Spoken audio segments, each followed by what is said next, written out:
Hello everybody and welcome to an absolutely massive TensorFlow / machine learning / artificial intelligence course. Now please stick with me for this short introduction as I am going to give you a lot of important information regarding the course content, the resources for the course, and what you can expect after going through this. Now first I will tell you who this course is aimed for. So this course is aimed for people that are beginners in machine learning and artificial intelligence, or maybe have a little bit of understanding but are trying to get better, but do have a basic fundamental knowledge of programming and Python. So this is not a course you're going to take if you haven't done any programming before or if you don't know any Python syntax in general. It's going to be highly advised that you understand the basic syntax behind Python, as I'm not going to be explaining that throughout this course. Now, in terms of your instructor for this course, that is going to be me. My name is Tim. Some of you may know me as Tech with Tim from my YouTube channel, where I teach all kinds of different programming topics, and I've actually been working with Free Code Camp and posted some of my series on their channel as well.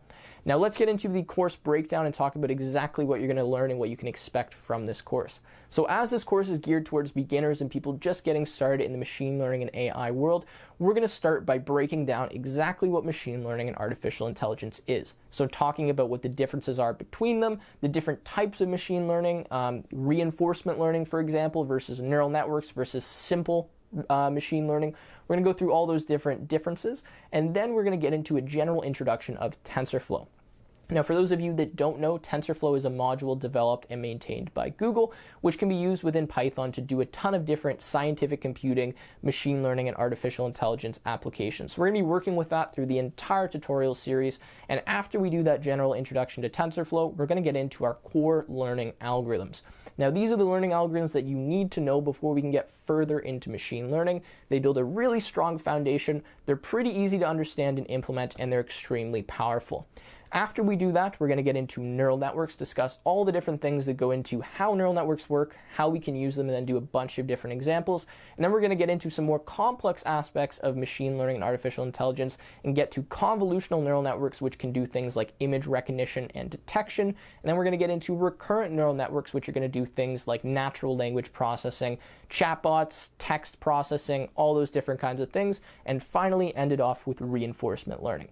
Now, in terms of resources for this course, there are a ton, and what we're going to be doing to make this really easy for you and for me is doing everything through Google Collaboratory. Now, if you haven't heard of Google Collaboratory, essentially it's a collaborative coding environment that runs an IPython notebook in the cloud on a Google machine where you can do all of your machine learning for free. So you don't need to install any packages, you don't need to use pip, you don't need to get your environment set up. All you need to do is open a new Google Collaboratory window and you can start writing code. And that's what we're going to be doing in this series. If you look in the description right now, you will see links to all of the notebooks that I use throughout this guide. So if there's anything that you want to be cleared up, if you want the code for yourself, if you want just text-based descriptions of the things that I'm saying, you can click those links and gain access to them. So with that being said, I'm very excited to get started. I hope you guys are as well. And let's go ahead and get into the content. So in this first section, I'm going to spend a few minutes discussing the difference between artificial intelligence, neural networks, and machine learning. Now, the reason we need to go into this is because we're going to be covering all of these topics throughout this course, so it's vital that you guys understand what these actually mean and you can kind of differentiate between them. So that's what we're going to focus on now. Now, quick disclaimer here, just so everyone's aware, I'm using something called Windows Ink. This just default comes with Windows. I have a drawing tablet down here, and this is what I'm going to be using for some of the explanatory parts where there's no real coding, just to kind of illustrate some concepts and topics to you. Now, I have very horrible handwriting. I'm not artistic whatsoever. Programming is definitely more of my thing than, drawing and doing diagrams and stuff. But I'm going to try my best, and this is just the way that I find I can convey information the best to you guys. So anyways, let's get started and discuss the first topic here, which is artificial intelligence. Now, artificial intelligence is a huge hype nowadays, and it's funny because a lot of people actually don't know what this means, or they try to tell people that what they've created is not artificial intelligence, when in reality it actually is. Now, the kind of formal definition of AI, and I'm just going to read it off of my slide here to make sure that I'm not messing this up, is the effort to automate intellectual tasks normally performed by humans. Now, that's a fairly vague definition, right? What is considered an intellectual task? And, really that doesn't help us too much. So what I'm going to do is bring us back to when AI was first created to kind of explain to you how AI has evolved and what it really started out being.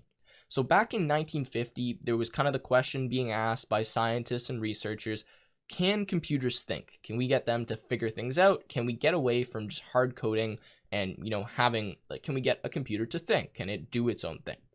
So that was kind of the question that was asked, and that's when the term artificial intelligence was kind of coined and created. Now, back then, AI was simply a predefined set of rules. So if you're thinking about an AI for maybe like tic-tac-toe or an AI for chess, all they would have had back then is predefined rules that humans had come up with and typed into the computer in code, and the computer would simply execute those set of rules and follow those instructions. So there was no deep learning, machine learning, crazy algorithms happening. It was simply, if you wanted the computer to do something, you would have to tell it beforehand, say you're in this position and this happens, do this. And that's what AI was. And very good AI was simply just a very good set of rules, or a ton of different rules that humans had implemented into some program. You could have AI programs that are stretching, 500,000 lines of code just with tons and tons and tons of different rules that have been created for that AI. So just be aware that AI does not necessarily mean anything crazy complex or super complicated, but essentially if you're trying to simulate some intellectual task, like playing a game that a human would do with a computer, that is considered AI. So even a very basic artificial intelligence for a tic-tac-toe game where it plays against you, that is still considered AI. And if we think of something like Pac-Man, right, where we have, our little ghost, and this will be my rough sketch of a ghost, and we have our Pac-Man guy who will just be this, well, would we consider this ghost AI? What it does is it attempts to find and kind of simulate how it would get to Pac-Man, right? And the way this works is just using a very basic path-finding algorithm. This has nothing to do with deep learning or machine learning or anything crazy, but this is still considered artificial intelligence. The computer is figuring out how it can kind of play and do something by following an algorithm. So we don't necessarily need to have anything crazy, stupid complex to be considered AI. It simply needs to just be simulating some intellectual human behavior. That's kind of the definition of artificial intelligence. Now, obviously today, AI has evolved into a much more complex field where we now have machine learning and deep learning and all these other techniques, which is what we're going to talk about now. So what I want to start by doing is just drawing a circle here, and I want to label this circle and say AI like that. So this is going to define AI because everything I'm about to put inside of here is considered artificial intelligence. So now let's get into machine learning. So what I'm going to do is draw another circle inside of here, and we're going to label this circle ML for machine learning. Now notice I put this inside of the artificial intelligence circle. This is because machine learning is a part of artificial intelligence. Now, what is machine learning? Well, what we talked about previously was kind of the idea that AI used to just be a predefined set of rules, right? Where what would happen is we would feed some data, we would go through the rules and then analyze the data with the rules, and then we'd spit out some output, which would be, what we're going to do. So in the classic example of chess, say we're in check, well, we pass that board information to the computer, it looks at its sets of rules, it determines we're in check, and then it moves us somewhere else. Now, what is machine learning in contrast to that? Well, machine learning is kind of the first field that's actually figuring out the rules for us. So rather than us hard coding the rules into the computer, what machine learning attempts to do is take the data and take what the output should be and figure out the rules for us. So you'll often hear that, machine learning requires a lot of data and you need a ton of examples and, input data to really train a good model. Well, the reason for that is because the way that machine learning works is it generates the rules for us. We give it some input data, we give it what the output data should be, and then it looks at that information and figures out what rules can we generate so that when we look at new data, we can have the best possible output for that. Now, that's also why a lot of the times machine learning models do not have 100% accuracy, which means that they may not necessarily get the correct answer every single time.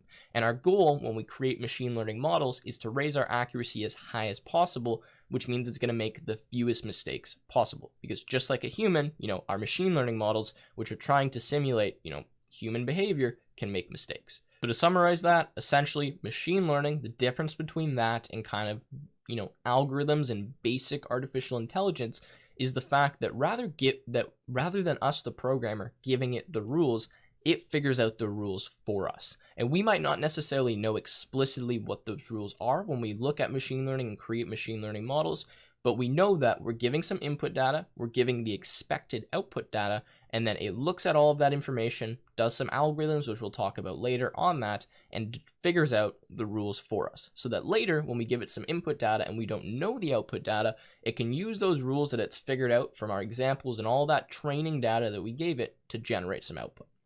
Okay, so that's machine learning. Now we've covered AI and machine learning, and now it's time to cover neural networks or deep learning. Now this circle gets to go right inside of the machine learning right here. I'm just going to label this one NN, which stands for neural networks. Now neural networks get a big hype. They're usually what the first, when you get into machine learning, you want to learn neural networks. You're kind of like, neural networks are cool. They're capable of a lot. But let's discuss what these really are. So the easiest way to define a neural network is it is a form of machine learning that uses a layered representation of data. Now, we're not going to really understand this completely right now, but as we get further in, that should start to make more sense as a definition. But what I need to kind of illustrate to you is that in the previous example where we just talked about machine learning, essentially what we had is we had some input bubbles, which I'm going to define as these. We had some set of rules that is going to be in between here, and then we had some output. And what would happen is we feed this input to this set of rules. Something happens in here, and then we get some output. And then that is what, our program does, or that's what we get from the model. We pretty much just have two layers. We have kind of the input layer, the output layer, and the rules are kind of just what connects those two layers together. Now in neural networks and what we call deep learning, we have more than two layers. Now I'm just trying to erase all this quickly so I can show you that.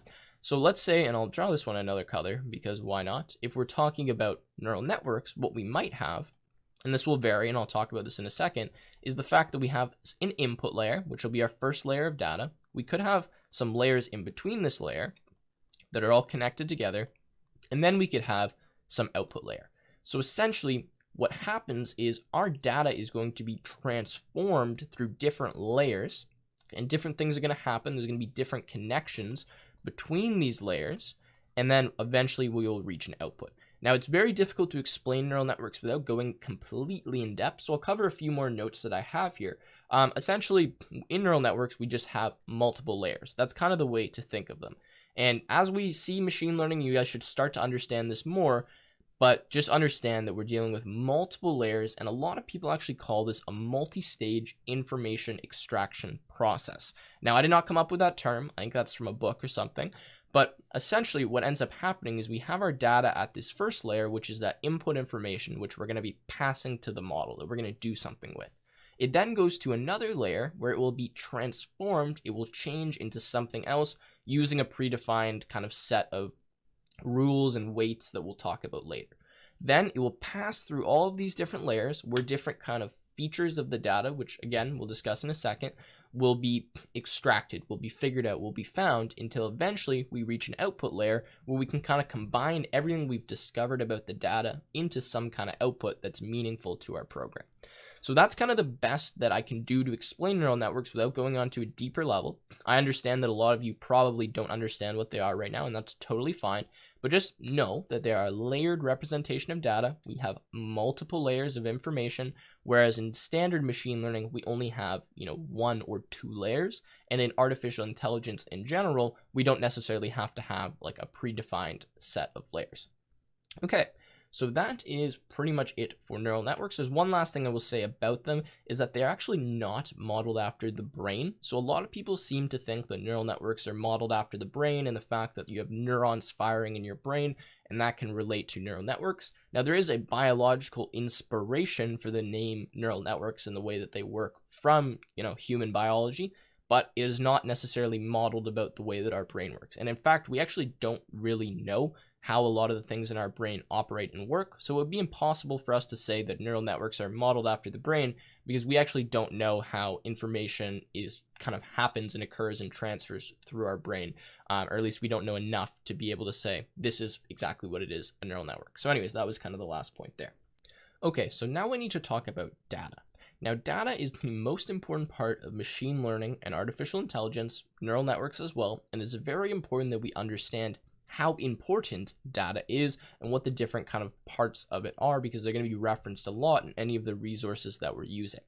Now, what I want to do is just create an example here where I'm going to make a data set that is about a student's final grades in like a school system. So essentially, we're going to make this a very easy example where all we're going to have for this data set is we're going to have information about students. So we're going to have their midterm 1 grade, their midterm 2 grade, and then we're going to have their final grade. So I'm just going to say midterm 1. And again, excuse my handwriting here. It's not the easiest thing to write with this drawing tablet. And then I'll just do final. So this is going to be our data set. And we'll actually see some similar data sets to this as we go through and do some examples later on. So for student 1, which we'll just put some students here, we're going to have their midterm 1 grade. Maybe that's a 70. Their midterm 2 grade, maybe that was an 80. And then let's say their final was like their final term grade, not just the mark on the final exam. Let's give them a 77. Now for midterm 1, we can give someone a 60, maybe we give them a 90, and then we determine that the final grade on their exam was, let's say, an 84. And then we could do something with maybe a lower grade here, so 40, 50, and then maybe they got a 38 or something in the final grade. Now, obviously, we could have some other information here that we're omitting, like maybe there was some exams, some assignments, whatever, some other things that they did that contributed to their grade. But the problem that I want to consider here is the fact that given our midterm 1 grade and our midterm 2 grade and our final grade, how can I use this information to predict any one of these 3 columns? So if I were given a student's midterm 1 grade and I were given a student's final grade, how could I predict their midterm 2 grade? So this is where we're going to talk about features and labels. Now, whatever information we have that is the input information, which is the information we will always have that we need to give to the model to get some output, is what we call our features. So in the example where we're trying to predict midterm 2, and let's just do this and highlight this in red so we understand, what we would have as our features, our input information, are going to be midterm 1 and final, because this is the information we are going to use to predict something. It is the input. It is what we need to give the model, and if we're training a model to look at midterm 1 and final grade, whenever we want to make a new prediction, we need to have that information to do so. Now, what's highlighted in red, so this midterm 2 here, is what we would call the label or the output. Now, the label is simply what we are trying to look for or predict. So when we talk about features versus labels, features is our input information, the information that we have that we need to use to make a prediction, and our label is that output information that is just representing, what we're looking for. So when we feed our features to a model, it will give to us a label. And that is kind of the point that we need to understand. So that was the basic here. And now I'm just going to talk a little bit more about data because we will get into this more as we continue going and about the importance of it. So the reason why data is so important is this is kind of the key thing that we use to create models. So whenever we're doing AI and machine learning, we need data pretty much, unless you're doing a very specific type of machine learning and artificial intelligence, which we'll talk about later. Now, for most of these models, we need tons of different data. We need tons of different examples. And that's because we know how machine learning works now, which is essentially we're trying to come up with rules for a data set. We have some input information, we have some output information, or some features and some labels. We can give that to a model and tell it to start training. And what it will do is come up with rules such that we can just give some features to the model in the future. And then it should be able to give us a pretty good estimate of what the output should be. So when we're training, we have a set of training data, and that is data where we have all of the features and all of the labels. So we have all of this information. Then when we're going to test the model or use the model later on, we would not have this midterm 2 information. We wouldn't pass this to the model. We would just pass our features, which is midterm 1 and final, and then we would get the output of midterm 2. So I hope that makes sense. That just means data is extremely important. If we're feeding incorrect data or data that we shouldn't be using to the model, that could definitely result in a lot of mistakes. And if we have incorrect output information or incorrect input information, that is going to cause a lot of mistakes as well, because that is essentially what the model is using to learn and to kind of develop and figure out what it's going to do with new input information. So anyways, that is enough of data. Now let's talk about the different types of machine learning. Okay, so now that we've discussed the difference between artificial intelligence, machine learning, and neural networks, we have a kind of decent idea about what data is and the difference between features and labels. It's time to talk about the different types of machine learning specifically, which are unsupervised learning, supervised learning, and reinforcement learning. Now, these are just the different types of learning, the different types of figuring things out. Now, different kind of algorithms fit into these different categories from within artificial intelligence, within machine learning, and within neural networks. So the first one we're going to talk about is supervised learning, which is kind of what we've already discussed. So I'll just write supervised up here. Again, excuse the handwriting. So supervised learning. Now, what is this? Well, supervised learning is kind of everything we've already learned, which is we have some features. So we'll write our features like this, right? We have some features, and those features correspond to some label or potentially labels. Sometimes we might predict more than one information.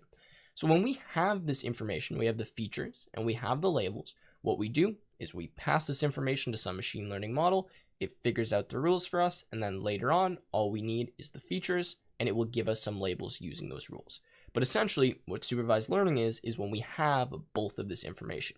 The reason it's called supervised is because what ends up happening when we train our machine learning model is we pass the input information, it makes some arbitrary prediction using the rules it already knows, and then it compares that prediction that it made to what the actual prediction is, which is this label.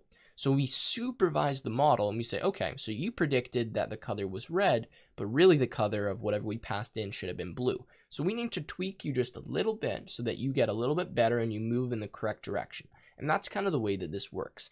For example, say we're predicting, a student's final grade.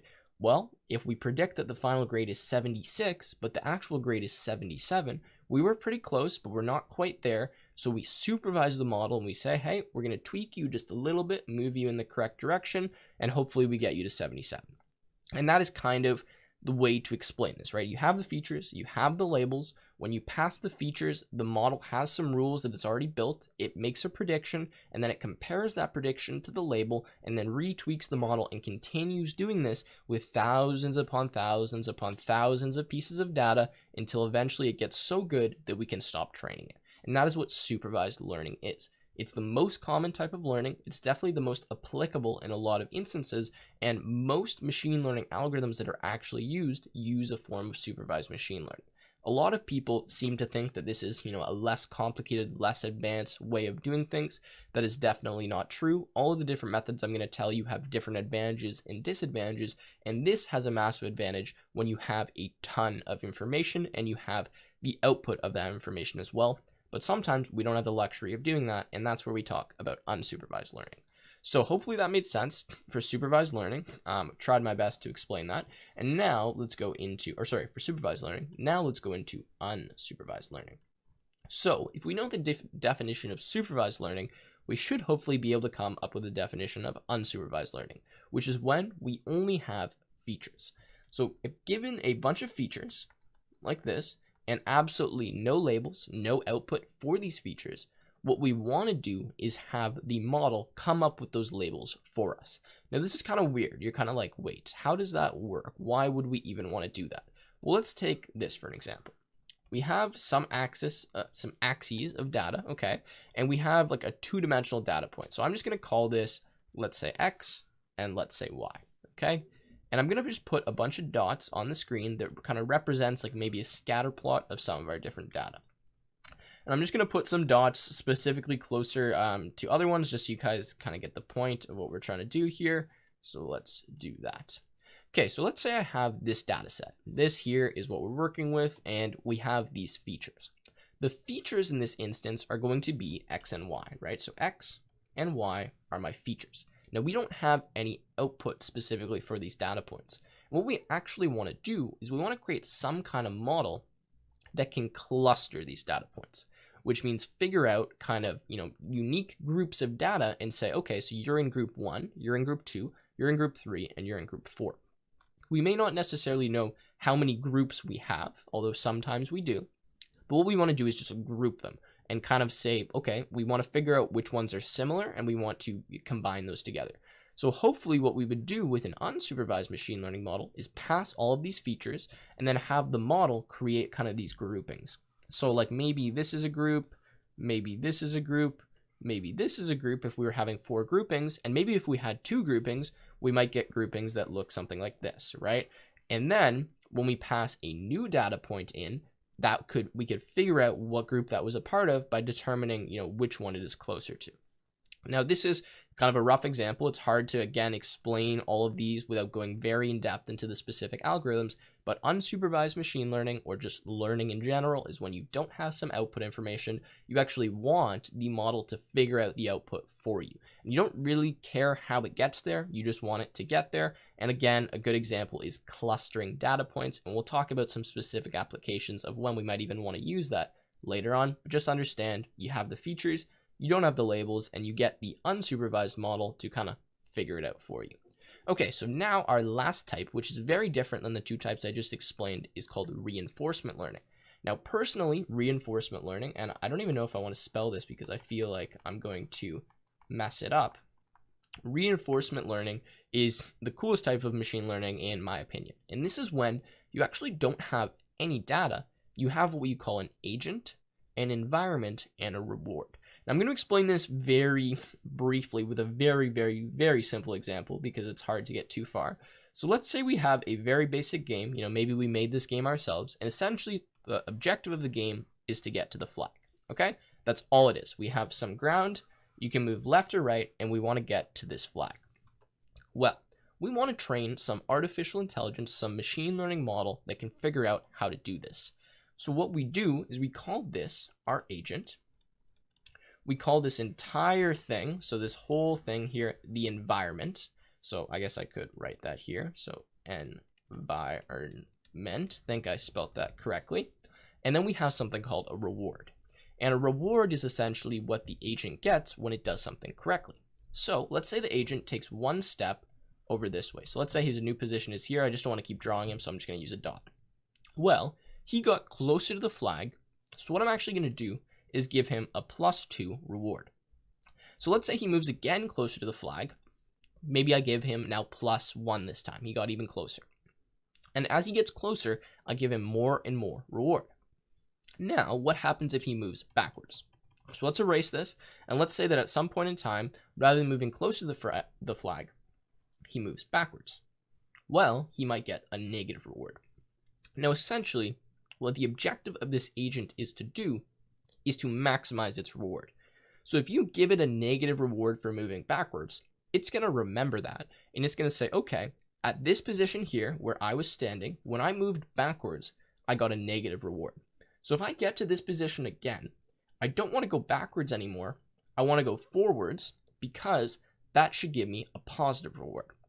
And the whole point of this is we have this agent that starts off with absolutely no idea, no kind of, knowledge of the environment. And what it does is it starts exploring. And it's a mixture of randomly exploring and exploring using kind of some of the things it's figured out so far to try to maximize its reward. So eventually, when the agent gets to the flag, it will have the highest possible reward that it can have. And then next time that we plug this agent into the environment, it will know how to get to the flag immediately because it's kind of figured that out. It's determined that in all of these different positions, if I move here, this is the best place to move. So if I get in this position, move there. Now, this is, again, hard to explain without more detailed examples and going more mathematically and all of that. But essentially, just understand we have the agent, which is kind of what the thing is that's moving around in our environment. We have this environment, which is just what the agent can move around in, and then we have a reward. And the reward is what we need to figure out as the programmer, a way to reward the agent correctly so that it gets to the objective in the best possible way.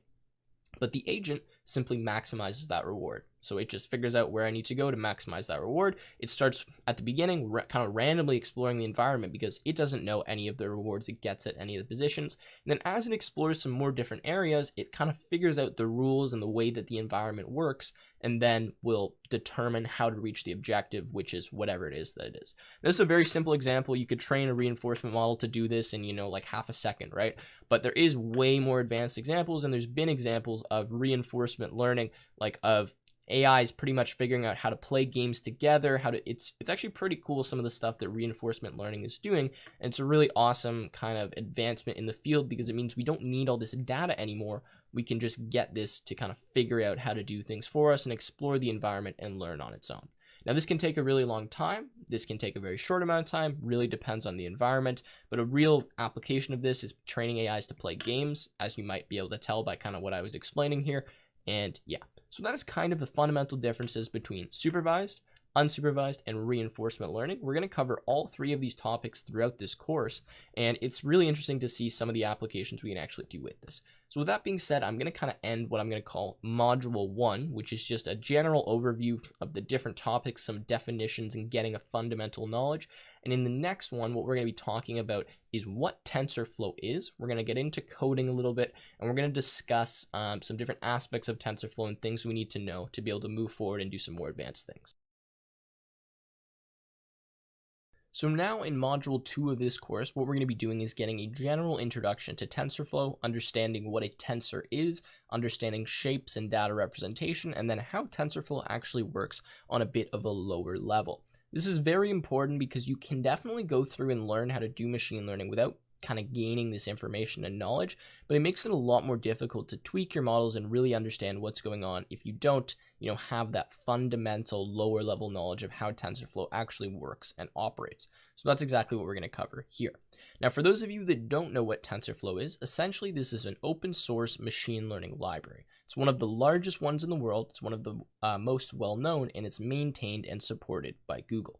Now, TensorFlow essentially allows us to do and create machine learning models and neural networks and all of that without having to have a very complex math background. Now, as we get further in and we start discussing more in detail how neural networks work and machine learning algorithms actually function, you'll realize there's a lot of math that goes into this. Now, it starts off being very kind of fundamental, like basic calculus and basic linear algebra, and then it gets much more advanced into things like gradient descent and some more regression techniques and classification. And essentially, a lot of us don't know that, and we don't really need to know that. So long as we have a basic understanding of it, then we can use the tools that TensorFlow provides for us to create models. And that's exactly what TensorFlow does. Now, what I'm in right now is what I call Google Collaboratory. I'm going to talk about this more in depth in a second, but what I've done for this whole course is I've transcribed very detailed everything that I'm going to be covering through each module. So this is kind of the transcription of Module 1, which is the introduction to TensorFlow. You can see it's not crazy long, but I wanted to do this so that any of you can follow along with kind of the text base and kind of my lecture notes, I almost want to call them, as I go through the different content. So in the description, there will be links to all of these different notebooks. This is in something called Google Collaboratory, which again, we're going to discuss in a second. But you can see here that I have a bunch of text and then it gets down to some different coding aspects. And what I'm going to be doing to make sure that I stay on track is simply following along through this. I might deviate slightly. I might go into some other examples, but this will be kind of everything that I'm going to be covering through each module. So again, to follow along, click the link in the description. All right, so what can we do with TensorFlow? Well, these are some of the different things. I've listed them here so I don't forget. We can do image classification, data clustering, regression, reinforcement learning, natural language processing, and pretty much anything that you can imagine with machine learning. Essentially, what TensorFlow does is gives us a library of tools that allow us to omit having to do these very complicated math operations. It just does them for us. Now, there is a bit that we need to know about them, but nothing too complex. Now, let's talk about how TensorFlow actually works. So, TensorFlow has two main components that we need to understand to figure out how operations in math are actually performed. Now, we have something called graphs and sessions. Now, the way that TensorFlow works is it creates a graph of partial computations. Now, I know this is going to sound a little bit complicated. Some of you guys just try to kind of forget about the complex vocabulary and follow along. But essentially, what we do when we write code in TensorFlow is we create a graph. So if I were to create some variable, that variable gets added to the graph, and maybe that variable is the sum or the summation of two other variables. What the graph will define now is, say, we have variable 1, which is equal to the sum of variable 2 and variable 3. But what we need to understand is that it doesn't actually evaluate that. It simply states that that is the computation that we've defined. So it's almost like writing down an equation without actually performing any math. We kind of just, have that equation there. We know that this is the value, but we haven't evaluated it. So we don't know that the value is like 7 per se. We just know that it's the sum of, vector 1 and vector 2, or it's the sum of this, or it's the cross product or the dot product. We just define all of the different partial computations because we haven't evaluated those computations yet. And that is what is stored in the graph. Now, the reason it's called a graph is because different computations can be related to each other. For example, if I want to figure out the value of vector 1, but vector 1 is equal to the value of vector 3 plus vector 4, I need to determine the value of vector 3 and vector 4 before I can do that computation. So they're kind of linked together, and I hope that makes a little bit of sense. Now, what is a session? Well, a session is essentially a way to execute part or the entire graph. So when we start a session, what we do is we start executing different aspects of the graph. So we start at the lowest level of the graph where nothing is dependent on anything else. So we have maybe constant values or something like that. And then we move our way through the graph and start doing all of the different partial computations that we've defined. Now, I hope that this isn't too confusing. I know this is kind of a lot of lingo. You guys will understand this as we go through. And again, you can read through some of these components here that I have in Collaboratory if I'm kind of skipping through anything or you don't truly understand. But that is the way that graphs and sessions work.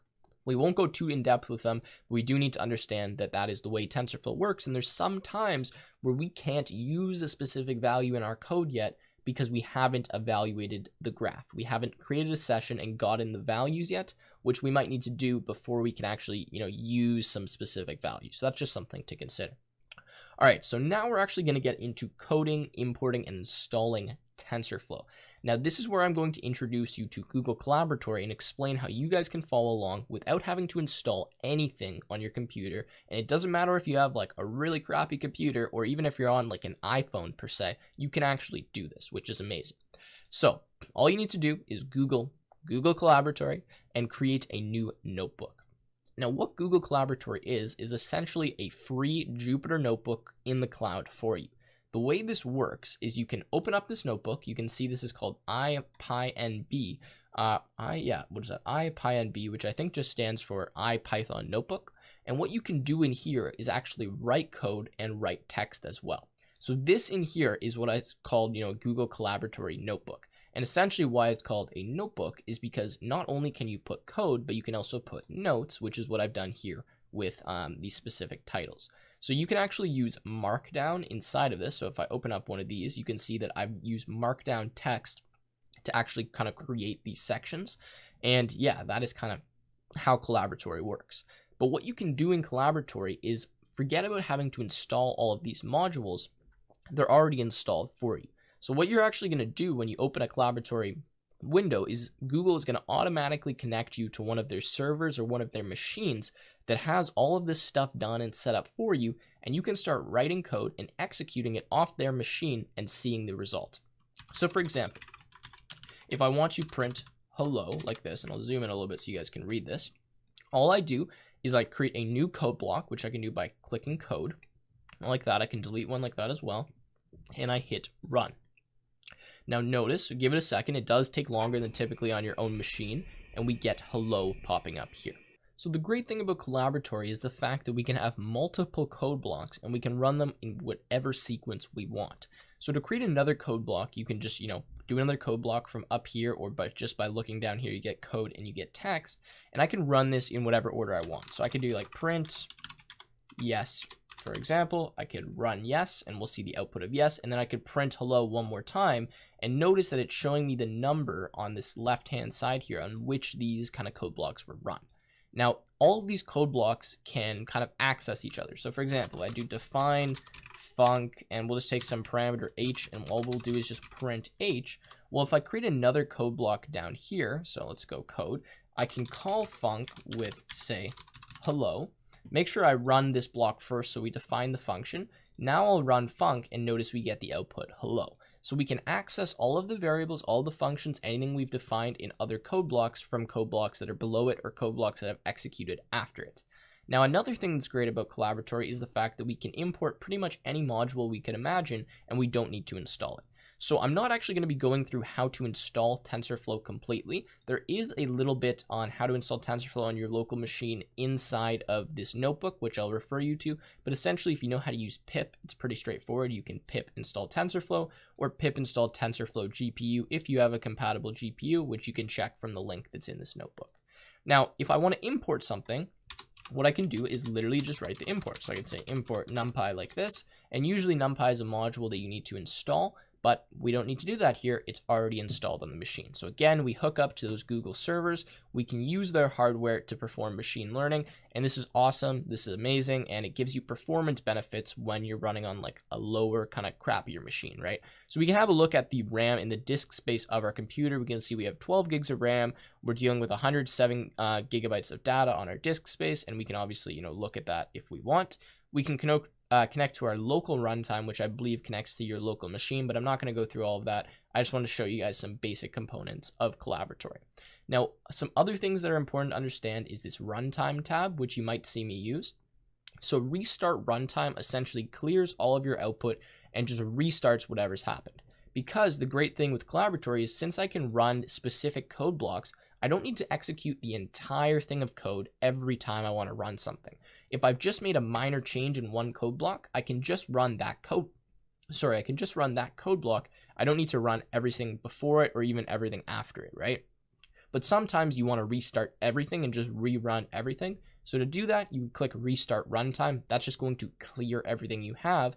And then restart and run all will restart the runtime as well as run every single block of code you have in sequential order in which it shows up in the thing. So I recommend you guys open up one of these windows. You can obviously follow along with this notebook if you want, but if you want to type it out on your own and kind of mess with it, open up a notebook, save it. It's very easy. And these are, again, extremely similar to Jupyter notebooks. They're pretty much the same.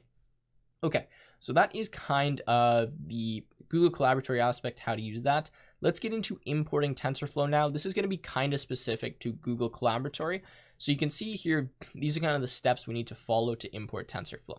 So since we're working in Google Collaboratory, they have multiple versions of TensorFlow. They have the original version of TensorFlow, which is 1.0, and the 2.0 version.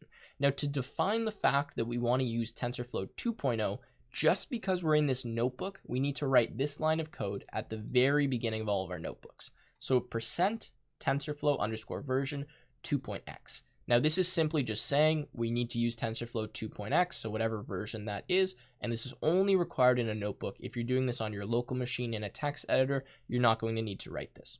Now, once we do that, we typically import TensorFlow as an alias name of TF. Now, to do that, we simply import the TensorFlow module, and then we write as TF. If you're on your local machine, again, you're going to need to install TensorFlow first to make sure that you're able to do this, but since we're in Collaboratory, we don't need to do that. Now, since we've defined the fact we're using version 2.x, when we print the TensorFlow version, we can see here that it says version 2, which is exactly what we're looking for, and then it says TensorFlow 2.1.0. So make sure that you print your version and you're using version 2.0, because there is a lot of what I'm using in this series that is kind of, if you're in TensorFlow 1.0, it's not going to work. So it's new in TensorFlow 2.0, or it's been refactored and the names have been changed. Okay, so now that we've done that, we've imported TensorFlow, we've got this here, and I'm actually going to go to my fresh notebook and just do this. So we'll just copy these lines over just so we have some fresh code and I don't have all this text that we have to deal with. So let's do this TensorFlow. Let's import TensorFlow as TF, and then we can print the tf.version and have a look at that. So version. Okay, so let's run our code here. We can see TensorFlow is already loaded. Oh, it says 1.0. So if you get this error, it's actually good I ran into this, where TensorFlow has already been loaded, all you need to do is just restart your runtime. So I'm going to restart and run all. Just click yes, and now we should see that we get that version 2.0 once this starts running. Give it a second. TensorFlow 2.0 selected. We're going to import that module. And there we go. We get version 2.0. Okay, so now it's time to talk about tensors. Now, what is a tensor? Now, tensor just immediately seems kind of like a complicated name. You're like, all right, tensor, like this is confusing, but what is it? Well, obviously, this is going to be a primary aspect of TensorFlow, considering the name similarities. And essentially, all it is a vector generalized to higher dimensions. Now, what is a vector? Well, if you've ever done any linear algebra or even some basic kind of vector calculus, you should hopefully know what that is. But essentially, it is kind of a data point, is kind of the way that I like to describe it. Now, the reason we call it a vector is because it doesn't necessarily have a certain coordinate. So like if you're talking about a two-dimensional data point, you have, maybe an x and a y value, or like an x1 value and an x2 value. Now, a vector can have any amount of dimensions in it. It could have one dimension, which simply means it's just one number. It could have two dimensions, which means we're having two numbers, so like an x and a y value. if we're thinking about a two-dimensional graph. We'd have 3 dimensions if we're thinking about a 3-dimensional graph. So that would be 3 data points. We could have 4 dimensions if we're talking about sometimes some image data and some video data, 5 dimensions, and we can keep going with vectors. So essentially what a tensor is, and I'll just read this formal definition to make sure I haven't butchered anything that's from the actual TensorFlow website. A tensor is a generalization of vectors and matrices to potentially higher dimensions. Internally, TensorFlow represents tensors as n-dimensional arrays of base data types. Now we'll understand what that means in a second, but hopefully that makes sense. Now, since tensors are so important to TensorFlow, they're kind of the main object that we're going to be working with, manipulating and viewing, and it's the main object that's passed around through our program. Now, what we can see here is each tensor represents a partially defined computation that will eventually produce a value. So just like we talked about in the graphs and sessions, what we're going to do is when we create our program, we're going to be creating a bunch of tensors, and TensorFlow is going to be creating them as well, and those are going to store partially defined computations in the graph. Later, when we actually build the graph and have the session running, we will run different parts of the graph, which means we'll execute different tensors and be able to get different results from our tensors. Now, each tensor has what we call a data type and a shape, and that's what we're going to get into now. So a data type is simply what kind of information is stored in the tensor. Now, it's very rare that we see any data types different than numbers, although there is the data type of strings and a few others as well, but I haven't included all of them here because they're not that important. But some examples we can see are float 32, int 32, string, and others. Now, the shape is simply the representation of the tensor in terms of what dimension it is. And we'll get to some examples because I don't want to explain the shape until we can see some examples to really dial in. But here is some examples of how we would create different tensors. So what you can do is you can simply do tf.variable, and then you can do the value and the data type that your tensor is. So in this case, we've created a string tensor, which stores one string, and it is tf.string, so we define the data type second. We have a number tensor, which stores some integer value, and then that is of type tf int 16.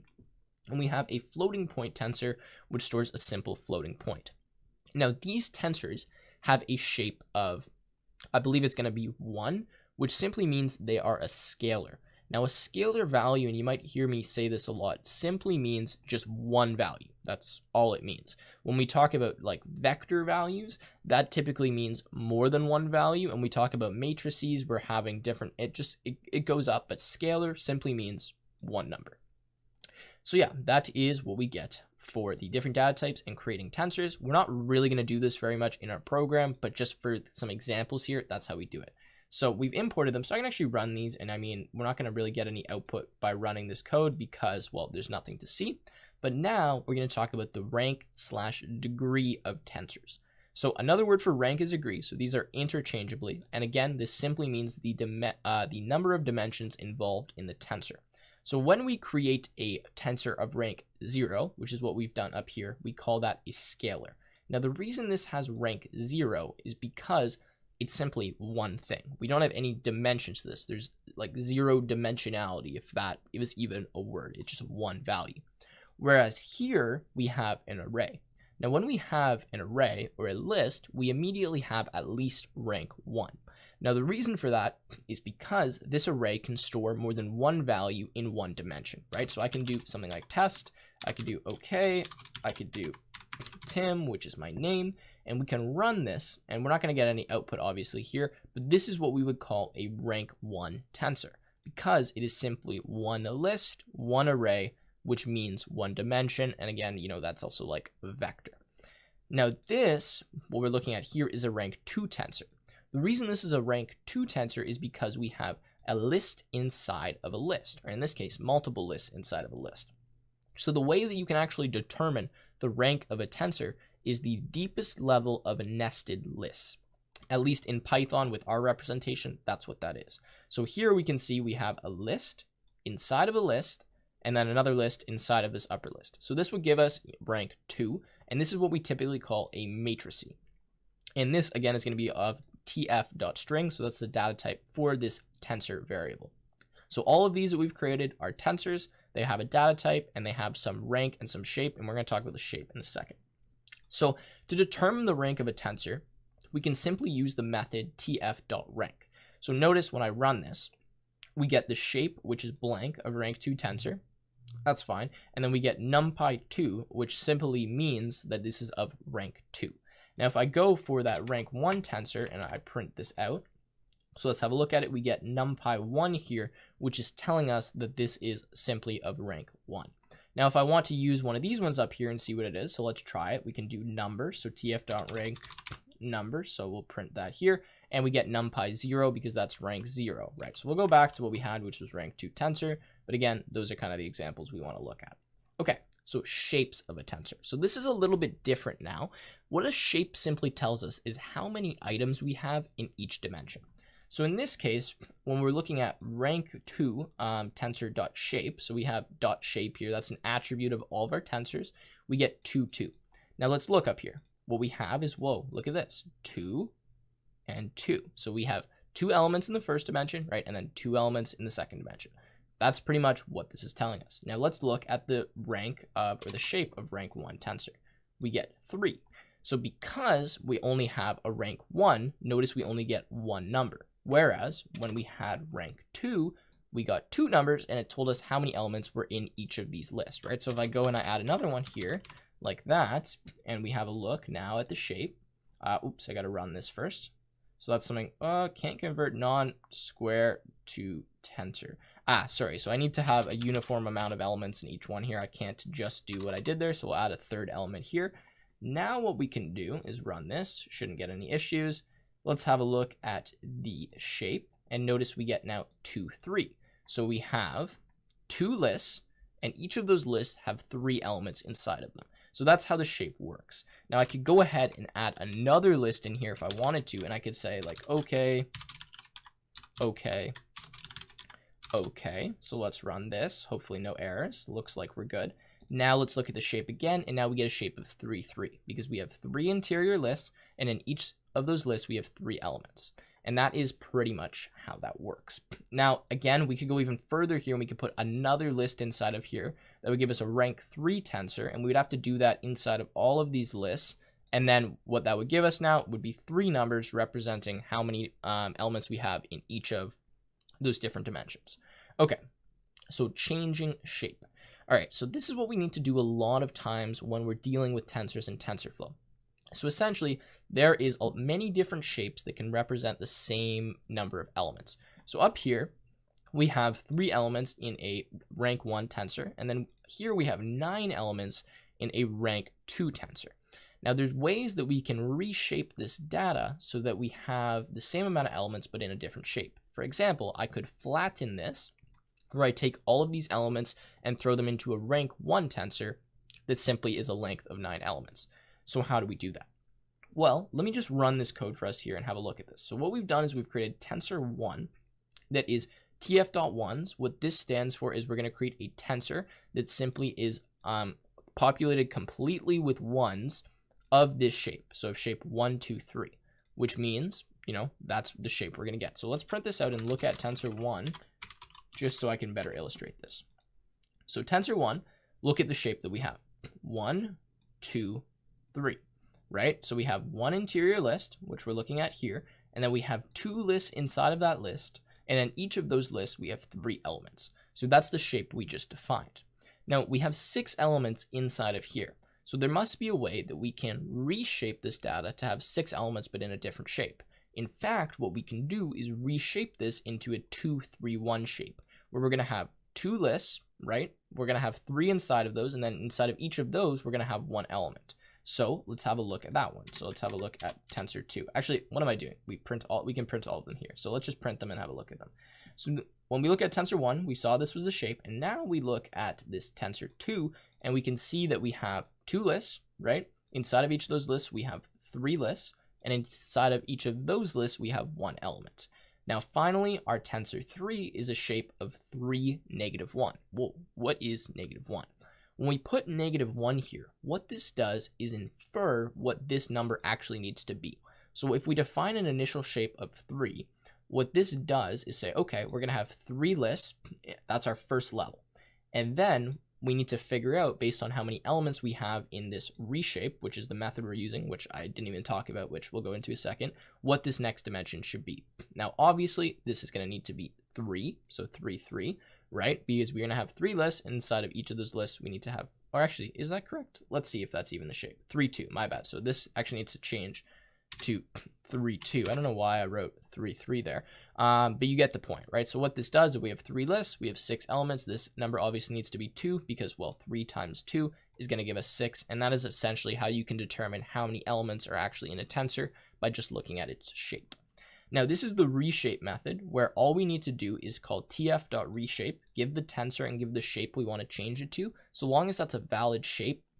And when we multiply all of the numbers in here, it's equal to the number of elements in this tensor. That will reshape it for us and give us that new shaped data. This is very useful. We'll use this actually a lot as we go through TensorFlow, so make sure you're kind of familiar with how that works. All right, so now we're moving on to types of tensors. So there is a bunch of different types of tensors that we can use. So far, the only one we've looked at is variable. So we've created tf.variables and kind of just hard-coded our own tensors. We're not really going to do that very much, but just for that example. So we have these different types. We have constant, placeholder, sparse tensor, variable, and there's actually a few other ones as well. Now, we're not going to really talk about these two that much, although constant and variable are important to understand the difference between. So we can read this. It says, with the exception of variable, all of these tensors are immutable, meaning their value may not change during execution. So essentially, all of these, when we create a tensor, mean we have some constant value, which means that whatever we've defined here, it's not going to change. Whereas the variable tensor could change. So that's just something to keep in mind. When we use variable, that's because we think we might need to change the value of that tensor later on. Whereas if we're using a constant value tensor, we cannot change it. So that's just something to keep in mind. We can obviously copy it, but we can't change it. Okay, so evaluating tensors, we're almost at the end of this section, I know, and then we'll get into some more kind of deeper code. So there will be some times throughout this guide we need to evaluate a tensor, of course. So what we need to do to evaluate a tensor is create a session. Now, this isn't really like, we're not going to do this that much, but I just figured I'd mention it to make sure that you guys are aware of what I'm doing if I start kind of typing this later on. Essentially, sometimes we have some tensor object, and throughout our code, we actually need to evaluate it to be able to do something else. So to do that, all we need to do is literally just use this kind of default templated block of code, where we say with tf.session as some kind of session, doesn't really matter what we put here. Then we can just do whatever the tensor name is, .eval. And calling that will actually have TensorFlow just figure out what it needs to do to find the value of this tensor. It will evaluate it, and then it will allow us to actually use that value. So I've put this in here. You guys can obviously read through this if you want to understand some more in depth on how that works. And the source for this is straight from the TensorFlow website. A lot of this is straight up copied from there. And I've just kind of added my own spin to it and made it a little bit easier to understand. Okay, so we've done all that. So let's just go in here and do a few examples of reshaping just to make sure that everyone's kind of on the same page. And then we'll move on to actually talking about some simple learning algorithms. So I want to create a tensor that we can kind of mess with and reshape. So what I'm going to do is just say t equals, and we'll say tf.ones. Now what tf.ones does is just create, again, all of the values to be ones that we're going to have in whatever shape. Now we can also do zeros, and zeros is just going to give us a bunch of zeros. And let's create some like crazy shape and just visualize this. Let's do like a 5 by 5 by 5. So obviously, if we want to figure out how many elements are going to be in here, we need to multiply this value. So I believe this is going to be 625 because that should be 5 to the power of 4. So 5 times 5 times 5 times 5. And let's actually print t and have a look at that and see what this is.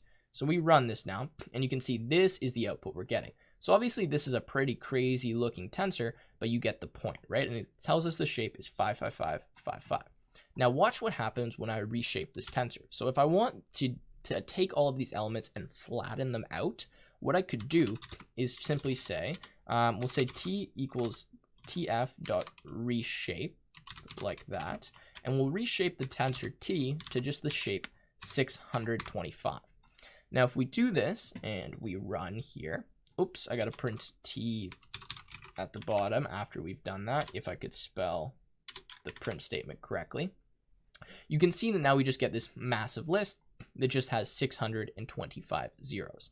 And again, if we wanted to reshape this to something like 125, and maybe we weren't that good at math and couldn't figure out that this last value should be 5, we could put a -1. This would mean that TensorFlow would infer now what the shape needs to be. And now when we look at it, we can see that what we're going to get is, well, just simply 5 kind of sets of these, I don't know, matrices, whatever you want to call them, and our shape is 125, 5. So that is essentially how that works. So that's how we reshape. That's how we kind of deal with tensors, create variables, how that works in terms of sessions and graphs. And hopefully with that, that gives you enough of an understanding of tensors, of shapes, of ranks, of values, so that when we move into the next part of the tutorial where we're actually writing code, and I promise we're going to be writing some more advanced code, you'll understand how that works. So with that being said, let's get into the next section. So welcome to module 3 of this course. Now what we're going to be doing in this module is learning the core machine learning algorithms that come with TensorFlow.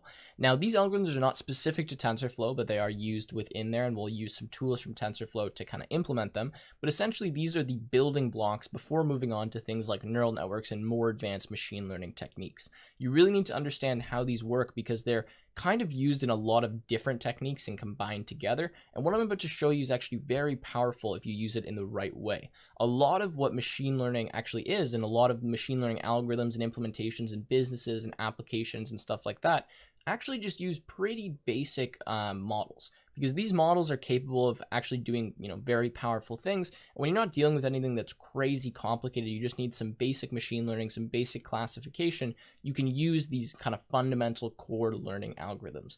Now, the first one we're going to go through is linear regression, but we will cover classification, clustering, and hidden Markov models. And those are kind of going to give us a good spread of the different core algorithms. Now, there is a ton, like thousands of different machine learning algorithms. These are kind of the main categories that you'll cover, but within these categories, there is more specific algorithms that you can get into. I just feel like I need to mention that because I know a lot of you will have maybe seen some different ways of doing things, and this course might show you, a different perspective on that. So let me just quickly talk about how I'm going to go through this. It's very similar to before. I have this notebook, as I've kind of talked about. There is a link in the description. I would recommend that you guys hit that and follow along with what I'm doing and read through the notebook. But I will just be going through the notebook, and then occasionally what I will actually do, I need to open this up here, is go to this kind of untitled tab I have here and write some code in here. It's because most of what I'm going to do is just copy code over into here so we can see it all in kind of one block, and then we'll be good to go. And the last note before we really get into it, and I'm sorry I'm talking a lot, but it is important to make you guys aware of this, you're going to see that we use a lot of complicated syntax throughout this kind of series and the rest of the course in general. I just want to make it extremely clear that you should not have to memorize or even feel obligated to memorize any of the syntax that you see. Everything that you see here, I personally don't even have memorized. There's a lot of what's in here that I can't just come up with on the top of my head.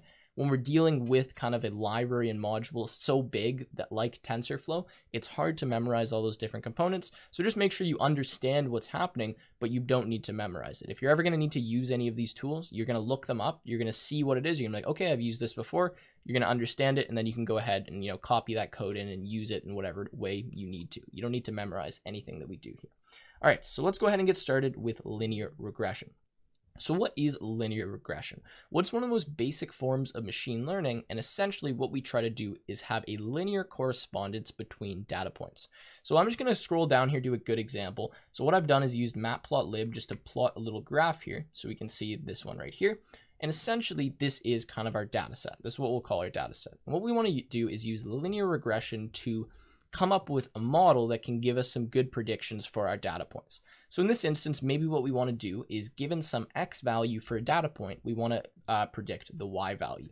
Now in this case, we can see there is kind of some correspondence linearly for these data points. Now what that means is we can draw something called a line of best fit through these data points that can kind of accurately classify them, if that makes any sense. So I'm going to scroll down here and look at what our line of best fit for this data set actually is.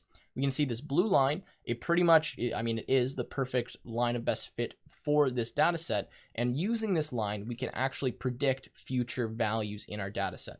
So essentially, linear regression is used when you have data points that correlate in kind of a linear fashion. Now, this is a very basic example because we're doing this in 2 dimensions with X and Y, but oftentimes what you'll have is you'll have data points that have, 8 or 9 kind of input value. So that gives us, a 9-dimensional kind of data set. And what we'll do is predict one of the different values. So in the instance where we were talking about students before, maybe we have a student's, midterm grade and their second midterm grade, and then we want to predict their final grade. What we could do is use linear regression to do that, where our kind of input values are going to be the 2 midterm grades, and the output value is going to be that final grade that we're looking to predict.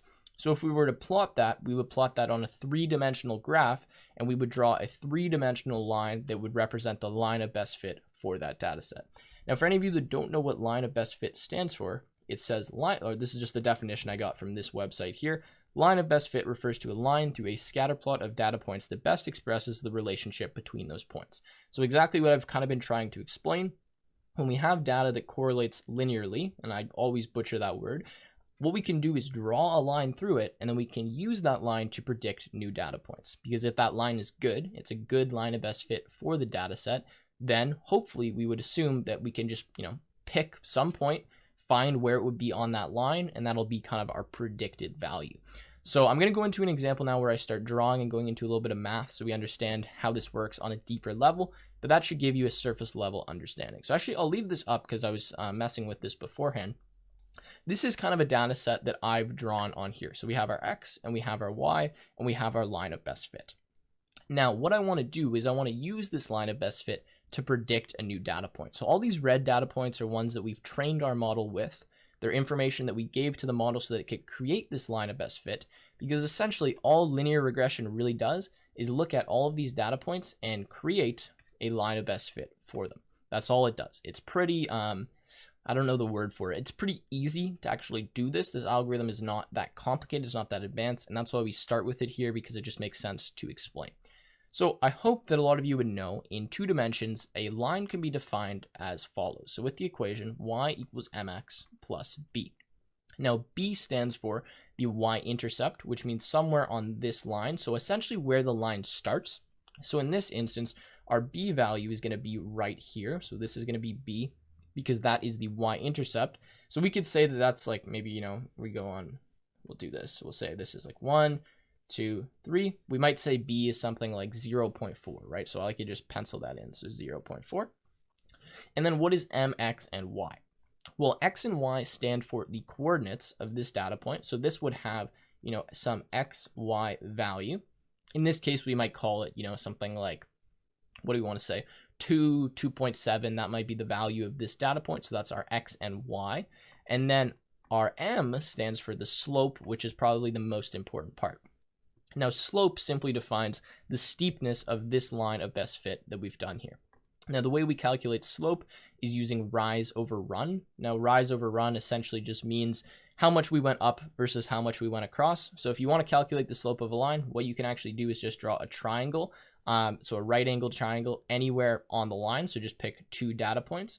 And what you can do is calculate this distance and this distance, and then you can simply divide the distance up by the distance across, and that gives you the slope. Now, I'm not going to go too far into slope because I feel like you guys probably understand what that is, but let's just pick some values for this line, and I want to actually show you some real examples of math and how we're going to do this. So let's say that our linear regression algorithm, comes up with this line. I'm not going to discuss really how it does that, although it just pretty much looks at all these data points and finds a line that, it splits these data points evenly. So essentially, you want to be as close to every data point as possible, and you want to have as many data points, you want to have like the same amount of data points on the left side and the right side of the line. So in this example, we have, a data point on the left, a data point on the left. We have 2 that are pretty much on the line, and then we have 2 that are on the right. So this is a pretty good line of best fit because all of the points are very close to the line and they split them evenly. So that's kind of how you come up with the line of best fit. So let's say that the equation for this line is something like y equals, let's just give it 1.5 and x plus, and let's say that value is just 0.5 to make it easy. So this is going to be the equation of our line. Now notice that x and y don't have a value. That's because we need to give the value to come up with one of the other ones. So what we can do is we can say if we have either the y value or we have the x value of some point, and we want to figure out, where it is on the line, what we can do is just feed one in, do a calculation, and that will actually give us the other value. So in this instance, let's say that, I'm trying to predict something and I'm given the fact that x equals 2. I know that x equals 2, and I want to figure out what y would be if x equals 2. Well, I can use this line to do so. So what I would do is I'm going to say y equals 1.5 times 2 plus 0.5. Now, all of you quick math majors out there, give me the value of 3.5, which means that if x was at 2, then I would have my data point as a prediction here on this line. And I would say, okay, so if you're telling me x is 2, my prediction is that y is going to be equal to 3.5, because given the line of best fit for this data set, that's where this point will lie on that line. So I hope that makes sense. You can actually do this the reverse way as well. So if I'm just given some y value, so say I know that, my y value is at like 2.7 or something, I could plug that in, just rearrange the numbers in this equation, and then solve for x. Now, obviously, this is a very basic example because we're just doing all of this in 2 dimensions, but you can do this in higher dimensions as well. So actually, most times what's going to end up happening is you're going to have, like 8 or 9 input variables, and then you're going to have one output variable that you're predicting. Now, so long as our data points are correlated linearly in 3 dimensions, we can still do this. So I'm going to attempt to show you this actually in 3 dimensions, just to hopefully clear some things up, because it is important to kind of get a grasp and perspective of the different dimensions. So let's say we have a bunch of data points that are kind of like this. Now I'm trying my best to kind of draw them in some linear fashion using like all the dimensions here. But it is hard because drawing in 3 dimensions on a 2-dimensional screen is not easy. Okay, so let's say this is kind of like what our data points look like. Now, I would say that these correlate linearly, like pretty well. They kind of go up in one fashion, and we don't know the scale of this, so this is probably fine. So the line of best fit for this data set, and I'll just put my kind of thickness up, might be something like this, right?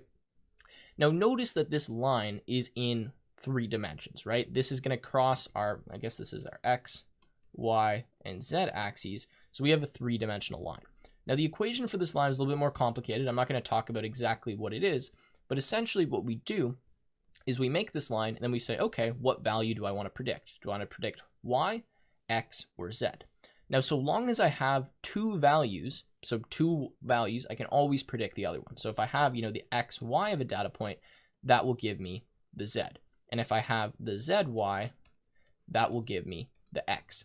So long as you have, all of the data points except one, you can always find what that point is based on the fact that, we have this line and we're using that to predict. So I think I'm going to leave it at that for the explanation. I hope that makes sense. Again, just understand that we use linear regression when our data points are correlated linearly. Now, some good examples of linear regression were, that kind of student predicting the grade kind of thing. You would assume that if someone has, a low grade, then they would finish with a lower grade. And you would assume if they have a higher grade, they would finish with a higher grade. Now, you could also do something like predicting, future life expectancy. Now, this is kind of a darker example, but essentially what you could think of here is if someone is older, they're expected to live, like not as long. Or you could look at health conditions. If someone is in critical illness condition, they have a critical illness, then chances are their life expectancy is lower. So that's an example of something that is correlated linearly. Essentially, something goes up and something goes down, or something goes up, the other thing goes up. That's kind of what you need to think of when you think of a linear correlation. Now, the magnitude of that correlation, so how much does one go up versus how much one goes down, is exactly what our algorithm figures out for us. We just need to know to pick linear regression when we think things are going to be correlated in that sense. Okay, so that is enough of the explanation of linear regression. Now we're going to get into actually coding and creating a model, but we first need to talk about the data set that we're going to use in the example we're going to kind of illustrate linear regression with. Okay, so I'm here and I'm back in the notebook. Now these are the imports we need to start with to actually start programming and getting some stuff done. Now the first thing we need to do is actually install sklearn. Now, even if you're in a notebook, you actually need to do this because for some reason it doesn't come by default with the notebook. So to do this, we just did an exclamation point, pip install -q sklearn. Now, if you're going to be working on your own machine, again, you can use pip to install this, and I'm assuming that you know to use pip if you're going to be going along in that direction. Now, as before, since we're in the notebook, we need to define we're going to use TensorFlow version 2.x. So to do that, we're going to just, do that up here with the %sign, and then we have all of these imports, which we're going to be using throughout here. So from, future import, absolute import, division, print function, Unicode literals, and then obviously the big ones, so NumPy, pandas, matplotlib. We're going to be using IPython. We're going to be using TensorFlow, and yeah. So I'm actually just going to explain what some of these modules are because I feel like some of you may actually not know. NumPy is essentially a very optimized version of arrays in Python. So what this allows us to do is lots of kind of multi-dimensional calculations. So essentially, if you have a multi-dimensional array, which we've talked about before, right, when we had, those crazy shapes like 5, 5, 5, 5, NumPy allows us to represent data in that form and then very quickly manipulate and perform operations on it. So we can do things like cross product, dot product, matrix addition, matrix subtraction, element-wise addition, subtraction, vector operations. That's what this does for us. It's pretty complex, but we're going to be using it a fair amount. Pandas. Now what Pandas does is it's kind of a data analytics tool, I almost want to say. I don't know the formal definition of what Pandas is, but it allows us to very easily manipulate data. So, load in data sets, view data sets, cut off specific columns or cut out rows from our data sets, visualize the data sets. That's what Pandas does for us. Now, matplotlib is actually a visualization of kind of graphs and charts. So we'll use that a little bit lower when I actually graph some different aspects of our data set. The IPython display, this is just specific for this notebook. It's just to clear the output. There's nothing crazy with that. And then obviously we know what TensorFlow is. This crazy import for TensorFlow here, so compat v2 feature column as FC, we'll talk about later. But we need something called a feature column when we create a linear regression algorithm or model in TensorFlow, so we're going to use that. Okay, so now that we've gone through all that, we need to start talking about the data set that we're going to use for linear regression and for this example. Because what we're going to do is, actually create this model and start using it to predict values. So the data set that we're going to use, actually I need to read this because I forget exactly what the name of it is the Titanic dataset. That's what it is. So essentially what this does is aim to predict who's going to survive or the likelihood that someone will survive being on the Titanic given a bunch of information. So what we need to do is load in this dataset. Now I know this seems like a bunch of gibberish, but this is how we need to load it. So we're going to use pandas, so pd.readcsv from this URL. So what this is going to do is take this CSV file, which stands for comma separated values, and we can actually look at this if we want, I think. So it said control click. Let's see if this pops up. So let's actually download this and let's open this up ourselves and have a look at what it is in Excel. So I'm going to bring this up here. You can see that link, and this is what our data set is. So we have our columns, which just stand for, the different attributes in our data set, or the different features and labels of our data set. We have survived. So this is what we're actually going to be aiming to predict. So we're going to call this our label, right? Or our output information. So here, a 0 stands for the fact that someone did not survive, and 1 stands for the fact that someone did survive. Now, just thinking about it on your own for a second and looking at some of the categories we have up here, can you think about why linear regression would be a good algorithm for something like this? Well, for example, if someone is a female, we can kind of assume that they're going to have a higher chance of surviving on the Titanic just because of, the way that our culture works, saving women and children first, right? And if we look through this data set, we'll see that when we see females, it's pretty rare that they don't survive. Although, as I go through, there is quite a few that didn't survive. But if we look at it compared to males, there's definitely a strong correlation that being a female results in a stronger survival rate. Now, if we look at age, right, can we think of how age might affect this? Well, I would assume if someone's way younger, they probably have a higher chance of surviving because they would be, prioritized in terms of the lifeboats or whatever it was. I don't know much about the Titanic, so I can't talk about that specifically, but I'm just trying to go through the categories and explain to you why we picked this algorithm. Now, number of siblings, that one might not be as, influential in my opinion. Parch, I don't actually remember what Parch stands for. I think it is like what... Parch, I don't know exactly what this column stands for, so unfortunately I can't tell you guys that one, but we'll talk about some more of this second. Fair, again, not exactly sure what fair stands for. I'm going to look on the TensorFlow website after this and get back to you guys. Then we have a class. So class is what class they were on the boat, right? So first class, second class, third class. So you might think someone that's in a higher class might have a higher chance of surviving. We have deck. So this is what deck they were on when it crashed. So unknown is pretty common, and then we have all these other decks.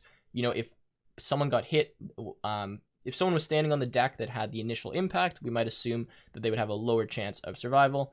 Embark to is where they were going, and then are they alone, yes or no? And this one, this is interesting. We're going to see, does this make an effect? If someone is alone, is that a higher chance of survival, or is that a lower chance of survival? So this is kind of interesting, and this is what I want you guys to think about, is that when we have information and data like this, we don't necessarily know what correlations there might be, but we can kind of assume there's some linear thing that we're looking for, some kind of pattern, right? Whereas if something is true, then, maybe it's more likely someone will survive. Whereas like if they're not alone, maybe it's less likely. And maybe there's no correlation whatsoever, but that's what we're going to find out as we do this model. So let me look actually on the TensorFlow website and see if I can remember what parch and I guess what fair was. So let's go up to the top here. Again, a lot of this stuff is just straight up copied from the TensorFlow website. I've just added my own stuff to it. You can see like I just copied all of this. We're just bringing it in there. Let's see what it says about the different columns, if it gives us any exact explanations. Okay, so I couldn't find what parch or fair stands for. For some reason, it's not on the TensorFlow website either, and I couldn't really find any information about it. If you guys know, leave a comment down below, but it's not that important. We just want to use this data to do a test. So what I've done here, I've loaded in my data set, and notice that I've loaded a training data set and a testing data set. Now, we'll talk about this more later, but this is important. I have two different data sets, one to train the model with and one to test the model with. Now, kind of the basic reason we would do this is because when we test our model for accuracy to see how well it's doing, it doesn't make sense to test it on data it's already seen. It needs to see fresh data so we can make sure there's no bias and that it hasn't simply just memorized the data, that we had. Now, what I'm doing here at the bottom with this Y train and this Y eval is I'm essentially popping a column off of this data set. So if I print out the data set here, and I'm going to show you a cool trick with pandas that we can use to look at this. So I can say df train dot head. So if I look at this by just looking at the head, and we'll print this out. I might need to import some stuff above. We'll see if this works or not. Yeah, so I need to just do these imports. So let's install. And let's do these imports. I'll wait for this to run and then okay, so I've just selected TensorFlow 2.0. We're just importing this now. Should be done in 1 second. And now what we'll do is we'll print out the data frame here. So essentially what this does is load this into a pandas data frame. Now, this is a specific type of object. Now, we're not going to go into this specifically, but a data frame allows us to view a lot of different aspects about the data and kind of store it in a nice form, as opposed to just loading it in and storing it in like a list or a NumPy array, which we might do if we didn't know how to use pandas. This is a really nice way to do it. Read CSV, it'll load it into a data frame object, which actually means we can reference specific columns and specific rows in the data frame. So let's run this and just have a look at it. I need to print df train.head. So let's do that. And there we go. So this is what our data frame head looks like. Now head, what that does is show us the first 5 entries in our data set, as well as show us a lot of the different columns that are in it. Now, since we have more than, we have a few different columns, it's not showing us all of them. It's just giving us the ... But we can see this is what the data frame looks like, and this is kind of the representation internally. So we have entry 0, survived 1, we have male, female, all of that. Now notice that this has the survived column, okay? Because what I'm going to do is I'm going to print the data frame head again, so df train.head, after we run these 2 lines. Now what this line does is takes this entire survived column, so all these 0s and 1s, and removes it from this data frame, so the head data frame, and stores it in the variable Y train. The reason we need to do that is because we need to separate the data we're going to be classifying from the data that is kind of our input information or our initial data set, right? So since we're looking for the survived information, we're going to put that in its own, kind of variable, store it here. Now we'll do the same thing for the evaluation data set, which is df evaluation or our testing data. And notice that here this was train.csv and this one was eval.csv. Now these have the exact same form. They look like completely identical. It's just that, some entries we've just kind of arbitrarily split them. So we're going to have a lot of entries in this training set, and then we'll have a few in the testing set that we'll just use to do an evaluation on the model later on. So we pop them off by doing this. Pop removes and returns this column. So if I print out Y train, actually let's look at this one first just to show you how it's been removed. We can see that we have the survived column here. We popped, and now the survived column is removed from that data set. So that's just important to understand. Now we can print out some other stuff too. So we can look at the Y train and see what that is, just to make sure we really understand this data. So let's look at Y train, and you can see that we have 627 entries, and they're just, 0s or 1s representing whether someone survived or whether they did not. Now the corresponding indexes in this kind of list or data frame correspond to the indexes in the testing and training data frame. What I mean by that is, entry 0 in this specific data frame corresponds to entry 0 in our Y train variable. So if someone survived, at entry 0, it would say 1 here, right? Or in this case, entry 0 did not survive. Now, I hope that's clear. I hope I'm not confusing you with that, but I just want to show one more example to make sure. So we'll say df train 0. I'm going to print that, and then I'm going to print y train at index 0. Oops, if I didn't mess up my brackets, and we'll have a look at it. Okay, so I've just looked up the documentation because I totally forgot that I couldn't do that. If I want to find one specific row in my data frame, what I can do is print .loc. So I do my data frame and then .loc and then whatever index I want. So in this case, I'm locating row 0, which is this. And then on the y train, I'm doing the same thing. I'm locating row 0. Now what I had before, right, if I did df train and I put square brackets, inside here, what I can actually do is reference a specific column. So if I wanted to look at, say the column for age, right? So we have a column for age. What I can do is do df train age, and then I can print this out like this, and it gives me all of the different age values. So that's kind of how we use a data frame. We'll see that as we go further on. Now let's go back to the other example I had, because I just erased it, where I wanted to show you the row 0 in the data frame that's training, and then in the y train, output, whatever that is, so the survival. So you can see here that this is what we get from printing dftrain.loc0, so row 0. This is all the information. And then here, this corresponds to the fact that they did not survive at row 0 because it's simply just the output is value 0. Now I know this is weird. It's saying like name 0, dtype object 0. Don't worry about that. It's just because it's trying to print it with some information. But essentially, this just means this person who was male, 22, and had one sibling did not survive. Okay. So let's get out of this now. We can close this and let's go to, we've pretty much already done what I've just have down here, but we can look at the data frame head. This is a little bit of a nicer output when we just have dftrain.head. We can see that we get kind of a nice outputted little graph. We've already looked at this information, so we know kind of some of the attributes of the data set. Now we want to describe the data set sometimes. What describe does is just give us some overall information. So let's have a look at it here. We can see that we have 627 entries. The mean of age is 29. The standard deviation is, 12 point whatever. And then we get the same information about all of these other different attributes. So for example, it gives us, the mean fare, the minimum fare, and just some statistics. If you guys understand this, great. If you don't, doesn't really matter. The important thing to look at typically is just how many entries we have, as sometimes we need that information. And sometimes the mean can be helpful as well, because you can kind of get an average of like what the average value is in the data set. So if there's any bias later on, you can figure that out, but it's not crazy important. Okay, so let's have a look at the shape. So just like NumPy arrays and tensors have a shape attribute, so do data frames. So if we want to look at the shape, we can just print out dftrain.shape. We get 627 by 9, which essentially means we have 627 rows and 9 columns or 9 attributes. So yeah, that's what it says here, 627 entries, 9 features. We can interchange attributes and features. And then we can look at the head information for Y, so we can see that here, which we've already looked at before. And that gives us the name, which was survived. Okay, so now what we can actually do is make some kind of graphs about this data. Now, I've just stolen this code, straight up from the TensorFlow website. I wouldn't expect you guys to do any of this, like output any of these values. But what we're going to do is create a few histograms and some plots just to look at kind of some correlations in the data, so that when we start creating this model, we have some intuition on what we might expect. So let's look at age. So this gives us a histogram of the age. So we can see that there's about 25 people that are kind of between 0 and 5. There is, maybe like 5 people that are in between 5 and 10. And then the most amount of people are kind of in between their 20s and 30s, so in the mid 20s.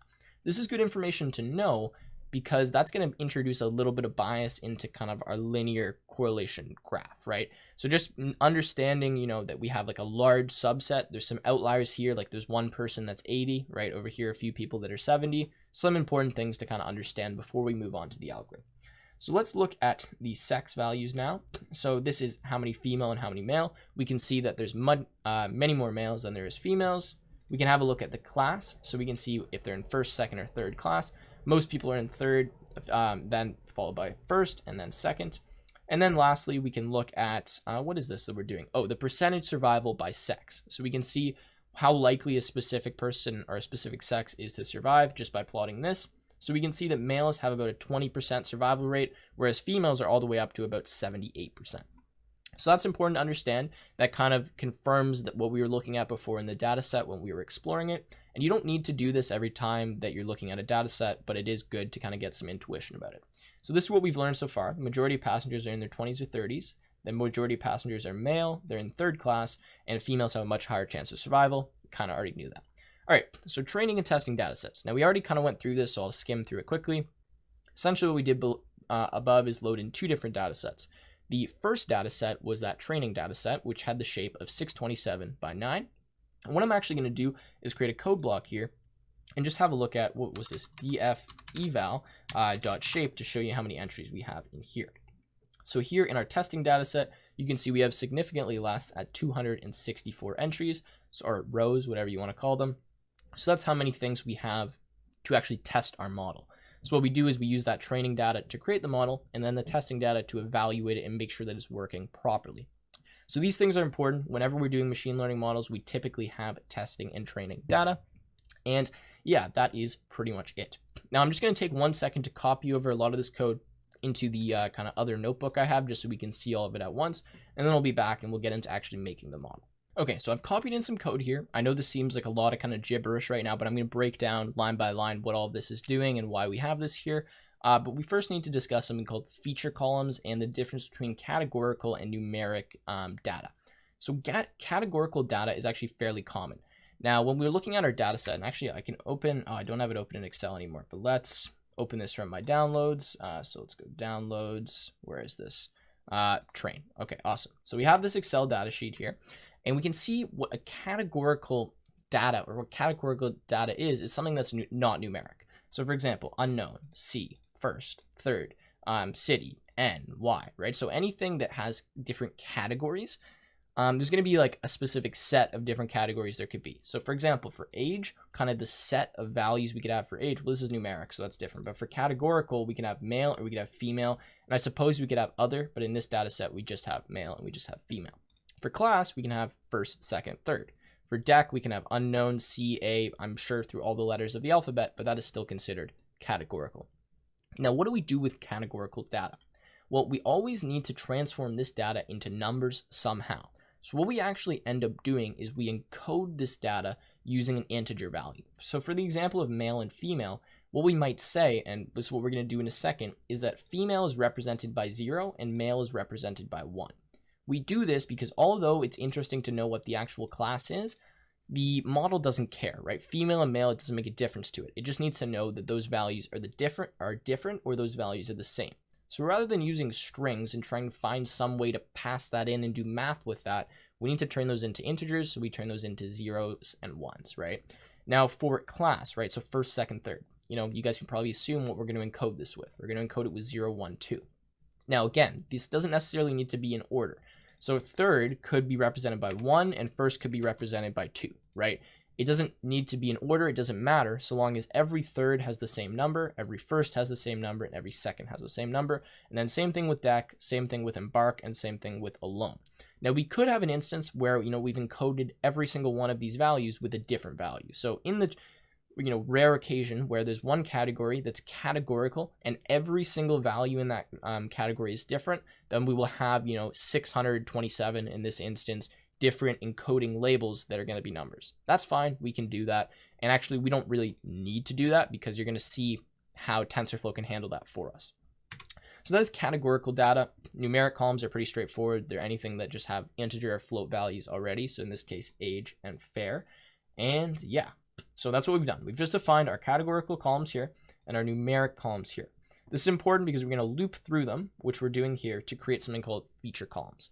Feature columns are nothing special. They're just what we need to feed to our linear estimator, our linear model, to actually make predictions. So kind of our steps here that we've gone through so far is import, load the data set, explore the data set, make sure we understand it, create our categorical columns and our numeric columns. So I've just hard coded these in, right? Like sex, parch, class, deck, alone, all these ones.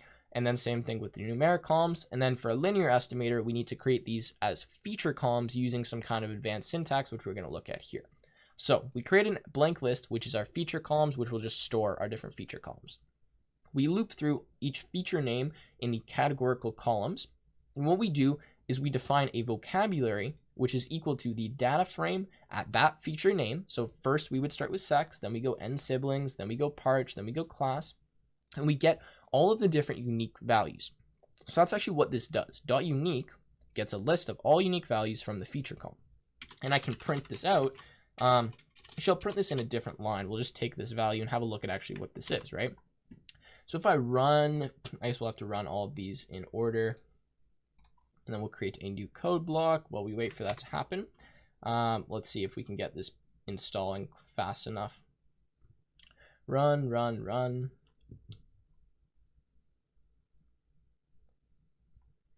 Okay, now we go to df train, and we can see this is what this looks like. So these are all the different unique values that we had in that specific feature name. Now that feature name was what? Categorical columns. Oh, what did I do? Feature name. Oh, sorry, that's going to be the unique one. Let's just put, rather than feature name, let's put sex, right? And let's have a look at what this is. So we can see that the two unique values are male and female. Now I actually want to do, what is it? Embark town. And I want to see what this one is. So how many different values we have. So we'll copy that in. And we can see we have Southampton, cannot pronounce that, and then the other city is an unknown. And that is kind of how we get the unique value. So that's what that method is doing there. Let's actually delete this code block because we don't need it anymore.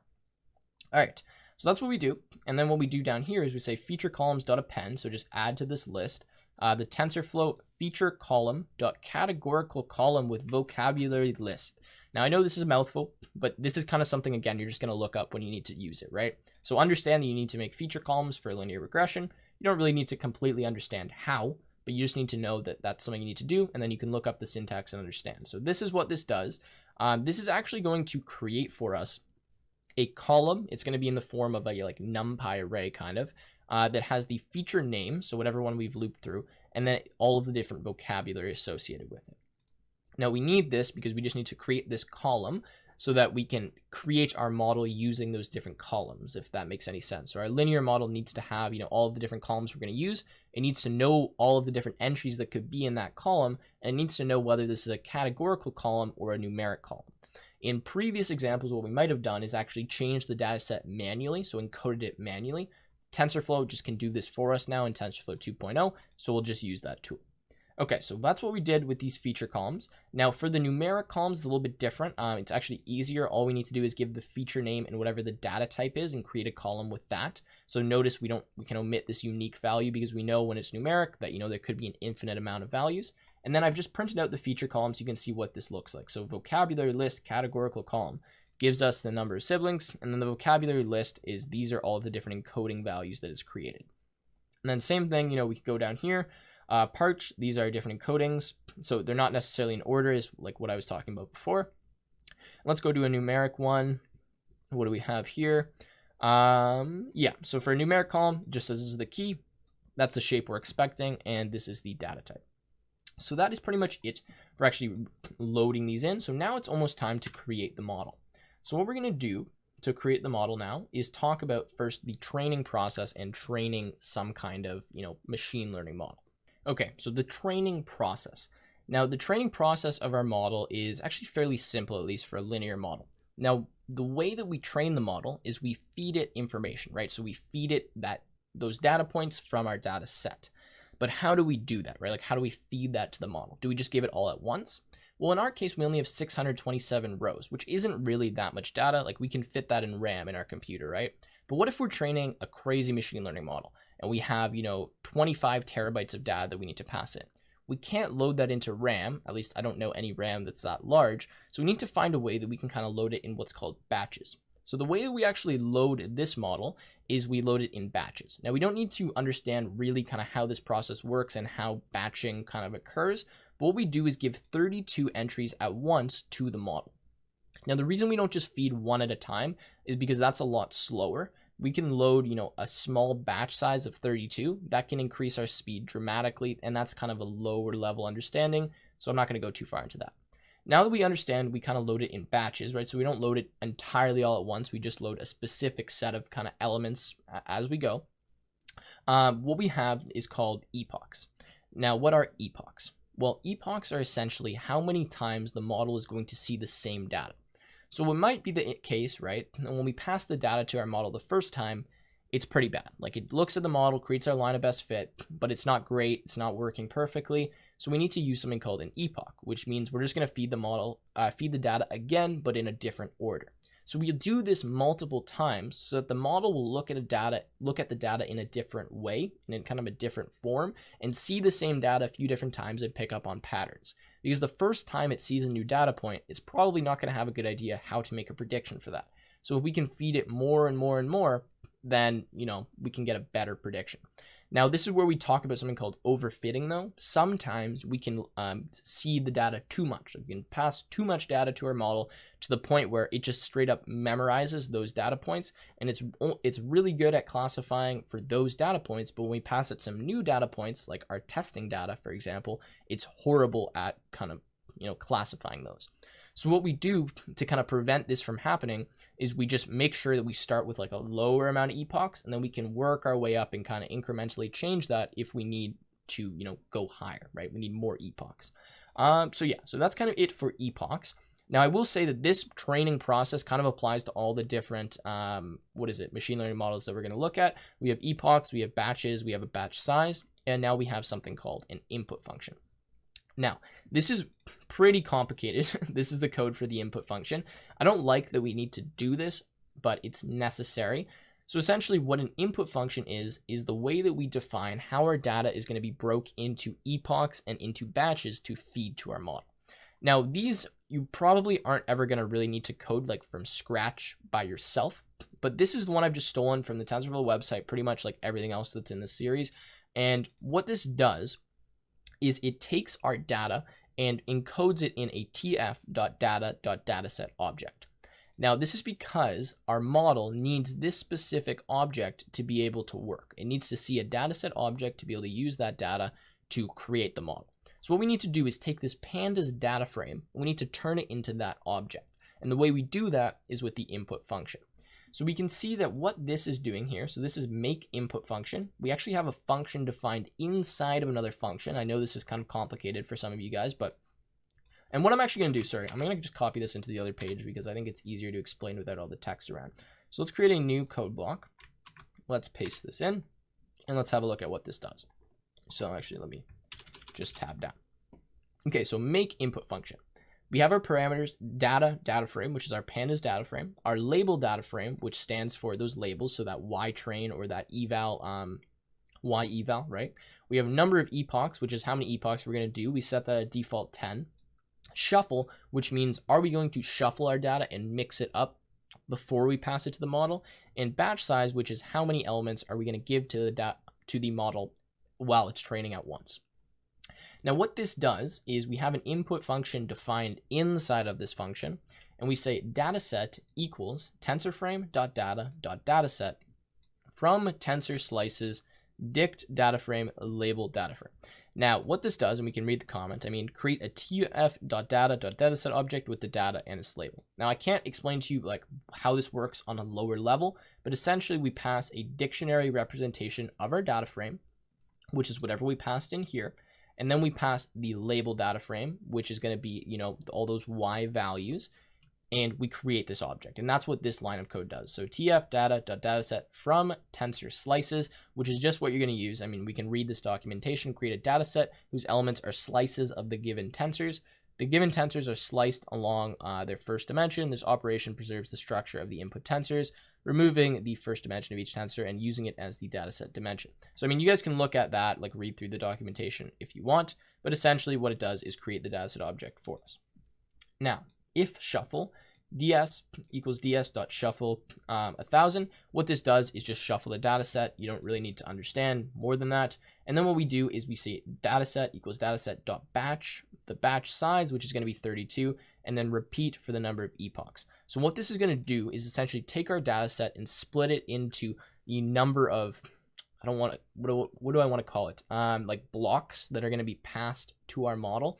So it can do this by knowing the batch size. It obviously knows how many elements because that's the dataset object itself, and then repeat the number of epochs. So this can figure out, how many blocks do I need to split it into to feed it to my model. Now, return dataset, simply from this function here, we'll return that dataset object, and then on the outside return, we actually return this function. So what this exterior function does, and I'm really just trying to break this down so you guys understand, is make an input function. It literally makes a function and returns the function object to wherever we call it from. So that's how that works. Now we have a train input function and an eval input function. And what we need to do to create these is just use this function that we've defined above. So we say make input function, df train, y train. So our data frame for training and our data frame for the labels of that. So we can see the comment, here we will call the input function, right? And then eval train. So it's going to be the same thing, except for the evaluation. We don't need to shuffle the data because we're not training it. We only need one epoch because again, we're just training it. And we'll pass the evaluation data set and the evaluation value from y. Okay, so that's it for making the input function. Now I know this is complicated, but that's the way we have to do it. And unfortunately, if you don't understand after that, there's not much more I can do. You might just have to read through some of the documentation. All right, creating the model. We are finally here. I know this has been a while, but I need to get through everything. So linear estimator. So we're going to copy this, and I'm just going to put it in here, and we'll talk about what this does. So linear underscore est equals tf.estimator.linear classifier, and we're giving it the feature columns that we created up here. So this work was not for nothing. We have this feature column which defines, what is in every single, like what should we expect for our input data. We pass that to a linear classifier object from the estimator module from TensorFlow, and then that creates the model for us. Now, this again is syntax that you don't need to memorize. You just need to understand how it works. What we're doing is creating an estimator. All of these kind of core learning algorithms use what's called estimators, which are just basic implementations of algorithms in TensorFlow. And again, pass the feature columns. That's how that works. All right, so now let's go to training the model. Okay, so I'm just going to copy this again. I know you guys think I'm just copying the code back and forth, but I'm not going to memorize the syntax. I just want to explain to you how all of this works. And again, you guys will have all this code. You can mess with it, play with it, and learn on your own that way. So to train is really easy. All we need to do I say linear est.train and then just give that input function. So that input function that we created up here, right, which was returned from make input function, like this train input function here is actually equal to a function. It's equal to a function object itself. If I were to call train underscore input function like this would actually call this function. That's how this works in Python. It's a little bit of a complicated syntax, but that's how it works. We pass that function here. And then this will use the function to grab all of the input that we need and train the model. Now, the result is going to be, rather than train, we're going to evaluate, right? And notice that we didn't store this one in a variable, but we're storing the result in a variable so that we can look at it. Now, clear output is just from what we imported above, just going to clear the console output because there will be some output while we're training. And then we can print the accuracy of this model. So let's actually run this and see how this works. This will take a second, so I'll be back once this is done. Okay, so we're back and we've got a 73.8% accuracy. So essentially what we've done, right, is we've trained the model. You might have seen a bunch of output while you were doing this on your screen. And then we printed out the accuracy after evaluating the model. And this accuracy isn't very good, but for our first shot, this is okay. And we're going to talk about how to improve this in a second. Okay, so we've evaluated the data set. We stored that in result. I want to actually look at what result is, because obviously you can see we've referenced the accuracy part, as if this was a Python dictionary. So let's run this one more time. This is going to take a second again. So we printed out result here, and we can see that we have actually a bunch of different values. So we have accuracy, accuracy baseline, AUC, and all these different kind of statistical values. Now, these aren't really going to mean much to you guys, but I just want to show you that we do have those statistics, and to access any specific one, this is really just a dictionary object, so we can just reference the key that we want, which is what we did with accuracy. Now, notice our accuracy actually changed here. We went to 76. Now, the reason for this is, like I said, our data is getting shuffled, it's getting put in a different order, and based on the order in which we see data, our model will, make different predictions and be trained differently. So if we had, another epoch, right? If I change epochs to say 11 or 15, our accuracy will change. Now it might go up, it might go down. That's something we have to play with as, a machine learning developer, right? That's what your goal is to get the most accurate model. Okay, so now it's time to actually use the model to make predictions. So up until this point, we've just been doing a lot of work to understand how to create the model, what the model is, how we make an input function, training, testing data. I know a lot of stuff. Now, to actually use this model and make accurate predictions with it is somewhat difficult, but I'm going to show you how. So essentially, TensorFlow models are built to make predictions on a lot of things at once. They're not great at making predictions on one piece of data. If you just want one passenger to make a prediction for, they're much better at working in large batches of data. Now you can definitely do it with 1, but I'm just going to show you how we can make a prediction for every single point that's in that evaluation data set. So right now we looked at the accuracy, and the way we determined the accuracy was by essentially comparing the results that the predictions gave from our model versus what the actual results were for every single one of those passengers. And that's how we came up with an accuracy of 76%. Now, if we want to actually check and get predictions from the model and see what those actual predictions are, what we can do is use a method called .predict. So what I'm going to do is I'm going to say, I guess, result like this equals, and in this case, we're going to do the model name, which is linear est dot predict. And then inside here, what we're going to pass is that input function we use for the evaluation. So just like, we need to pass an input function to actually train the model, we also need to pass an input function to make a prediction. Now this input function could be a little bit different. We can modify this a bit if we wanted to, but to keep things simple, we use the same one for now. So what I'm going to do is just use this eval input function. So the one we've already created where we did, 1 epoch. We don't need to shuffle because it's just the evaluation set. So inside here, we're going to do eval input function. Now what we need to do though is convert this to a list just because we're going to loop through it. And I'm actually going to print out this value so that we can see what it is before we go to the next step. So let's run this and have a look at what we get. Okay, so we get logistics array. We can see all these different values. So we have, this array with this value. We have probabilities, this value, and this is kind of what we're getting. So we're getting logistic, all classes, like there's all this random stuff.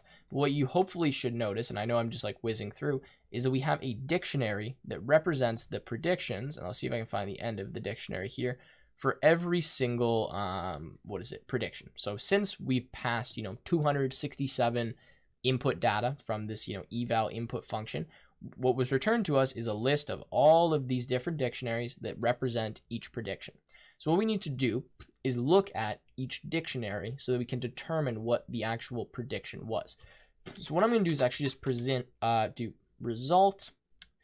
I wonder if I can do result 0 because this is a list, so that should mean we can index it so we can actually look at one prediction. Okay, so this is the dictionary of one prediction. So I know this seems like a lot, but this is what we have. This is our prediction. So logistics, we get some array, we have logistic in here in this dictionary, and then we have probabilities. So what I actually want is probability. Now, since what we ended up having was a prediction of 2 classes, right? Either 0 or 1. We're predicting either someone survived or they didn't survive, or what their percentage should be. We can see that the percentage of survival here is actually 96%, and the percentage that it thinks that it won't survive is, 3.3%. So if we want to access this, what we need to do is click do result at some index, so whatever, one we want. So we're going to say result, and then here we're going to put probabilities. So I'm just going to print that like that, and then we can see the probabilities. So let's run this. And now we see our probabilities are 96 and 33. Now, if we want the probability of survival, so I think I actually might have messed this up. I'm pretty sure the survival probability is actually the last one, whereas like the non-survival is the first one because 0 means you didn't survive and 1 means you did survive. So that's my bad. I messed that up. So if I actually want their chance of survival, I'll index 1. So if I index 1, you see we get 3.3%. But if I wanted their chance of not surviving, I would index 0. And that makes sense because 0 is, what we're looking like. 0 represents they didn't survive, whereas 1 represents they did survive. So that's kind of how we do that. So that's how we get them. Now, if we wanted to loop through all of these, we could loop through every dictionary and we could print every single probability of each person. And we could also look at that person's stats and then look at their probability. So let's see, the probability of surviving is, in this case, 3% or whatever it was, 3.3%. But let's look at the person that we were actually predicting on and see if that makes sense. So if I go eval, df eval dot loc 0, we print that, and then we print the result. What we can see is that for the person who was male and 35 that had no siblings, their fare was this, they're in 3rd class, we don't know what deck they were on, and they were alone, they have a 3.3% chance of surviving. Now, if we change this, we could go like 2. Let's have a look at this second person and see what their chance of survival is. Okay, so they have a higher percent chance. So 38% chance. They're a female. They're a little bit older, so that might be a reason why their survival rate's a bit lower. And I mean, we can keep doing this and look through and see what it is, right? And if we want to get the actual value, like if this person survived or if they didn't survive, then what I can do is I can print df eval. Actually, it's not going to be eval. It's going to be y underscore eval. Yeah. And that's going to be dot loc 3. Now, this will give us if they survived or not. So actually, in this case, that person did survive, but we're only predicting a 32%. So you can see that that's, represented in the fact that we only have about a 76% accuracy because this model is not perfect. And in this instance, it was pretty bad. It's saying they have a 32% chance of surviving, but they actually did survive. So maybe that should be higher, right? So we could change this number and go 4. I'm just messing around and showing you guys, how we use this. So in this one, same thing. This person survived, although, what is it? They only were given a 14% chance of survival. So anyways, that is how that works. This is how we actually make predictions and look at the predictions. You understand that now what's happening is I've converted this to a list just because this is actually a generator object, which means it's meant to just be looped through rather than just look at it with a list, but that's fine. We'll use a list. And then we can just print out, result at whatever index, probabilities, and then 1 to represent their chance of survival.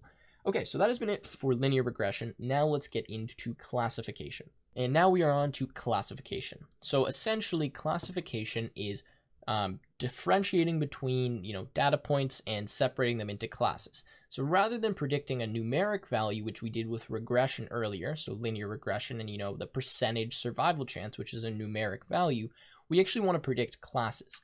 So what we're going to end up doing is predicting the probability that a specific data point or a specific entry or whatever we're going to call it is within all of the different classes it could be. So for the example here, we're going to use flowers. So it's called the iris, I think it's the iris flower data set or something like that. And we're going to use some different properties of flowers to predict what species of flower it is. So that's the difference between classification and regression. Now, I'm not going to talk about the specific algorithm we're going to use here for classification because there's just so many different ones you can use. But yeah, I mean, if you really care about how they work on a lower mathematical level, I'm not going to be explaining that because it doesn't make sense to explain it for one algorithm when there's like hundreds and they all work a little bit differently. So you guys can kind of look that up and I'll tell you some resources and where you can find that. I'm also going to go faster through this example just because I've already covered kind of a lot of the fundamental stuff in linear regression. So hopefully we should get this one done a little bit quicker and move on to the next kind of aspects in this series. All right, so first steps, load TensorFlow, import TensorFlow. We've done that already. Dataset, we need to talk about this. So the dataset we're using is that iris flowers dataset like I talked about. And this specific dataset separates flowers into 3 different species. So we have these different species. This is the information we have. So septal length, width, petal width. We're going to use that information obviously to make the predictions. So given this information, in our final model, can it tell us which one of these flowers it's most likely to be? Okay, so what we're going to do now is define the CSV column names and the species. So the column names are just going to define what we're going to have in our data set as like the headers for the columns. Species obviously is just the species and we'll throw them there. All right, so now we're going to load in our data sets. So this is going to be different every time you're kind of working with models depending on where you're getting your data from. In our example, we're going to get it from Keras, which is kind of a sub-module of TensorFlow. It has a lot of useful data sets and tools that we'll be using throughout this series. But keras.utils.getFile, again, don't really focus on this. Just understand what this is going to do is save this file onto our computer as iristraining.csv, grab it from this link, and then what we're going to do down here is load the train and test. And again, notice this is training and this is testing into 2 separate data frames. So here we're going to use the names of the columns as the CSV column names. We're going to use the path as whatever we loaded here. Header equals 0, which just means row 0 is the header. All right, so now we will move down and we'll have a look at our data set. So like we've done before. Oh, I've got to run this code first. CSV column names. Okay, so we're just running things in the wrong order here apparently. Okay, so let's look at the head. So we can see this is kind of what our data frame looks like. And notice that our species here are actually defined numerically. So rather than before when we had to do that thing where, we made those feature columns and we converted the categorical data into numeric data with those kind of weird TensorFlow tools, this is actually already encoded for us. Now 0 stands for setosa, and then 1 and 2 obviously stand for these ones respectively. And that's how that works. Now these, I believe, are in centimeters, the septal length, petal width. That's not super important, but sometimes you do want to know that information. Okay.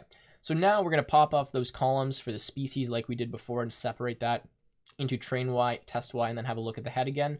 So let's do that and run this. Notice that is gone. Again, we've talked about how that works. And then these, if we wanted to have a look at them and actually, let's do this by just having a new block. Let's say train underscore y dot, what is it, dot head. If I could spell head correctly. Okay, so we run head and we can see this is what it looks like, nothing special. That's what we're getting. All right, so let's delete that. Let's look at the shape of our training data. I mean, we can probably guess what it is already, right? We're gonna have shape 4 because we have 4 features. And then how many entries do we have? Well, I'm sure this will tell us. So 120 entries in shape 4. Awesome, that's our shape. Okay, input function. So we're moving fast here already. We're getting into a lot of the coding. So what I'm actually gonna do is, again, copy this over into a separate document, and I'll be back in a second with all that. Okay, so input function time. We already know what the input function does because we used it previously. Now, this input function is a little bit different than before just because we're kind of changing things slightly. So here, we don't actually have any, what do you call it? We don't have any epochs, and our batch size is different. So what we've done here is, rather than actually, defining like make input function, we just have input function like this. And what we're going to do is a little bit different when we pass this input function. I'll kind of show you. It's a little bit more complicated, but you can see that we've cleaned this up a little bit. So exactly, we're doing what we did do before. We're converting this data, which is our features, which we're passing in here, into a data set, and then we're passing those labels as well. And then if we're training, so if training is true, what we're going to do is say dataset is equal to the dataset.shuffle. So we're going to shuffle that information and then repeat that. And that is all we really need to do. We can do dataset.batch at the batch size, 256, return that, and we're good to go. So this is our input function. Again, these are kind of complicated. You kind of have to just get experience seeing a bunch of different ones to understand how to actually make one on your own.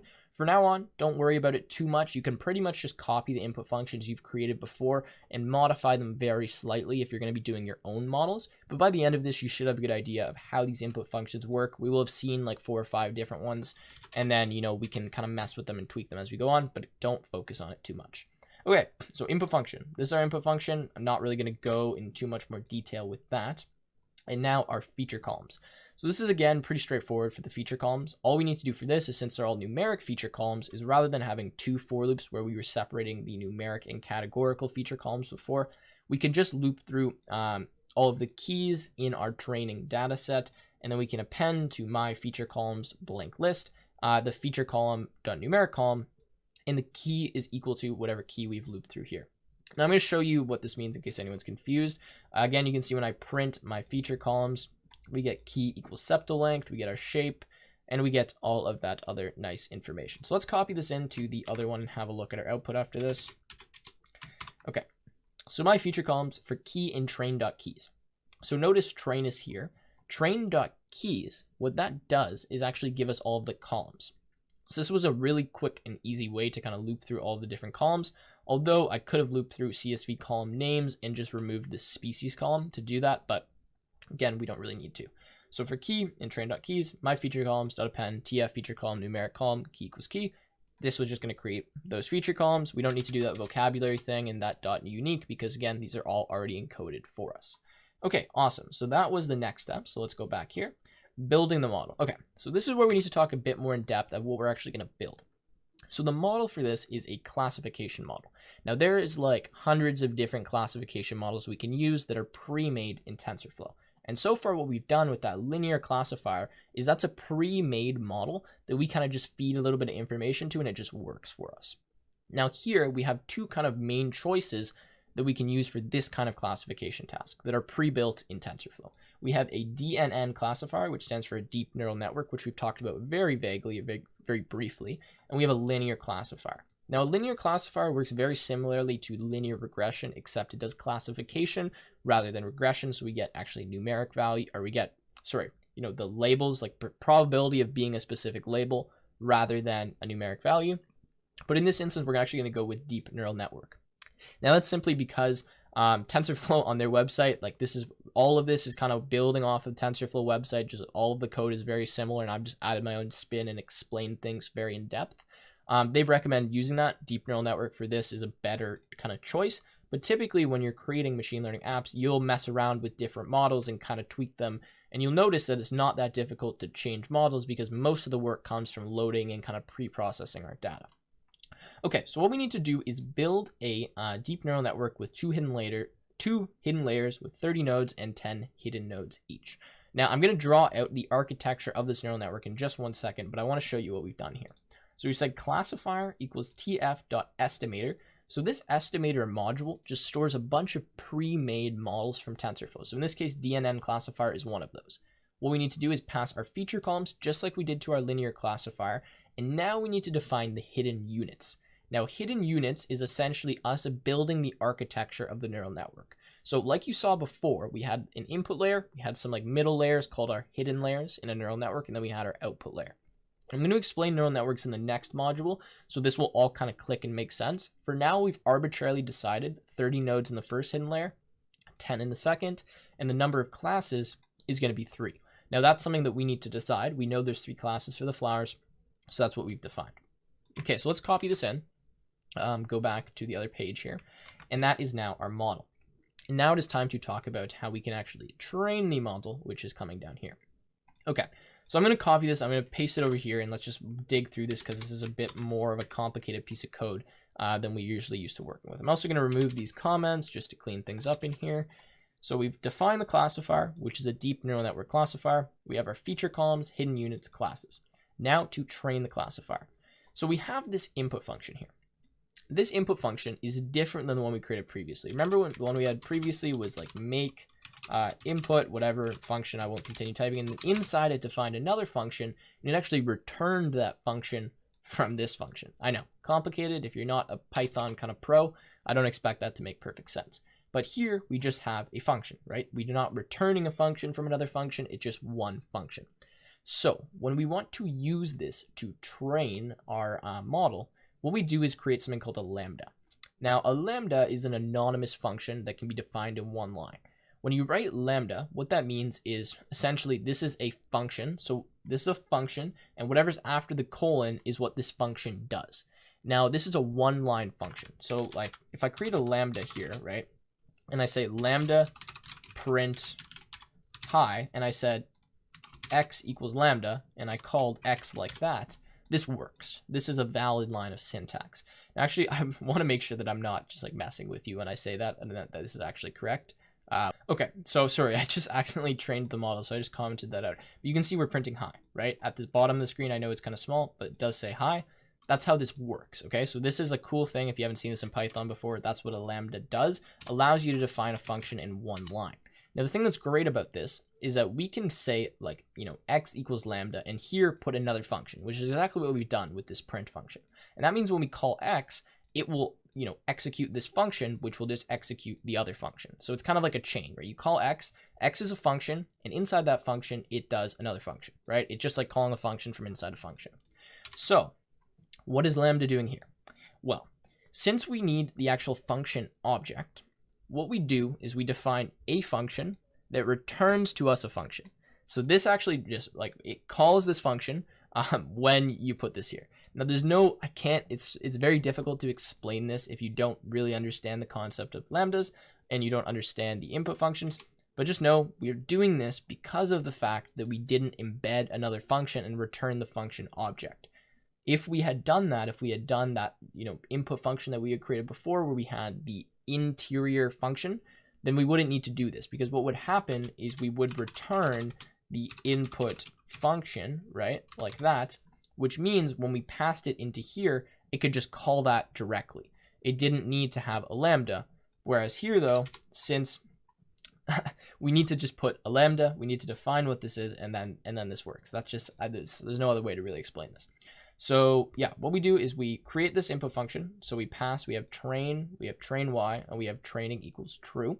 And then we do steps equals 5,000. So this is similar to an epoch, except this is just defining a set amount of steps we're going to go through. So rather than saying like we'll go through the data set 10 times, we're just going to say we'll go through the data set until we've hit 5,000 numbers, like 5,000 things that have been looked at. So that's what this does with that train. Now let's run this and just look at the training output from our model. It gives us some like things here. We can kind of see how this is working.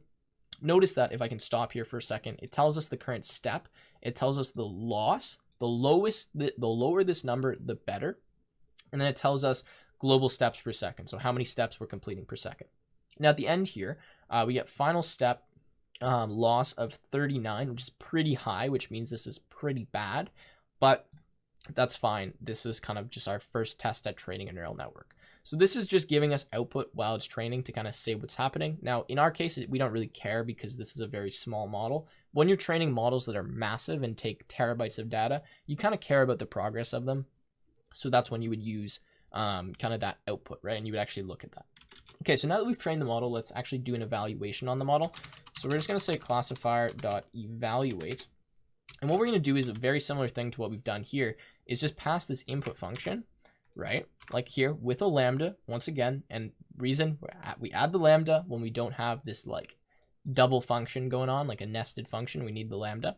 And then in here, what we do is rather than passing train and train y, we're going to pass test, I believe. And then I think I just called it test y. Okay. And then for training, obviously this is false. So we can just set that false like that. I'm just going to look at the other screen to make sure I didn't mess this up because again, I don't remember the syntax. Yeah, so classifier.evaluate test y looks good to me. We'll take this print statement just so we get a nice output for our accuracy. Okay, so let's look at this. Again, we're going to have to wait for this to train, but I will show you a way that we don't need to wait for this to train every time in 1 second, and I'll be right back. Okay, so what I'm actually going to do, and I've just kind of paused like the execution of this code, is throw this in the next block under, because the nice thing about Google Colaboratory is that I can run this block of code, right? I can train all this stuff, which is what I'll run now while we're talking, just so it happens. And then I can have another code block kind of below it, which I have here. And it doesn't matter, I don't need to rerun that block every time I change something here. So if I change something in any lower blocks, I don't need to change the upper block, which means I don't need to wait for this to train every time I want to do an evaluation on it. Anyways, so we've done this, we've got test, we got test y. I just need to change this instead of eval result. Actually, I need to say eval underscore result equals classifier.evaluate so that we can actually store this somewhere and get the answer. And now we'll print this, and notice this happens much, much faster. We get a test accuracy of 80%. So if I were to retrain the model, chances are this accuracy would change, again, because of the order in which we're seeing different flowers. But this is pretty decent considering we don't have that much test data, and we don't really know what we're doing, right? We're kind of just messing around and experimenting for right now. So to get 80% is pretty good. Okay, so actually, what am I doing? We need to go back now and do predictions. So how am I going to predict this for specific flowers? So let's go back to our core learning algorithms. And let's go to predictions. Now, I've written a script already just to save a bit of time that allows us to do a prediction on any given flower. So what I'm going to do is create a new block down here, code block, and copy this function in. Now, we're going to digest this and kind of go through this on our own to make sure this makes sense. But what this little script does is allow the user to type in some numbers, so the septal length, width, and I guess petal length and width. And then it will spit out to you what the predicted class of that flower is. So we could do a prediction on every single one of our data points like we did previously, and we already know how to do that. I showed you that with linear regression. But here I just wanted to do it on one entry. So what do we do? So I start by creating an input function. It's very basic. We have batch size 256. All we do is we give some features, and we create a data set from those features that's a dict, and then dot batch and the batch size. So what this is doing is, notice we don't give any y value, right? We don't give any labels. The reason we don't do that is because when we're making a prediction, we don't know the label, right? Like we actually want the model to give us the answer. So here I wrote down the features. I created a predict dictionary just because I'm going to add things to it. And then I just prompted here with a print statement, please type numeric values as prompted.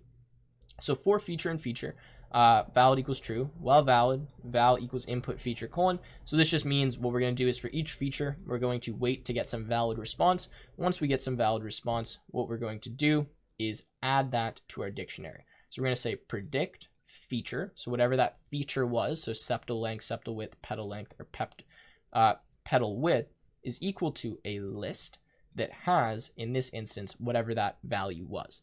Now, the reason we need to do this is because, again, the predict method from TensorFlow works on predicting for multiple things, not just one value. So even if we only have one value we want to predict for, we need to put it inside of a list because it's expecting the fact that we will probably have more than one value in which we would have multiple values in the list, right? Each representing a different row or a new flower to make a prediction for. Okay.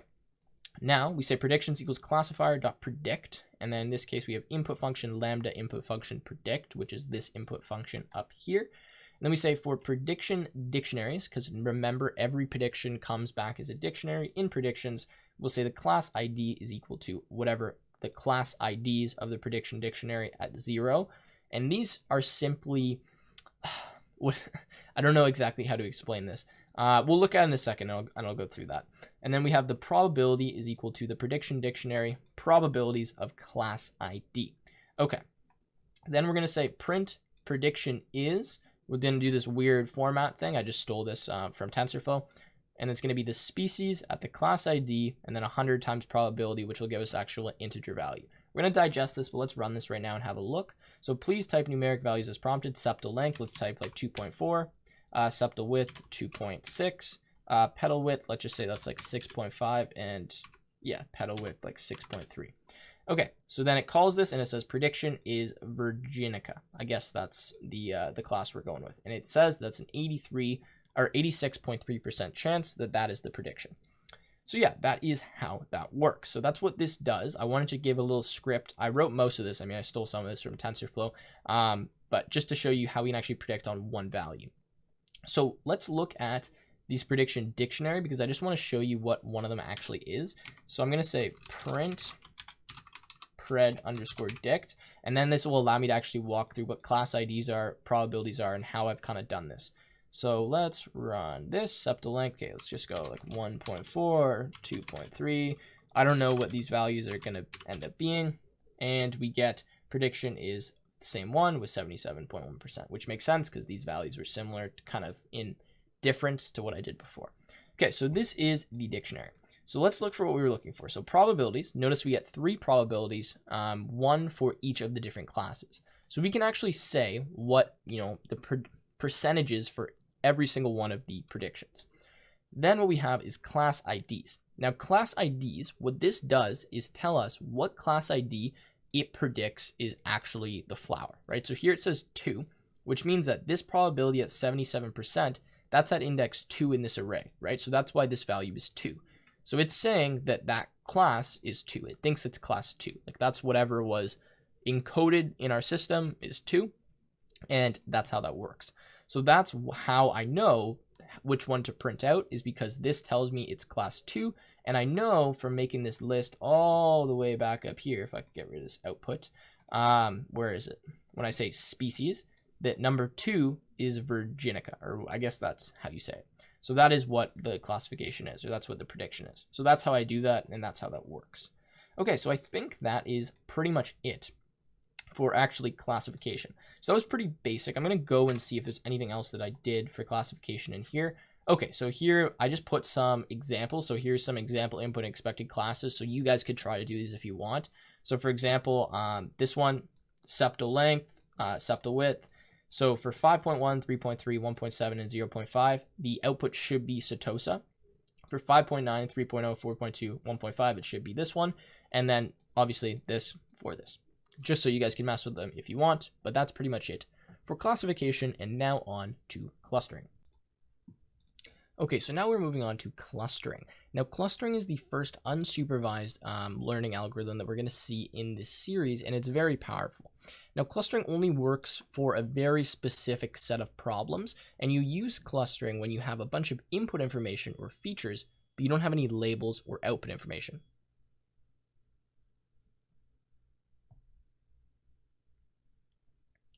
Essentially, what clustering does is finds clusters of like data points and tells you the location of those clusters. So you give a bunch of training data, you can pick how many clusters you want to find. So maybe we're going to be classifying digits, right? Handwritten digits using k-means clustering. In that instance, we would have 10 different clusters for the digits 0 through 9, and you pass all this information and the algorithm actually finds those clusters in the data set for you. We're going to walk through an example that'll make sense, but I just want to quickly explain the basic algorithm behind k-means. It's essentially the set of steps, because I'm going to walk you through them and with a visual example. So we're going to start by randomly picking k points to place k centroids. Now a centroid stands for where our current cluster is kind of defined, and we'll see it in a second. The next step is we're going to assign all of the data points to the centroids by distance. So actually, now that I'm talking about this, I think it just makes more sense to get right into the example, because if I keep talking about this, you guys are probably just going to be confused, although I might come back to this just to reference those points. Okay, so let's create a little graph like this in 2 dimensions for our basic example, and let's make some data points here. So I'm just going to make them all red, and you're going to notice that I'm going to make this kind of easier for ourselves by putting them in like their own unique little groups, right? So actually we'll add one up here, then we can add some down here and down here. Now the algorithm starts for k-means clustering, and you guys will understand how this works as we continue, by randomly picking k centroids. Now I'm going to denote a centroid by a little filled in triangle like this. And essentially what these are is where these different clusters currently exist. So we start by randomly picking k, which is what we've defined. So let me, in this instance, we're going to say k equals 3, k centroids wherever. So maybe we put one, you know, somewhere like here. You know what, I might not bother filling these in because they're going to take a while. Maybe we put one here, and maybe we end up putting one over here. Now, I've kind of put them close to where clusters are, but these are going to be completely random. Now, what happens next is each group or each data point is assigned to a cluster by distance.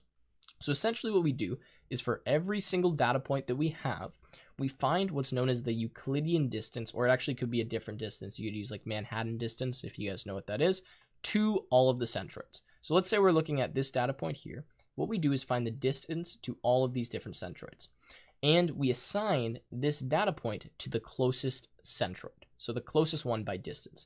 Now in this instance, it's looking like it's going to be a bit of a tie between this centroid and this centroid, but I'm going to give it to the one on the left. So what we do is we're going to say this is now a part of this centroid. So if I'm calling this, like, let's just say this is centroid 1, this is centroid 2, and this is centroid 3, then this now is going to be a part of centroid 1 because it's closest to centroid 1.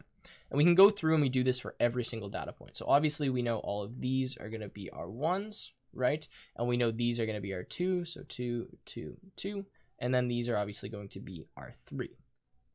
Now I'm actually just going to add a few other data points because I want to make this a little bit more sophisticated almost, if that makes any sense. So I'll add those data points here. We'll even add one here, and now we'll give these labels. So these ones are close, so I'm going to say this one's 1. I'm going to say this one's 2. I know it's not closest to it, but just because I want to do that for now, we'll say 2 for that, and we'll say 3 here. Okay, so now that we've done that, we've labeled all of these points. What we do is we now move these centroids that we've defined into the middle of all of their data points. So what I do is I essentially find, it's called center of mass, the center of mass between all of the data points that are labeled the same. So in this case, these will be all the ones that are labeled the same. And I take this centroid, which I'm going to have to erase, get rid of it here, and I put it right in the middle. So let's go back to blue. And let's say the middle of these data points ends up being somewhere around here. So we put it in here. And this is what we call center of mass. And this again would be centroid 2. So let's just erase this. And there we go. Now we do the same thing with the other centroids. So let's remove these ones. Let's remove these ones. So for 3, I'm saying it's probably going to be somewhere in here. And then for 1, our center of mass is probably going to be located somewhere about here. Now what I do is I repeat the process that I just did, and I reassign all of the points now to the closest centroid.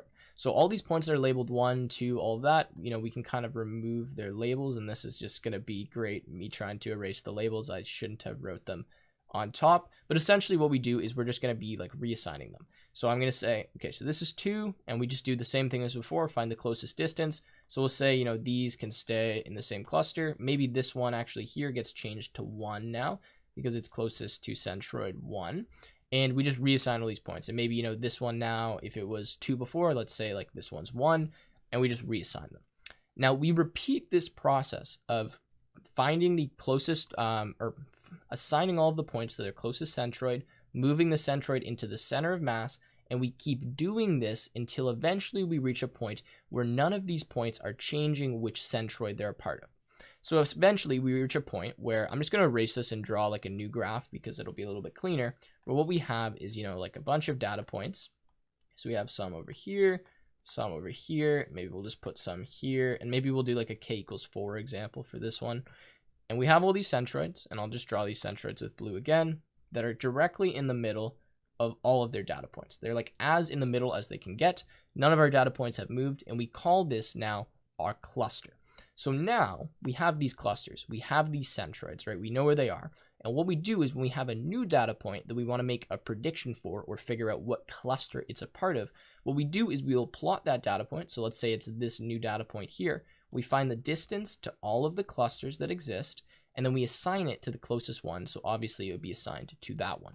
And we can do this for any data point, right? So even if I put a data point all the way over here, well, its closest cluster is this, so it gets assigned to this cluster, and my output will be whatever this label of this cluster is. And that's essentially how this works. You're just clustering data points, figuring out which ones are similar, and this is a pretty basic algorithm. I mean, you draw your little triangle, you find the distance from every point to the triangle, or to all of the triangles actually, and then what you do is just simply assign those values to that centroid. You move that centroid to the center of mass, and you repeat this process constantly until eventually you get to a point where none of your data points are moving. That means you've found the best clusters that you can, essentially.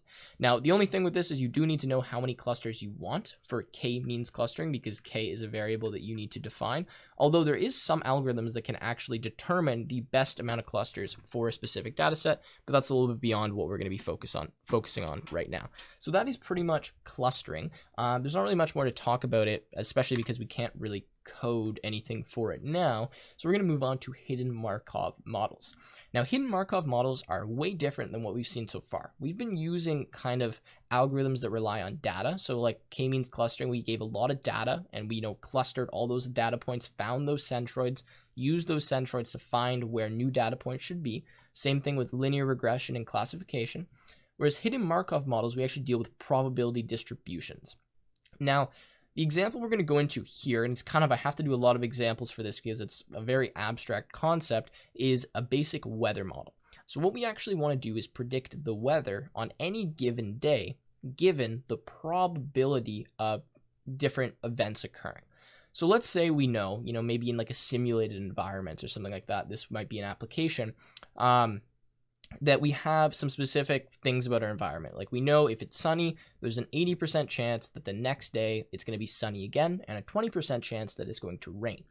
Maybe we know some information about sunny days and about cold days, and we also know some information about the average temperature on those days. Using this information, we can create a hidden Markov model that will allow us to make a prediction for the weather in future days, given kind of that probability that we've discovered. Now, you might be like, well, how do we know this? Like, how do I know this probability?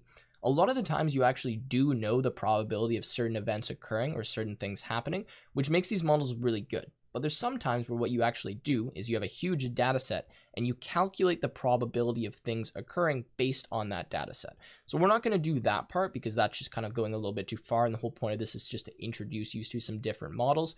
But in this example, what we will do is use some predefined probability distributions. So let me just read out the exact definition of a hidden Markov model and we'll start going more in depth. So the hidden Markov model is a finite set of states, each of which is associated with a generally multidimensional probability distribution. Transitions among the states are governed by a set of probabilities called transition probabilities. So in a hidden Markov model, we have a bunch of states. Now, in the example that I was just talking about with this weather model, the states we would have is hot day and cold day.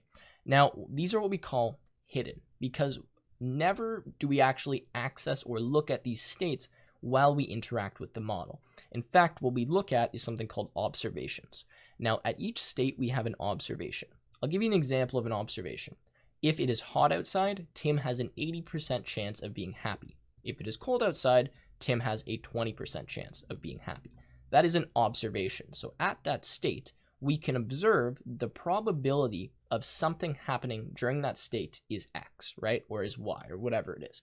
So we don't actually care about the states in particular, we care about the observations we get from that state. Now in our example, what we're actually going to do is we're going to look at the weather as an observation for the state. So for example, on a sunny day, the weather has, the probability of being between 5 and 15 degrees Celsius with an average temperature of 11 degrees. That's a probability we can use. Now I know this is slightly abstract, but I just want to talk about the data we're going to work with here. I'm going to draw out a little example, go through it, and then we'll actually get into the code. So let's start by discussing the type of data we're going to use. So typically in previous ones, right, we used like hundreds, if not like thousands of entries or rows or data points for our models to train. For this, we don't need any of that. In fact, all we need is just constant values for probability and, transition distributions and observation distributions. Now, what I'm going to do is go in here and talk about states, observations, and transitions. So we have a certain amount of states. Now, we will define how many states we have, but we don't really care what that state is. So we could have states, for example, like warm, cold, high, low, red, green, blue. We can have as many states as we want. We could have one state, to be honest, although that would be kind of strange to have that. And these are called hidden because we don't directly observe them. Now, observations. So each state has a particular outcome or observation associated with it based on a probability distribution. So it could be the fact that during a hot day, it is 100% true that Tim is happy. Although, in a hot day, we could observe that 80% of the time Tim is happy and 20% of the time he is sad, right? Those are observations we make about each state. And each state will have their different observations and different probabilities of those observations occurring. So if we were just going to have like an outcome for the state, that means it's always the same. There's no probability that something happens. And in that case, that's just called an outcome because the probability of the event occurring will be 100%. Okay, then we have transitions. So each state will have a probability defining the likelihood of transitioning to a different state. So for example, if we have a hot day, there will be a percentage chance that the next day will be a cold day. And if we have a cold day, there will be a percentage chance that the next day is either a hot day or a cold day. So we're going to go through like the exact what we have for our specific model below. But just understand there's a probability that we could transition into a different state.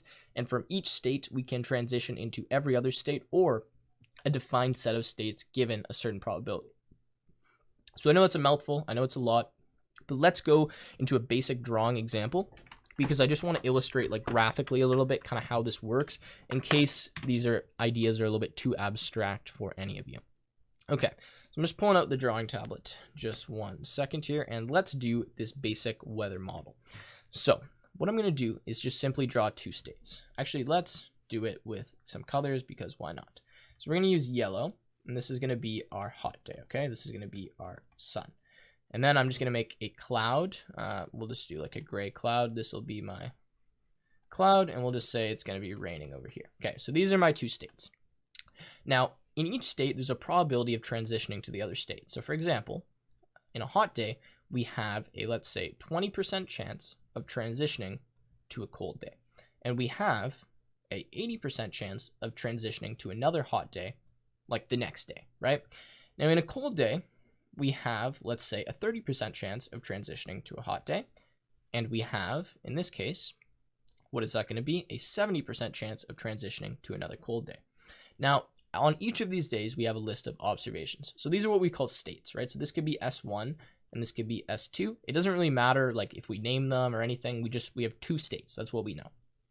We know the transition probability. That's what we've just defined. Now we want the observation probability or distribution for that. So essentially, on a hot day, our observation is going to be that the temperature could be between 15 and 25 degrees Celsius with an average temperature of, let's say, 20. So we could say observation, right? So say observation, and we'll say that the mean, so the average temperature is going to be 20, and then the distribution for that will be like the minimum value is going to be 15, and the max is going to be 25. So this is what we call actually like a standard deviation. I'm not really going to explain exactly what standard deviation is, although you can kind of think of it as something like this. So essentially there's a mean, which is the middle point, the most common event that could occur, and at different levels of standard deviation, which is going into statistics, which I don't really want to mention that much because I'm definitely not an expert. We have a probability of hitting different temperatures as we move to the left and right of this value. So on this curve somewhere, we have 15, and on this curve to the right somewhere, we have 25. Now we're just defining the fact that this is where we're going to kind of end our curve. So we're going to say that like the probability is in between these numbers. It's going to be in between 15 and 25 with an average of 20, and then our model will kind of figure out some things to do with that. That's as far as I really want to go in standard deviation, and I'm sure that's like a really horrible explanation, but that's kind of the best I'm going to give you guys for right now. Okay, so that's our observation here. Now our observation over here is going to be similar. So we're going to say mean on a cold day temperature is going to be 5 degrees. We'll say the minimum temperature maybe is going to be something like -5, and the max could be something like 15, or like, yeah, we can say 15. So we'll have some distribution. That's just what we want to understand, right? And this is kind of a strange distribution because we're dealing with, standard deviation, although we can just deal with like straight percentage observations. So for example, there's a 20% chance that Tim is happy, or there's an 80% chance that he is sad. Like those are probabilities that we can have as our observation probabilities in the model. Okay, so that was a lot of lingo. There's a lot going on. We're going to get into like a concrete example now, so hopefully this should make more sense. But again, just understand states, transitions, observations. We don't actually ever look at the states. We just have to know how many we have and the transition probability and observation probability in each of them. Okay, so what I want to say now, though, is what do we even do with this model? So like once I make this, right, once I make this hidden Markov model, what's the point of it? Well, the point of it is to predict future events based on past events. So if we know that probability distribution, and I want to predict the weather for the next week, well, I can use that model to do that, because I can say, well, if the current day today is warm, then what is the likelihood that the next day tomorrow is going to be cold, right? And that's what we are kind of doing with this model. We're making predictions for the future based on probability of past events occurring. Okay, so imports and setup. So let's just run this. We already loaded. Import TensorFlow. And notice that here I've imported TensorFlow probability is TFP. This is because this is a separate module from TensorFlow that deals with probability. Now we also need TensorFlow 2, but for this hidden Markov model, we're going to use the TensorFlow probability module. Not a huge deal. Okay, so weather model. So this is just going to define what our model actually is, so the different parts of it. So this is taken directly from the documentation of TensorFlow. You guys can see, where I have all this information from, like I've sourced all of it. But essentially what the model we're going to try to create is that cold days are encoded by 0 and hot days are encoded by 1. The first day in our sequence has an 80% chance of being cold. So whatever day we're starting out at has an 80% chance of being cold, which would mean 20% chance of being warm. A cold day has a 30% chance of being followed by a hot day, and a hot day has a 20% chance of being followed by a cold day, which would mean, 70% cold to cold and 80% hot to hot. On each day, the temperature is normally distributed with mean and standard deviation 0 and 5 on a cold day, and mean and standard deviation 15 and 10 on a hot day. Now, what that means, standard deviation, is essentially, we can read this thing here, is that on a hot day, the average temperature is 15, that's mean, and ranges from 5 to 25 because the standard deviation is 10 of that, which just means 10 on each side, kind of the min-max value. Again, I'm not in statistics, so please don't quote me on any definitions of standard deviation. I'm just trying to explain it enough so that you guys can understand what we're doing here. Okay, so what we're going to do to model this, and I'm just kind of going through this fairly quickly because it's pretty easy to really do this, is I'm going to load the TensorFlow probability distributions kind of module and just save that as TFD. And I'm just going to do that so I don't need to write tfp.distributions. All of this. I can just kind of shortcut it. So you'll notice I'm referencing TFD here, which just stands for tfp.distributions, and TFP is TensorFlow probability. Okay, so my initial distribution is TensorFlow probability distributions.categorical. This is probability of 80% and 20%. Now this refers to point 2. So let's look at point 2. The first day in our sequence has an 80% chance of being cold. So we're saying that that's essentially what this is. The initial distribution of being cold is 80% and then 20% after. Categorical is just a way that we can do this distribution. Okay, so transition distribution. What is it? TensorFlow probability categorical. The probability is 70% and 30% and 20% and 80%.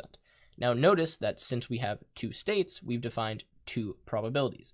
Notice since we have two states, we have defined two probabilities, the probability of landing on each of these states at the very beginning of our sequence. This is the transition probability, referred to points 3 and 4 above. So this is what we have here. So cold day has 30% chance, 20% chance for a hot day, and that's what we've defined. So we say this is going to be cold day, state 1. We have 70% chance of being cold day again. We have 30% chance of going hot day, and then, reverse here. Okay, so observation distribution. Now, this one is a little bit different, but essentially we do tfd.normal. Now, I don't know, I'm not going to explain exactly what all of this is, but when you're doing standard deviation, you're going to do it like this, where you're going to say loc, which stands for your average or your mean, right? So that was our average temperature, is going to be 0 on a hot day, 15 on a cold day. The standard deviation on the cold day is 5, which means we range from -5 to 5 degrees. And on a hot day, it's 10. So that is going to be, we can go range from 5 to 25 degrees, and our average temperature is 15. Now, the reason we've added dot here is because these just need to be float values. So rather than inserting integers here and having potentially type errors later on, we just have floats. Okay, so the loc argument represents the mean and the scale is the standard deviation. Yeah, exactly what we just defined there. All right, so let's run this. I think we actually already did.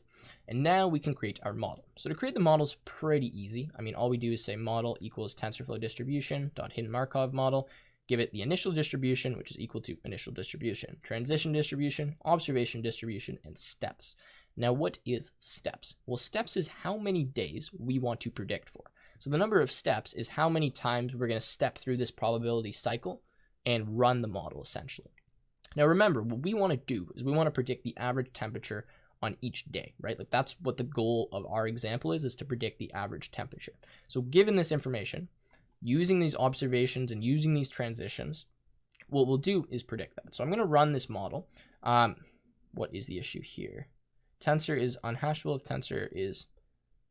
Okay, give me 1 sec. I'll have a look here, although I haven't had this issue before. Okay, so after a painful amount of searching on Stack Overflow and Google and actually just reading through more documentation on TensorFlow, I have determined the issue. So remember the error was we were getting on actually this line here. I think I can see what the output is. Okay, well, this is a different error. But anyways, there was an error at this line. Essentially, what was happening is we have a mismatch between the two versions here. So the most recent version of TensorFlow is not compatible with the older version of TensorFlow probability, at least in the sense that the things that we're trying to do with it.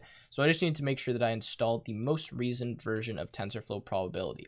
So what you need to do, if this is in your notebook, and this should actually work fine for you guys because this will be updated by the time you get there, but in case you run into the issue, I'll, deal with it.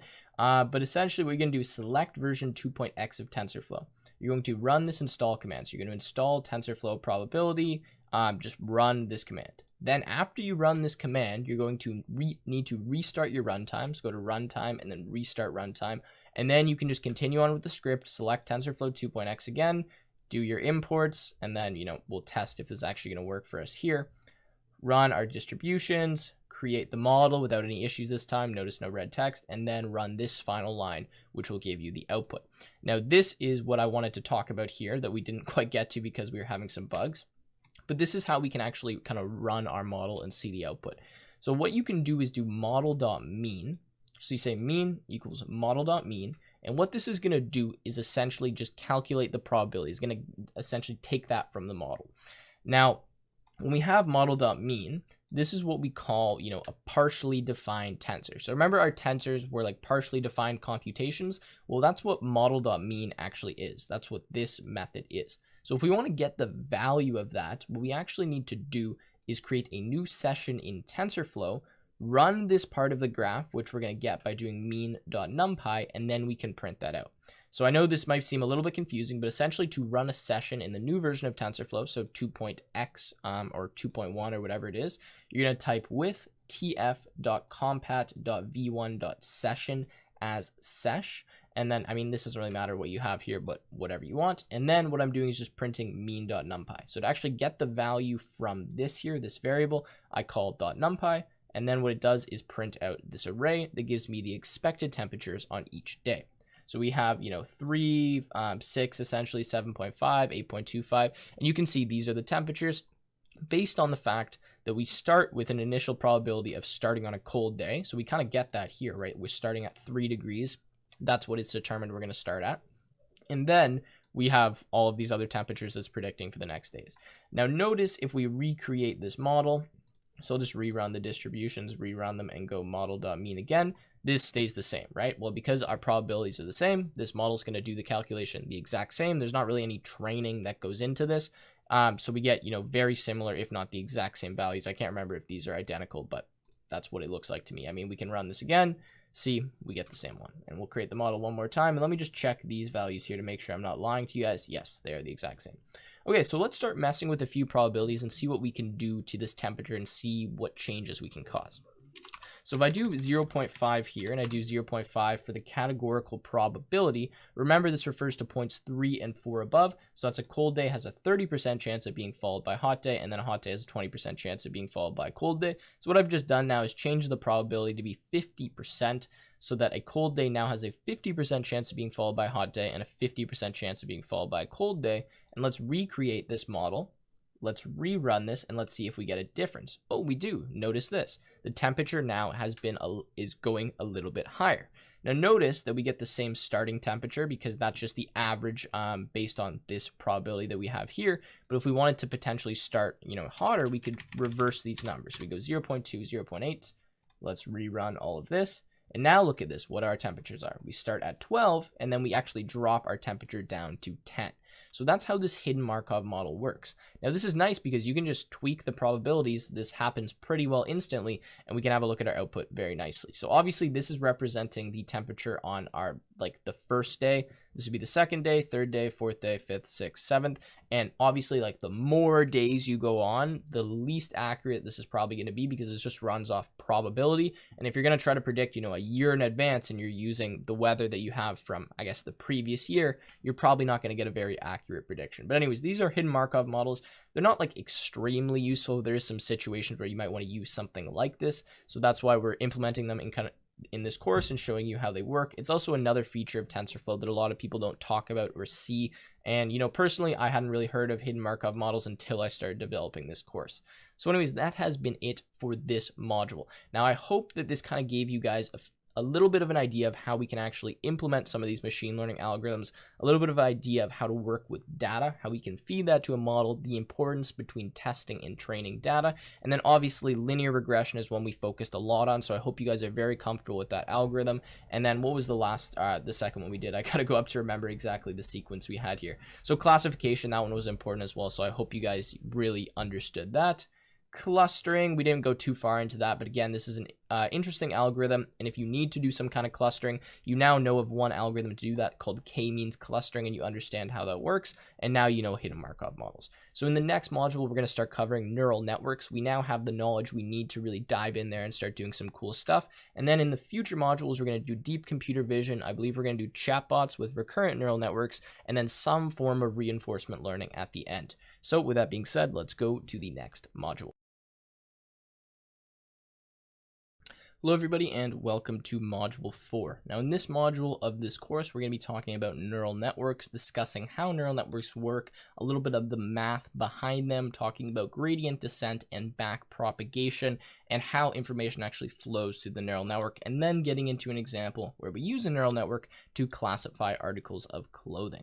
So I know that was a lot, but that's what we're going to be covering here. Now neural networks are complex. There's kind of a lot of components that go into them, and I'm going to apologize right now because it's very difficult to explain it all at once. What I'm going to be trying to do is kind of piece things together and explain them in blocks, and then at the end, kind of combine everything together. Now, I will say, in case any of you didn't watch the beginning of this course, I do have very horrible handwriting, but this is the easiest way to explain things to you guys. So bear with me, I'm sure you'll be able to understand what I'm saying, but it might just be painful to read some of it. All right, so let's get into it right away and start discussing what neural networks are and how they work. Well, the whole point of a neural network is to provide, classification or predictions for us. So we have some input information, we feed it to the neural network, and then we want it to give us some output. So if we think of the neural network as this black box, we have all this input, right? We give all this data to the neural network. Maybe we're talking about an image, maybe we're talking about just some random data points, maybe we're talking about a data set, and then we get some meaningful output. This is what we're looking at. So if we're just looking at a neural network from kind of the outside, we think of it as this magical black box. We give some input, it gives us some output. And I mean, we could call this black box just some function, right? Where it's a function of the input, maps it to some output. And that's exactly what a neural network does. It takes input and maps that input to some output, just like any other function, right? Just like if you had a straight line like this is a function. This is your line, whatever it is, you're going to say y equals 4x. Maybe that's your line. You give some input x and it gives you some value y. This is a mapping of your input to your output. All right, so now that we have that down, what is a neural network made up of? Well, a neural network is made up of layers. And remember, we talked about the layered representation of data when we talked about neural networks. So I'm going to draw a very basic neural network. We're going to start with the input layer. Now, the input layer is always the first layer in our neural network, and it is what is going to accept our raw data. Now, what I mean by raw data is whatever data we want to give to the network, whatever we want to classify, whatever our input information is, that's what this layer is going to receive in the neural network. So we can say, these arrows represent our input and they come to our first input layer.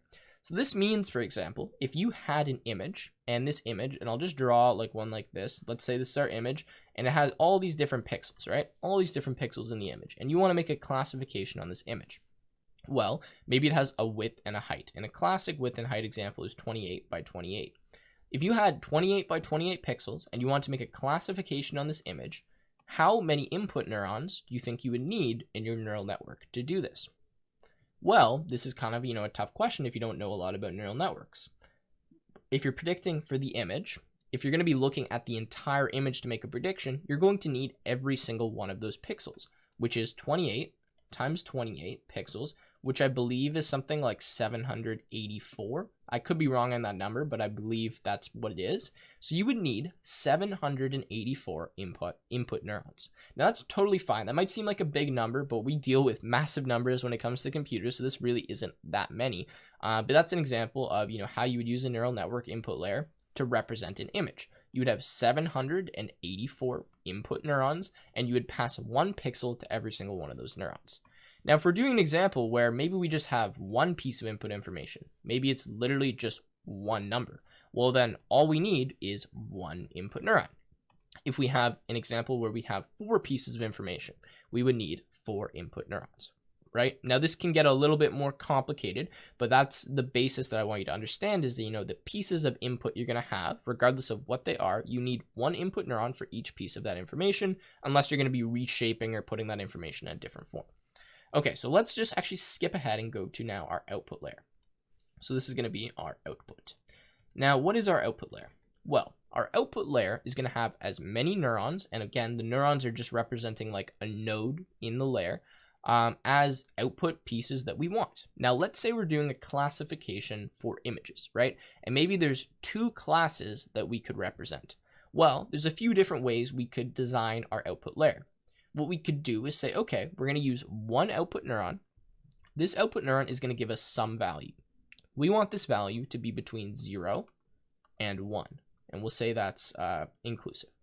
Now, what we can do now if we're predicting 2 classes, say, okay, so if my output neuron is going to give me some value, if that value is closer to 0, then that's going to be class 0. If this value is closer to 1, it's going to be class 1, right?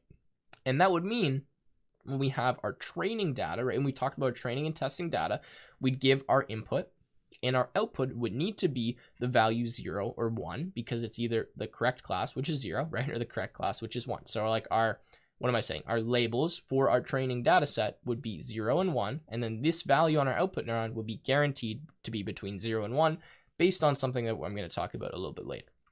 That's one way to approach it, right? We have a single value, we look at that value, and based on what that value is, we can determine, what class we predicted. And that works sometimes, but in other instances when we're doing classification, what makes more sense is to have as many output neurons as classes you're looking to predict for. So let's say we're going to have, like 5 classes that we're predicting for, and maybe these 3 pieces of input information are enough to make that prediction. Well, we would actually have 5 output neurons, and each of these neurons would have a value between 0 and 1, and the combination, so the sum of every single one of these values, would be equal to 1. Now, can you think of what this means? If every single one of these neurons has a value between 0 and 1, and their sum is 1, what does this look like to you? Well, to me, this looks like a probability distribution. And essentially what's going to happen is we're going to make predictions for how strongly we think our input information is each class. So if we think that it's like class 1, maybe we'll just label these like this, then what we would do is say, okay, this is going to be 0.9, representing 90%. Maybe this is like 0.001, maybe this is 0.05, 0.003, right? You get the point. It's going to add up to 1, and this is a probability distribution for our output layer. So that's a way to do it as well. And then obviously if we're doing some kind of regression task, we can just have one neuron, and that will just predict some value, and we'll define, what we want that value to be. Okay, so that's my example for my output. Now let's erase this, and let's actually just go back to one output neuron, because that's what I want to use for this example.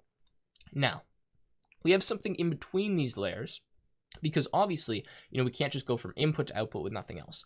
What we have here is called a hidden layer. Now, in neural networks, we can have many different hidden layers. We can have, hidden layers that are connecting to other hidden layers, and like we could have hundreds, thousands if we wanted to. For this basic example, we'll use one, and I'll write this as hidden. So now we have our 3 layers.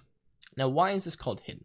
The reason this is called hidden is because we don't observe it when we're using the neural network. We pass information to the input layer, we get information from the output layer, we don't know what happens in this hidden layer or in these hidden layers. Now, how are these layers connected to each other? How do we get from this input layer to the hidden layer to the output layer and get some meaningful output? Well, every single layer is connected to another layer with something called weights. Now, we can have different kind of architectures of connections, which means I could have something like this one connects to this connects to this connects to this, and that could be like my connection kind of architecture, right? We could have another one where this one goes here, and maybe this one goes here, and actually, after I've drawn this line, now we get what we're going to be talking about a lot, which is called a densely connected neural network. Now, a densely connected neural network, or a densely connected layer, essentially means that it is connected to every node from the previous layer. So in this case, you can see every single node in the input layer is connected to every single node in the output layer, or in the hidden layer, my bad. And these connections are what we call weights.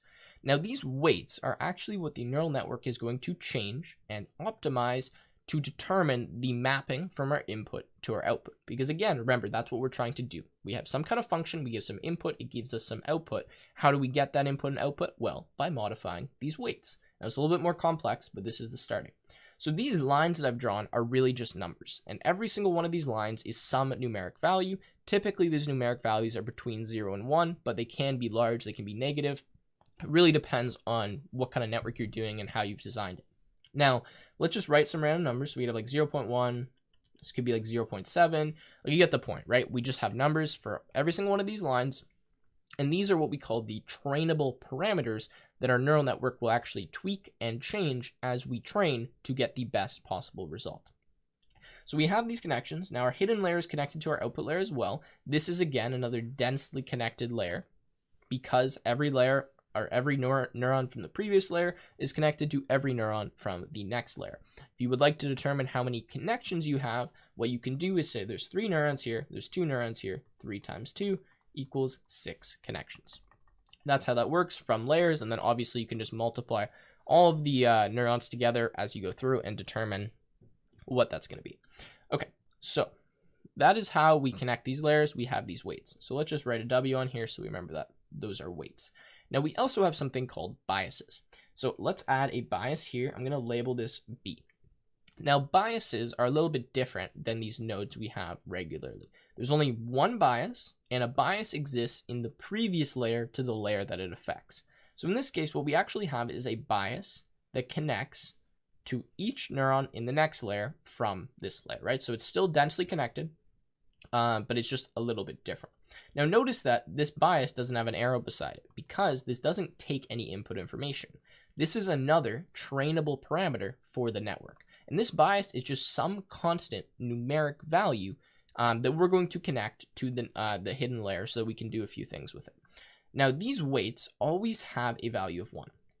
We're going to talk about why they have a value of 1 in a second, but just know that whenever a bias is connected to another layer or to another neuron, its weight is typically 1. Okay, so we have that connected. We have our bias, and that actually means we have a bias here as well, and this bias connects to this. Notice that our biases do not connect with each other. The reason for this, again, is they're just some constant value, and they're just something we're kind of adding into the network as another trainable parameter that we can use. Now, let's talk about how we actually pass information through the network and why we even use these weights and biases and what they do. So, let's say we have, I can't really think of a good example, so we're just going to do some arbitrary stuff. Let's say we have like data points, right? X, Y, Z. And all of these data points have some mapped value, right? There's some value that we're looking for them, or there's some class we're trying to put them in. Maybe we're clustering them between like red dots and blue dots. So let's do that. Let's say an XYZ is either a part of the red class or the blue class. Let's just do that. So what we want this output neuron to give us is red or blue. So what I'm going to do is say, since it's just one class, we'll get this output neuron in between the range 0 and 1. We'll say, okay, if it's closer to 0, that's red. If it's closer to 1, that's blue. And that's what we'll do for this network and for this example. Now our input neurons are going to obviously be X, Y, and Z. So let's pick some data point, and let's say we have, the value 2, 2, 2. That's our data point, and we want to predict whether it's red or blue. How do we pass it through? Well, what we need to do is determine how we can, find the value of this hidden layer node. We already know the value of this input node, but now we need to go to the next layer using these connections and find what the value of these nodes are. Well, the way we determine these values is I'm going to say, and I've just said N1 just to represent like this is a node, like this is node 1, maybe this one should be node 2, is equal to what we call the weighted sum of all of the previous nodes that are connected to it, if that makes any sense to you guys. So a weighted sum is something like this. So I'm just going to write the equation and I'll explain it. I'm going to say N1 is equal to the sum of, let's not say N equals 0. Let's say I equals 0 to N of, in this case, we're going to say Wi times Xi plus B. Now, I know this equation looks really mathy and complicated. It's really not. What this symbol and this equation here means is take the weighted sum of all the neurons that are connected to this neuron. So in this case, we have neuron X, neuron Y, and neuron Z connected to N1. So when we take the weighted sum, or we calculate this, what this is really equal to is the weight at neuron X, so we could say Wx, times the value at neuron X, which in this case is just equal to 2, right? Plus whatever the weight is at neuron Y, so in this case this is Wy, and then times 2, and then you get the point where we have Wz, and I'm trying on the edge of my drawing tablet to write this, times 2. Now obviously these weights have some numeric value. Now when we start our neural network, these weights are just completely random. They don't make any sense, they're just some random values that we can use. As the neural network gets better, these weights are updated and changed to make more sense in our network. So right now we'll just leave them as Wx, Wy, Wz, but know these are some numeric values. So this returns to a sum value, right? Some value, let's just call this value V, and that's what this is equal to, so V. Then what we do is we add the bias. Now remember, the bias was connected with a weight of 1. Which means if we take the weighted sum of the bias, right, all we're doing is adding whatever that bias's value was. So if this bias value was 100, then what we do is we add 100. Now I've just written the plus B to explicitly state the fact that we're adding the bias, although it could really be considered as a part of this summation equation because it's another connection to the neuron. Now let's just talk about what this symbol means for anyone that's confused about that. Essentially this stands for sum. I stands for an index, and N stands for what index we'll go up to. Now, N means how many neurons we had in the previous layer, and then what we're doing here is saying Wi, Xi, so we're going to say weight 0, X0 plus weight 1, X1 plus weight 2, X2. It's almost like a for loop where we're just adding them all together, and then we add the B. And I hope that makes enough sense so that we understand that. So that is our weighted sum and our bias. So essentially what we do is we go through and we calculate these values. So this gets some value, maybe this value is like 0.3, maybe this value is 7, whatever it is, and we do the same thing now at our output neuron. So we take the weighted sum of this value times its weight, and then we take the weighted sum, so this value times its weight, plus the bias. This is given some value here, and then we can look at that value and determine what the output of our neural network is. So that is pretty much how that works in terms of the weighted sums, the weights, and the biases. Now let's talk about the training process and another thing called an activation function. So I've lied to you a little bit because I've said, I'm just going to start erasing some stuff so we have a little bit more room on here. So I've lied to you and I've said that this is completely how this works. Well, we're missing one key feature that I want to talk about, which is called an activation function.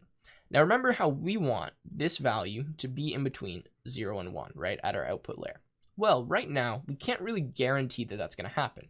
I mean, especially if we're starting with random weights and random biases in our neural network, and we're passing this information through, we could get to this, point here, and we could have like 700 as our value. That's kind of crazy to me, right? We have this huge value. How do we look at 700 and determine whether this is red or whether this is blue? Well, we can use something called an activation function. Now I'm going to go back to my slides here, whatever we want to call this notebook, just to talk about what an activation function is. And you guys can see here, you can follow along. I have all the equations kind of written out here as well. So let's go to activation function, which is right here. Okay. So these are some examples of an activation function, and I just want you to look at what they do. So this first one is called rectified linear unit. Now notice that essentially what this activation function does is take any values that are less than 0 and just make them 0. So any x values that are, in the negative, it just makes their y 0. And then any values that are positive, it's just equal to whatever their positive value is. So if it's 10, it's 10. This allows us to just pretty much eliminate any negative numbers, right? That's kind of what rectify linear unit does. Now, tan h, or hyperbolic tangent. What does this do? This actually squishes our values between -1 and 1. So it takes whatever values we have, and the more positive they are, the closer to 1 they are. The more negative they are, the closer to -1 they are. So can we see why this might be useful, right, for our neural network? And then last one is sigmoid. What this does is squish our values between 0 and 1. A lot of people call it like the squishifier function because all it does is take any extremely negative numbers and put them closer to 0, and any extremely positive numbers and put them close to 1. Any values in between, you're going to get some number that's kind of in between that based on the equation 1 over 1 plus e to the negative z. And this is theta z, I guess, is equal to that. Okay, so that's how that works. Those are some activation functions. Now, I hope that's not too much math for you, but let's talk about how we use them, right?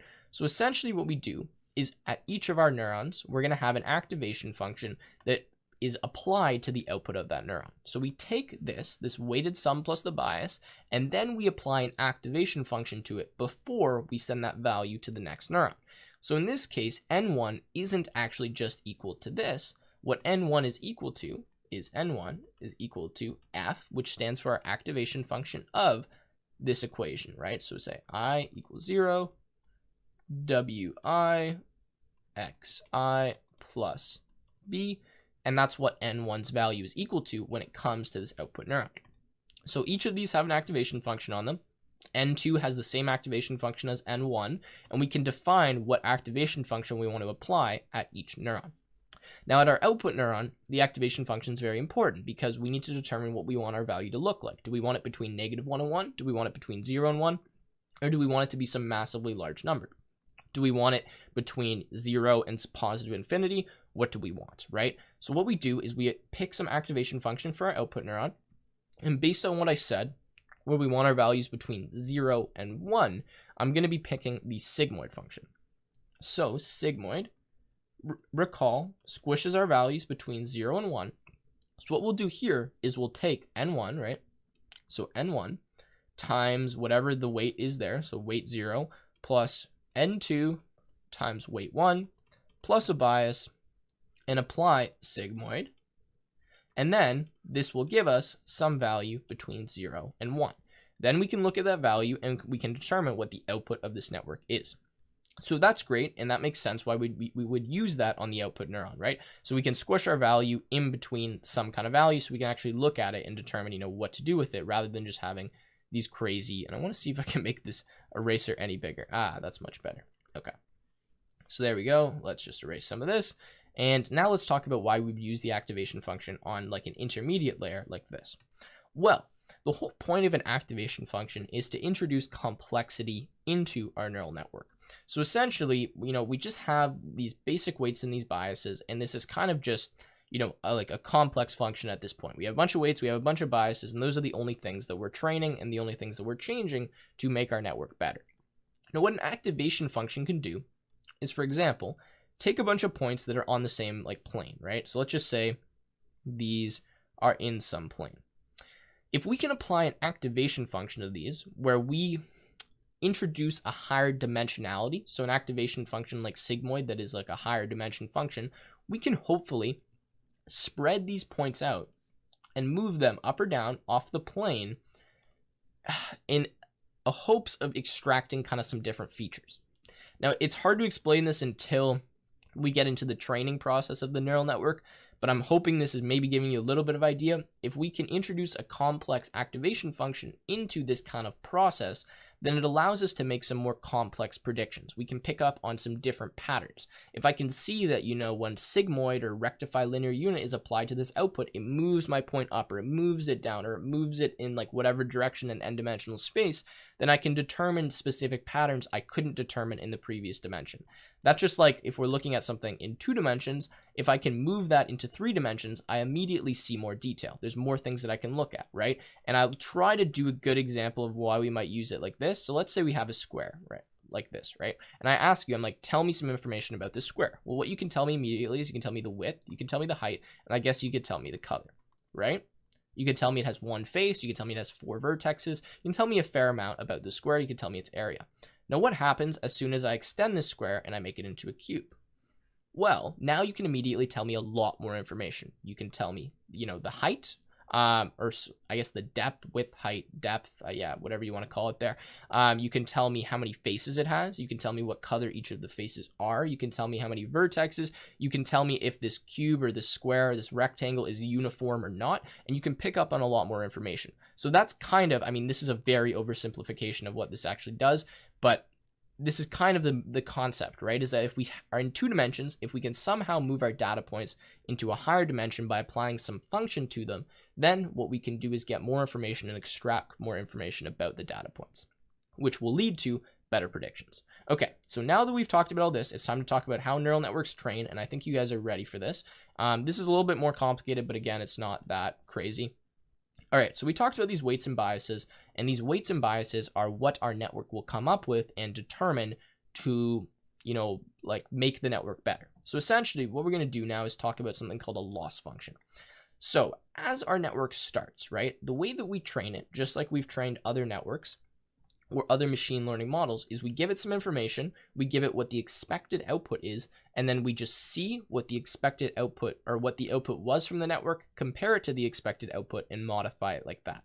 So essentially what we start with is we say, okay, 222, we say this class is red, which I forget what I labeled that as, but let's just say like that was a 0, okay? So this class is 0. So I want this network to give me a 0 for the point 222. Now this network starts with completely random weights and completely random biases. So chances are when we get to this output here, we're not going to get 0. Maybe we get some value after applying the sigmoid function that's like 0.7.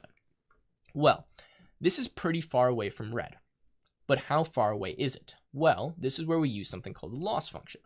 Now what a loss function does is calculate how far away our output was from our expected output.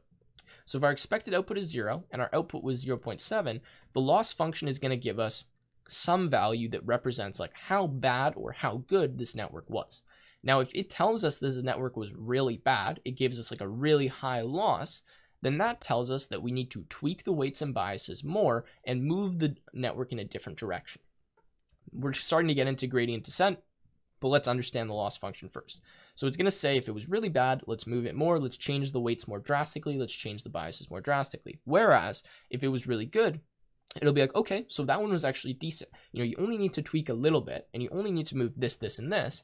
So that's good. And that's the point of this loss function. It just calculates some value. The higher the value, the worse our network was. A few examples of a loss function.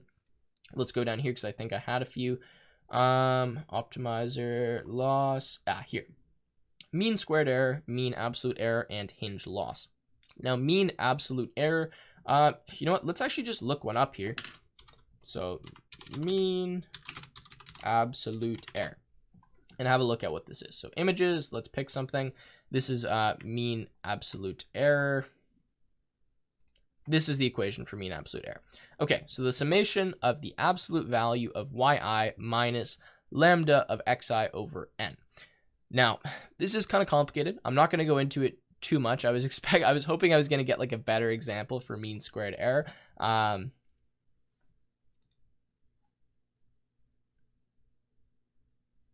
Okay, so these are the 3 loss functions here. So mean squared error, mean absolute error, hinge loss. Obviously, there's a ton more that we could use. I'm not going to talk about how each of these work specifically. You can look them up pretty easily. And also, so you know, these are also referenced as cost functions, so cost or loss. You might hear these terms kind of interchanged. Cost and loss essentially mean the same thing. You want your network to cost the least. You want your network to have the least amount of loss. Okay, so now that we have talked about the loss function, we need to talk about how we actually update these weights and biases. Now, let's go back to here because I think I had some notes on it. This is what we call gradient descent. So essentially, the parameters for our network are weights and biases. And by changing these weights and biases, we will, either make the network better or make the network worse. The loss function will determine if the network is getting better, if it's getting worse, and then we can determine how we're going to move the network to change that. So this is now gradient descent, where the math gets a little bit more complicated. So this is an example of what your neural network function might look like. Now, as you have higher dimensional math, you have, a lot more dimensions, a lot more space to explore when it comes to creating different parameters and creating different biases and activation functions and all of that. So as we apply our activation functions, we're kind of spreading our network into higher dimensions, which just makes things much more complicated. Now, essentially what we're trying to do with the neural network is optimize this loss function. This loss function is telling us how good it is or how bad it is. So if we can get this loss function as low as possible, then that means we should technically have the best neural network. So if this is our kind of loss functions like mapping or whatever, what we're looking for is something called a global minimum. We're looking for the minimum point where we get the least possible loss from our neural network. So if we start where these red circles are, right, and I've just stole this image off Google Images, what we're trying to do is move downwards into this global minimum. And this is what the process of called gradient descent. So we calculate this loss, and then we use an algorithm called gradient descent, which tells us what direction we need to move our function to determine or to get to this global minimum. So it essentially looks where we are. It says this was the loss, and it says, okay, I'm going to calculate what's called a gradient, which is literally just a steepness or a direction, and we're going to move in that direction. And then the algorithm called back propagation will go backwards through the network and update the weights and biases so that we move in that direction. Now, I think this is as far as I really want to go because I know this is getting more complicated already than some of you guys probably can handle and that I can probably explain. But that's kind of the basic principle. We'll go back to the drawing board and we'll do a very quick recap before we get into some of the other stuff. Neural networks: input, output, hidden layers. Connected with weights, there's biases that connect to each layer.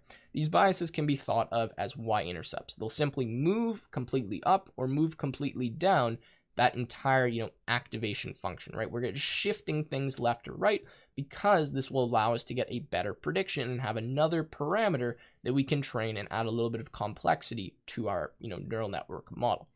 Now, the way that information is passed through these layers is we take the weighted sum at a neuron of all of the connected neurons to it. We then add this bias neuron and we apply some activation function that's going to put this these values in between two set values. So for example, when we talk about sigmoid, that's going to squish our values between 0 and 1. When we talk about hyperbolic tangent, that's going to squish our values between -1 and 1. And when we talk about rectifier linear unit, that's going to squish our values between 0 and positive infinity.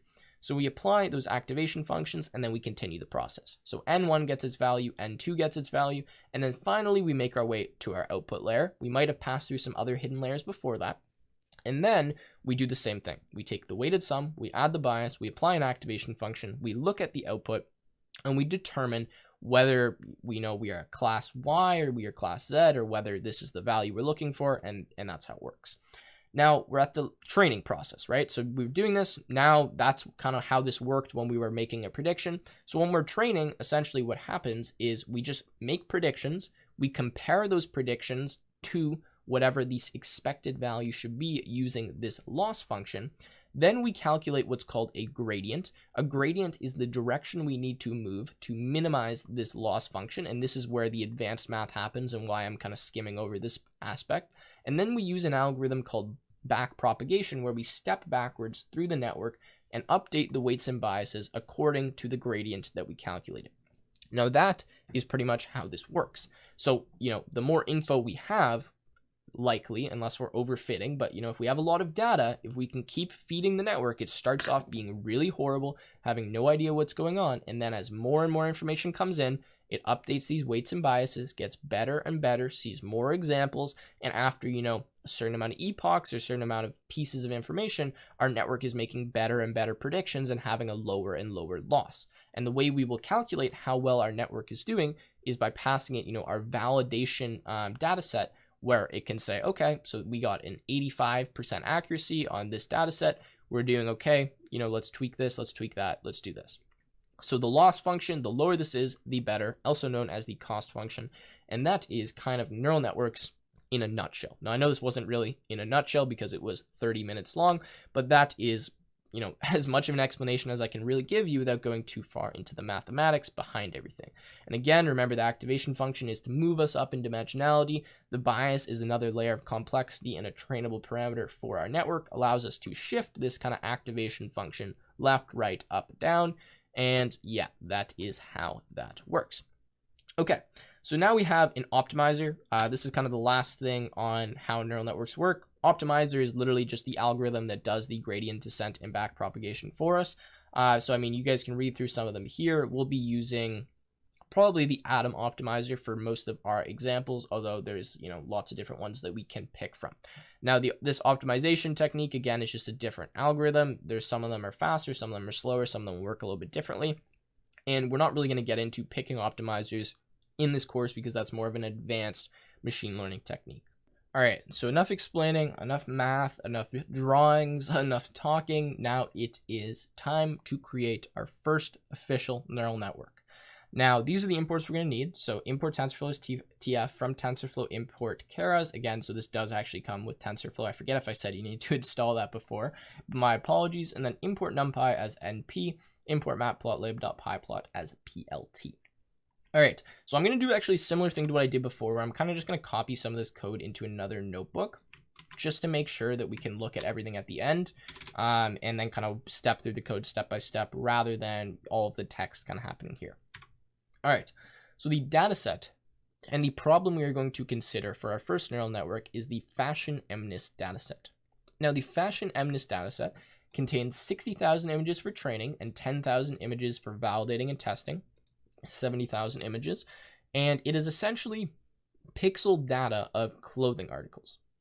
So what we're going to do to load in this data set from Keras, so this is actually built into Keras, it's meant as like a beginner like testing training data set. We're going to say fashion_MNIST equals keras.datasets.fashion_MNIST. Now this will get the dataset object, and then we can load that object by doing fashion_MNIST.loadData. Now, by doing this, by having the tuples train images, train labels, test images, test labels equals this will automatically split our data into the sets that we need. So we need the training and we need the testing. And again, we've talked about all of that, so I'm going to kind of skim through that. And now we have it in all of these kind of tuples here. All right, so let's have a look at this data set to see what we were working with. Okay, so let's run some of this code. Let's get this import going if it doesn't take forever. Okay, let's get the data set. Yeah, this will take a second to download for you guys if you don't already have it cached. And then we'll go train images.shape, and let's look at what one of the images looks like. Or sorry, what our data set looks like. So we have 60,000 images that are 28 by 28. Now what that means is we have 28 pixels or 28 rows of 28 pixels, right? So that's kind of what our information is. So we're going to have in total 784 pixels, which I've denoted here. So let's have a look at 1 pixel. So to reference 1 pixel, this is what I'm doing. This comes in as a, actually, I'm not sure what type of data frame this is, but let's have a look at it. So let's say type of train_images because I want to see that. So that's an NumPy array.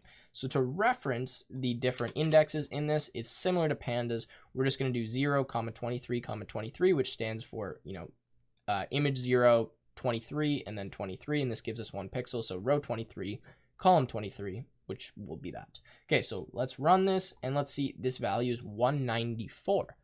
Okay, so that's kind of interesting. That's what 1 pixel looks like. So let's look at what multiple pixels look like. So we'll print train_images. And okay, so we get all these zeros. Let's print train images 0, that should work for us. And we're getting all these zeros. Okay, so that's the border of the picture. That's, okay, I can't show you what I wanted to show you. Anyways, 1 pixel, and I wanted to have you guys guess it, is simply just represented by a number between 0 and 255. Now, what this stands for is the grayscale value of this pixel. So we're dealing with grayscale images, although we can deal with, 3D, 4D, 5D images as well, or not 5D images, but we can deal with images that have like RGB values. So for example, we could have a number between 0 and 255, another number between 0 and 255, and another number between 0 and 255 for every single pixel, right? Whereas this one is just one simple static value. Okay, so it says that here our pixel values between 0 and 255, 0 being black and 255 being white. So essentially, if it's 255, that means that this is white. If it's 0, that means that it is black. All right, so let's have a look at the first 10 training labels. So that was our training images. Now what are the training labels? Okay, so we have an array and we get values from 0 to 9. Now this is because we have 10 different classes that we could have for our data set. So there's 10 different articles of clothing that are represented. I don't know what all of them are, although they are right here. So t-shirt, trouser, pullover, dress, coat, sandal, shirt, sneaker, bag, ankle boot. Okay, so let's run this class names just so that we have that saved. And now what I'm going to do is just use matplotlib to show you what one of the images looks like. So in this case, this is a shirt.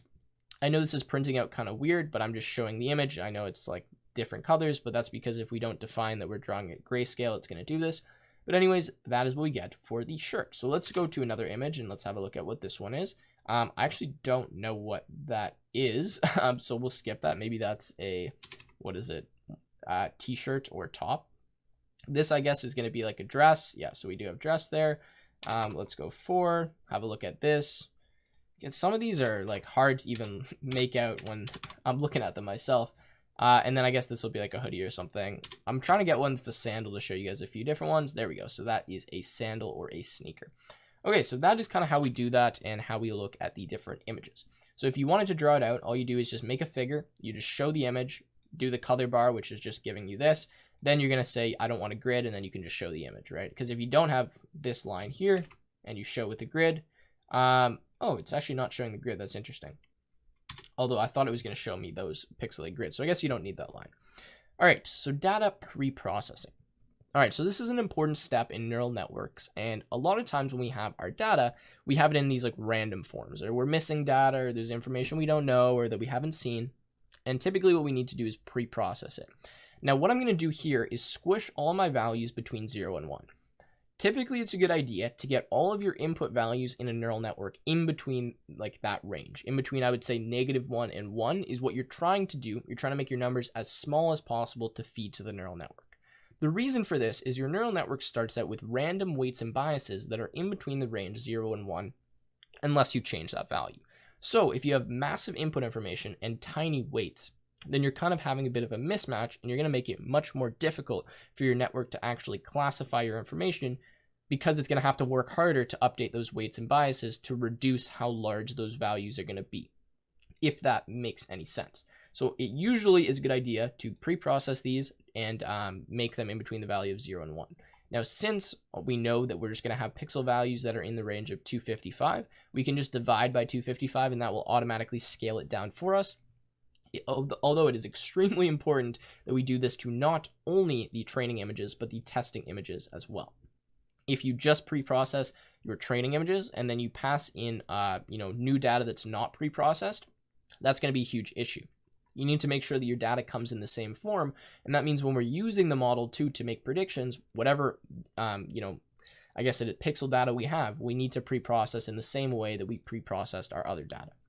Okay, so let's pre-process that. So train images and test images, and I'm just going to actually steal some of this stuff here and throw it in my other one before we get too far. So let's get this data set and let's throw it in here just so we can come back and reference all of this together. Let's go class names. We don't actually need the figure. There's a few things I can skip. We do need this pre-processing step like that. If I could go over here. And then what else do we need? We're going to need this model. Okay, so let's actually just copy the model into this and just make it a little bit cleaner. We can have a look at it. So new code block, model. Okay, so model. Creating our model. Now, creating our model is actually really easy. I'm hoping what you guys have realized so far is that data is usually the hardest part of machine learning and neural networks. Getting your data in the right form, the right shape, and pre-processed correctly. Building the model is usually pretty easy because we have tools like TensorFlow and Keras that can do it for us. So we're going to say model equals keras.sequential. Now, sequential simply stands for the most basic form of a neural network, which we've talked about so far, which is just information going from the left side to the right side, passing through the layers sequentially, right? Called sequential. We have not talked about recurrent or convolutional neural networks yet. Now, what we're going to do here is go keras.layers.flatten. So sorry, inside here, we're going to define the layers that we want in our neural network. This first layer is our input layer, and what flatten does is allows us to take in a shape of 28 by 28, which we've defined here, and flatten all of the pixels into 784 pixels. So we take this 28 by 28 kind of matrix-like structure and just flatten it out. And Keras will do that for us. We don't actually need to take our matrix data and transform it before passing. So we've done that. Next we have keras.layers.dense 128 activation equals rectify linear unit. So this is our first hidden layer, layer 2, right? That's what I've denoted here. And this is a dense layer. Now, dense, again, means that all of the, the neurons in the previous layer are connected to every neuron in this layer. So we have 828 neurons here. How do we pick that number? We don't know. We kind of just came up with it. Usually it's a good idea that you're going to do this as like a little bit smaller than what your input layer is, although sometimes it's going to be bigger, sometimes it's going to be half the size. It really depends on the problem. I can't really give you a straight answer for that. And then our activation function will define as rectify linear unit. Now we could pick a bunch of different activation functions. There's a ton. We could pick sigmoid, we could pick tanh, which is hyperbolic tangent. Doesn't really matter. And then we're going to define our last layer, which is our output layer, which is a dense layer of 10 output neurons with the activation of softmax. Okay, so can we think of why we would have picked 10 here, right? I'll give you guys a second to think about it based on the fact that our output layer, is supposed to have as many neurons as classes we're going to predict for. So that is exactly what we have 10. If we look, we have 10 classes here. So we're going to have 10 output neurons in our output layer.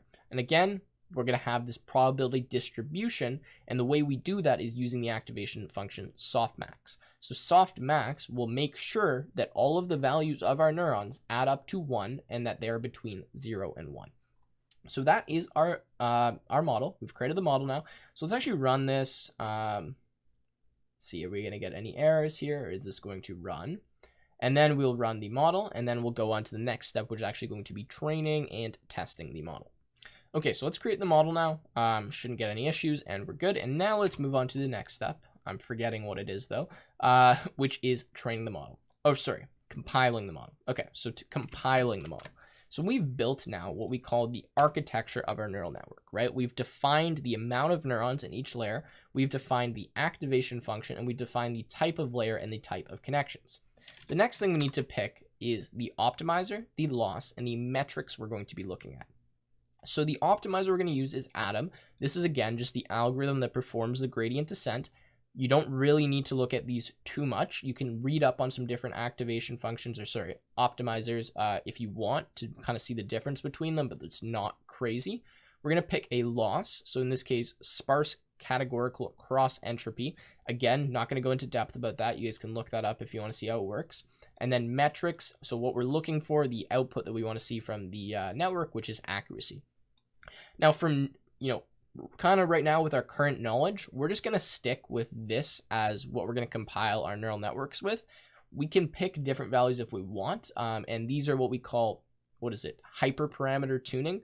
So the parameters that are inside here, so like the weights and the biases, are things that we can't manually change, but these are things that we can change, right? The optimizer, the loss, the metrics, the activation function, we can change that. So these are called hyperparameters. Same thing with the number of neurons in each layer. So hyperparameter tuning is a process of changing all of these values and looking at how models perform with different hyperparameters change. So I'm not really going to talk about that too much, but that is something to note because you'll probably hear that, this hyperparameter kind of idea. Okay, so we've compiled the model now using this, which just means we've picked all the different things that we need to use for it. And now on to training the model. So I'm just going to copy this in.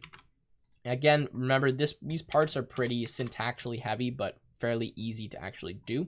So we're going to fit the model. So fit just means we're fitting it to the training data. It's another word for training, essentially. So we're going to pass it the training images, the training labels, and notice how much easier it is to pass this now. We don't need to do this input function. We don't need to do all of that because Keras can handle it for us, and we define our epochs as 10. Epochs is another hyperparameter that you could tune and change if you wanted to. All right, so that will actually fit our model. So what I'm going to do is put this in another code block so I don't need to keep retraining this. So we'll go like that. And let's actually look at this training process. So we've run the model. This should compile, and now let's fit it and let's see what we actually end up getting. All right, so epoch 1, and we can see that we're getting a loss and we're getting accuracy printing out on the side here. Now this is going to take a second, like this is going to take a few minutes as opposed to our other models that we made, or not a few minutes, but a few seconds. When you have 60,000 images and you have a network that's comprised of 784 neurons, 128 neurons, and then 10 neurons, you have a lot of weights and biases and a lot of math that needs to go on. So this will take a few seconds to run. Now, if you're on a much faster computer, you'll probably be faster than this. But this is why I like Google Collaboratory, because, this isn't using any of my computer's resources to train. It's using this. And we can see, like, the RAM and the disk. How do I look at this? In this network. Oh, is it going to let me look at this now? Okay, I don't know why it's not letting me click this, but usually you can have a look at it. And now we've trained and we've fit the model. So we can see that we had an accuracy of 91%. But the thing is, this is the accuracy on our testing or our training data. So now if we want to find what the true accuracy is, what we need to do is actually test it on our testing data. So I'm going to steal this line of code here. This is how we test our model. Pretty straightforward. I'll just close this. So let's go into code block. So we have test loss, test accuracy is model.evaluate, test images, test labels, verbose equals 1. Now, what is verbose? I was hoping it was going to give me the thing so I could just read it to you guys, but verbose essentially is just, are we looking at output or not? So like, how much information are we seeing as this model evaluates? It's like how much is printing out to the console. That's what that means. And yes, this will just split up kind of the metrics that are returned to this into test loss and test accuracy so we can have a look at it.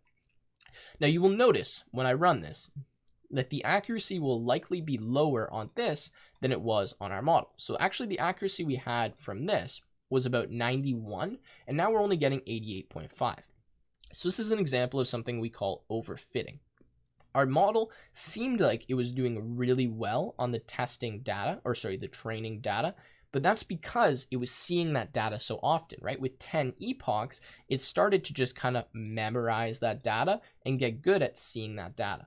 Whereas now when we pass it new data that it's never seen before, it's only 88.5% accurate, which means we overfit our model and it's not as good at generalizing for other data sets, which is usually the goal, right? When we create a model, we want the highest accuracy possible, but we want the highest accuracy possible on new data. So we need to make sure our model generalizes properly. Now in this instance, it's hard to figure out how do we do that because we don't know that much about neural networks, but this is the idea of overfitting and of hyperparameter tuning, right? So if we can start changing some of this architecture and we can change maybe the optimizer, the loss function, maybe we go epochs 8, let's see if this does any better, right? So let's now fit the model with 8 epochs. We'll have a look at what this accuracy is, and then we'll test it and see if we get a higher accuracy on the testing data set. And this is kind of the idea of that hyperparameter tuning, right? Where we just look at each epoch, or not each epoch, we look at each parameter, we tweak them a little bit, and usually we'll like write some code that automates this for us. But that's the idea, is we want to get the most generalized accuracy that we can. So I'll wait for this to train. We're actually almost done, so I won't even bother cutting the video. And then we'll run this evaluation and we'll see now if we got a better accuracy. Now I'm getting a little bit scared because the accuracy is getting very high here. And sometimes, like you want the accuracy to be high on your training data, but when it gets to a point where it's very high, you're in a situation where it's likely that you've overfit. So let's look at this now and let's see what we get. So 88.4. So we actually dropped down a little bit and it seemed like those epochs didn't make a big difference. So maybe if I train it on one epoch, let's have an idea and see what this does. Make your prediction. Do you think we're going to be better? Do you think we're going to be worse? It's only seen the training data one time. Let's run this and let's see 89.34. So in this situation, less epochs was actually better. So that's something to consider. A lot of people I see just go like 100 epochs and just think their model is going to be great. That's actually not good to do. A lot of the times you're going to have a worse model because what's going to end up happening is it's going to be seeing the same information so much, tweaking so specifically to that information that it's seen, that when you show it new data, it can't actually, classify and generalize on that. All right, so let's go back and let's see what else we're doing now with this. Okay, so now that we've done that, we need to make predictions. So to make predictions is actually pretty easy. So I'm actually just going to copy this line in. We'll go into a new code block down here. So all you have to do is say model.predict, and then you're going to give it an array of images that you want to predict on. So in this case, if we look at test images shape, so actually let's make a new code block and let's go here. So let's say test underscore images dot shape. All right, give me a second. So we have 10,000 by 28 by 28. So this is an array of 10,000 entries of images. Now, if I just wanted to predict on one image, what I could do is say test images 0 and then put that inside of an array. The reason I need to do that is because the data that this model is used to seeing is an array of images to make a prediction on. That's what this predict method needs. And it's much better at making predictions on many things at once than just one specific item. So if you are predicting one item only, you do need to put it in an array because it's used to seeing that form. So we could do this. I'm just going to leave it. So we're just going to predict on every single one of the test images, because then we can have a look at a cool function I've kind of made. So let's actually do this. Predictions equals model.predict test images. Let's print predictions and look at actually what it is. Where is my autocomplete? There it is. Okay. So let's have a look. Is this some object? Whoa. Okay. So this is arrays of arrays that looks like we have some like really tiny numbers in them. So what this is essentially every single, prediction, or every single image has a list that represents the prediction for it, just like we've done with kind of the linear models and stuff like that. So if I want to see the prediction for test image 0, I would say prediction 0, right? Let's print this out. And this is the array that we're getting. This is the probability distribution that was calculated on our output layer for, for that image. So if we want to figure out what class we actually think that this is predicting for, we can use a cool function from NumPy called argmax, which essentially is just going to take the index. This is going to return to us the index of the maximum value in this list. So let's say that it was, I'm looking for the least negative, which I believe is this. So this should be 9.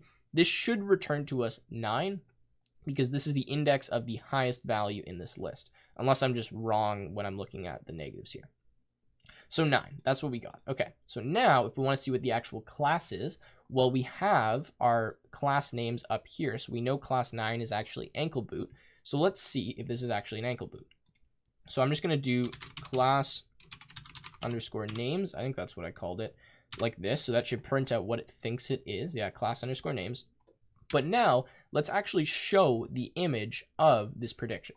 So to do that, I'm just going to steal some code from here because I don't remember all the syntax off the top of my head. So this. So let's steal this figure. Let's show this and let's see if it actually looks like an ankle boot. So to do that, we're going to say test underscore images 0, because obviously image 0 corresponds to prediction 0. And now we'll show this and see what we get. Okay, so ankle boot, and we'll be looking at that. The image is actually an ankle boot. And we can do this for any of the images that we want, right? So if I do prediction 1, now let's have a look. Pullover, it kind of looks like a pullover to me. I don't know if it actually is, but that's what it looks like. We can do 2. Let's have a look here. Okay, trouser. Yep, looks like trousers to me. And we can see that that is how we get the predictions from our model. We use model.predict. All right, so let's move down here now to the next thing that we did. All right, so we've already done that. So verifying predictions. Okay, so this is actually a cool kind of script that I wrote. I'll zoom out a little bit so we can read it. What this does is let us use our model to actually make, and I've stolen some of this from TensorFlow, to make predictions on any entry that we want. So what it's going to do is ask us to type in some number. We're going to type in that number. It's going to find that image in the test data set. It's going to make a prediction on that from the model and then show us what it actually is versus what it was predicted being. Now, I just need to actually run, actually, let's just steal this code and bring it in the other one because I've already trained the model there so we don't have to wait again. So let's go F11, let's go to a new code block and run that. So let's run this script. Have a look down here. So pick a number. We'll pick some number. Let's go 45. And then what it's going to do is say expected sneaker, guess sneaker, and actually show us the image that's there. So we can see this is what, our pixel kind of data looks like. And this is what the expected was. And this is what the guess was from the neural network. Now we can do the same thing if we run it again. Pick a number 34. Let's see here, expected bag, guess bag. So that's kind of showing you how we can actually use this model. So anyways, that has been it for this kind of module on neural networks.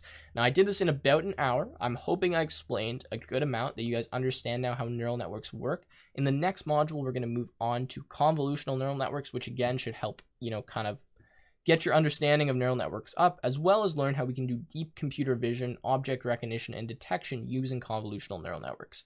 So with that being said, let's get into the next module. Hello everyone, and welcome to the next module in this TensorFlow course. So what we're going to be doing here is talking about deep computer vision, which is very exciting, very cool. This has been used for all kinds of things. You ever seen the self-driving cars? For example, Tesla, they actually use a TensorFlow deep learning model, obviously very complicated, more than I can really explain here, to do a lot of their computer vision for self-driving. We've used computer vision in the medicine field. Computer vision is actually used in sports a lot for things like goal line technology and even detecting images and players on the field, doing analysis. There's lots of cool things they're doing with it nowadays. And for our purposes, what we're going to be doing is using this to perform classification, although it can be used for object detection and recognition, as well as facial detection and recognition as well. So all kinds of applications. In my opinion, one of the cooler things in deep learning that we're doing right now. And let's go ahead and talk about what we're actually going to be focusing on here. So we're going to start by discussing what a convolutional neural network is, which is essentially the way that we do deep learning. We're going to learn about image data. So what's the difference between image data and other regular data? We're going to talk about convolutional layers and pooling layers and how stacks of those work together as what we call a convolutional base for our convolutional neural network. Then we're going to talk about CNN architectures and get into actually using pre-trained models that have been developed by companies such as Google and TensorFlow themselves to perform classification tasks for us. So that is pretty much the breakdown of what we're about to learn. There's quite a bit in this module. It's probably the more difficult one, or the most difficult one we've been doing so far.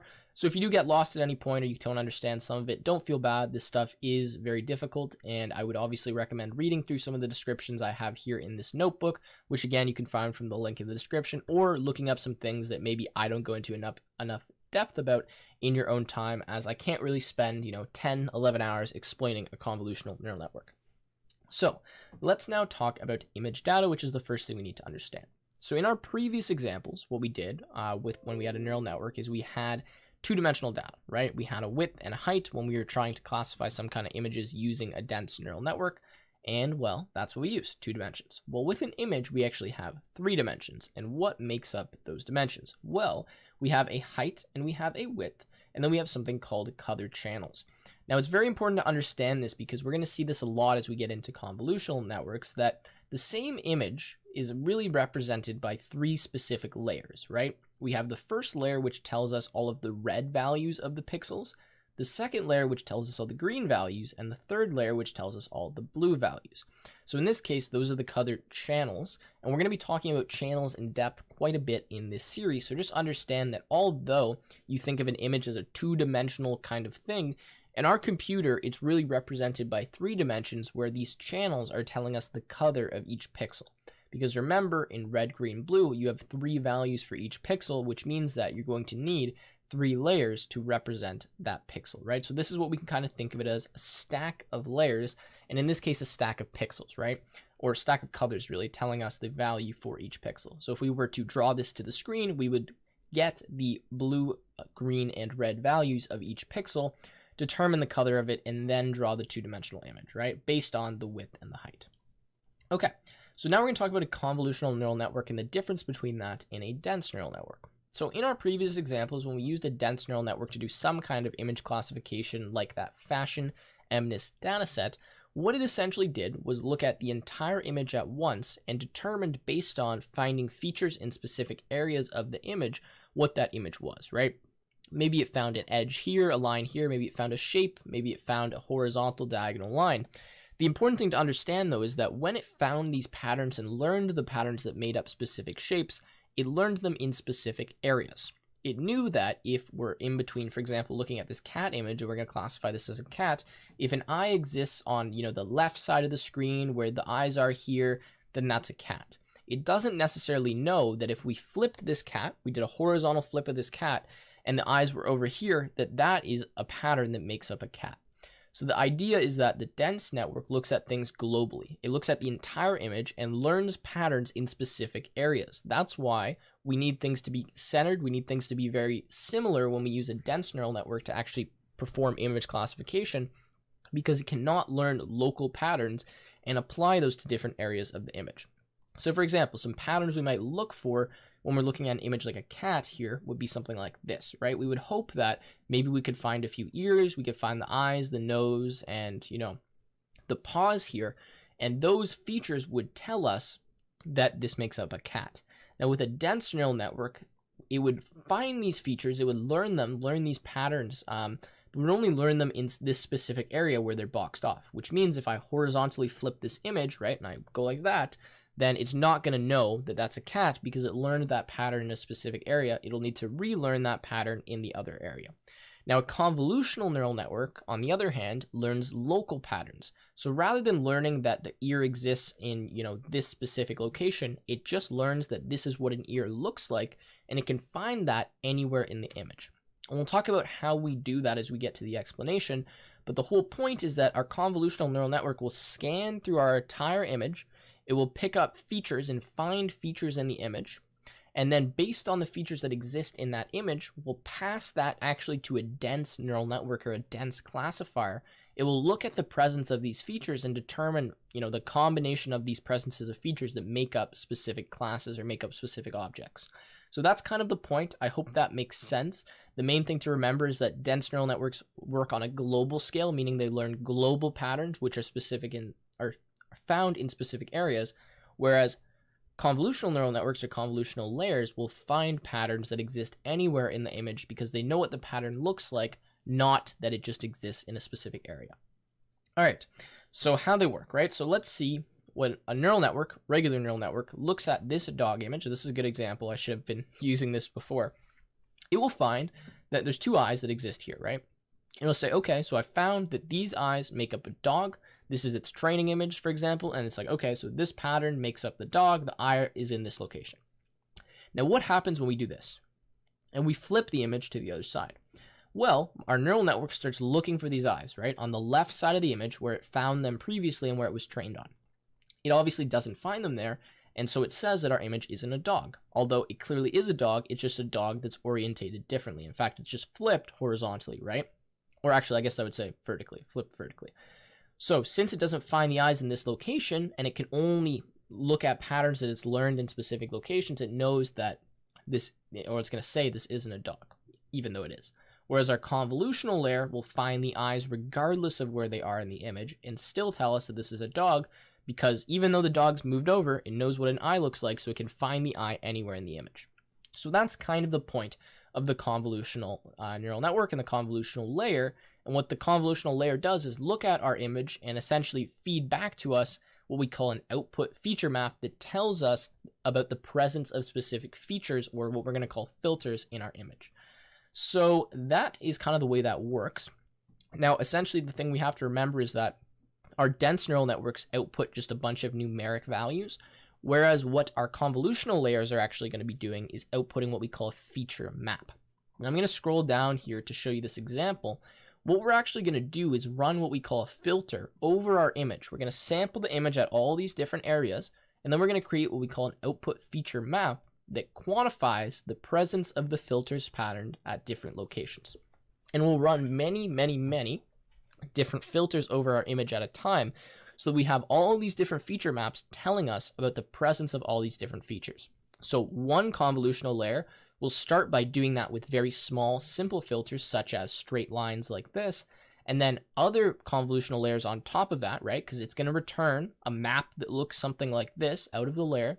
We'll take this map in now, the one that was created from the previous layer, and say, okay, well, if this map is representing to me, for example, the presence of these diagonal lines, let me try to look for curves, right? Or let me try to look for edges. So it will look at the presence of the features from the previous convolutional layer and then say, okay, well, if I have all these lines combined together, that makes up an edge, and it will look for that, right? And that's kind of the way that a convolutional neural network works and why we stack these different layers. Now, we also use something called pooling, and there's a few other things that we're going to get into, but that is the basics. I'm going to go into a drawing example and show you exactly how that works. but hopefully this makes a little bit of sense that the convolutional layer returns a feature map that quantifies the presence of a filter at a specific location. And this filter, the advantage of it is that we slide it across the entire image. So if this filter or this feature is present anywhere in the image, we will know about it rather than in our dense network where it had to learn that pattern in a specific global location. Okay, so let's get on the drawing tablet and do a few examples. All right, so I'm here on my drawing tablet and we're going to explain exactly how a convolutional layer works and how the network kind of works together. So this is an image I've drawn on the left side of our screen here. I know this is very basic, this is just an X, right? This is what our image is. We're just going to assume this is grayscale. We're going to avoid doing anything with color channels this second just because they're not that important, but just understand that what I'm about to show you does apply to color channels as well and to multiple kind of layers and depth. And then if we can understand it on a simple level, we should be able to understand it more thoroughly. So what we want essentially is our convolutional layer to give us some output that's meaningful about this image. So we're going to assume this is the first convolutional layer, and what it needs to do essentially is return to us some feature map that tells us about the presence of specific what we call filters in this image. So each convolutional layer has a few properties to it. The first one is going to be the input size. So what can we expect? Wow, what is that? That was as the as the input size. How many filters are we going to have? So filters like this. And what's the sample size of our filters? That's what we need to know for each of our convolutional neural networks. So essentially, what is a filter? Well, a filter is just some pattern of pixels. And we saw them before. We'll do a pretty basic one here as the filter we're going to look for, which will look something like this. This will be the first filter we're going to look for just to illustrate how this works. But the idea is that at each convolutional layer, we look for many different filters. And in fact, the number we're typically looking for is actually about times 32 filters. Sometimes we have 64 filters as well, and sometimes even 128. So we can do as many filters as we want, as few filters as we want, but the filters are what is going to be trained. So this filter is actually what is going to be found by the neural network. It's what's going to change. It's, this is essentially what we're looking for. This is what's created in the program. And that's kind of like the trainable parameter of a convolutional neural network is the filter. So the amount of filters and what they are will change as the program goes on, as we're learning more and figuring out what features that make up, a specific image. So I'm going to get rid of this stuff right now, just so we can draw and do a basic example. But I want to show you how we look for a filter in the image. So we have filters, right? They'll come up with them. They're going to start completely random, but they'll change as we go on. So let's say the filter we're looking for is that one I drew before. I'm just going to redraw it at the top here a little bit smaller. And we'll just say it's a diagonal line, right? But another filter we could look for might be something like, a straight line, just like that, all across. We could have a horizontal line, and in fact, we'll have 32 of them. And when we're doing just, 3x3 grids of filters, well, there's not that many, combinations we're going to do, at least grayscale wise. So what we'll do is we'll define the sample size, which is how big our filter is going to be 3x3, which we know right now, which means that what we're going to do is we're going to look at 3x3 spots in our image and look at the pixels and try to find how closely these filters match with the pixels we're looking at on each sample.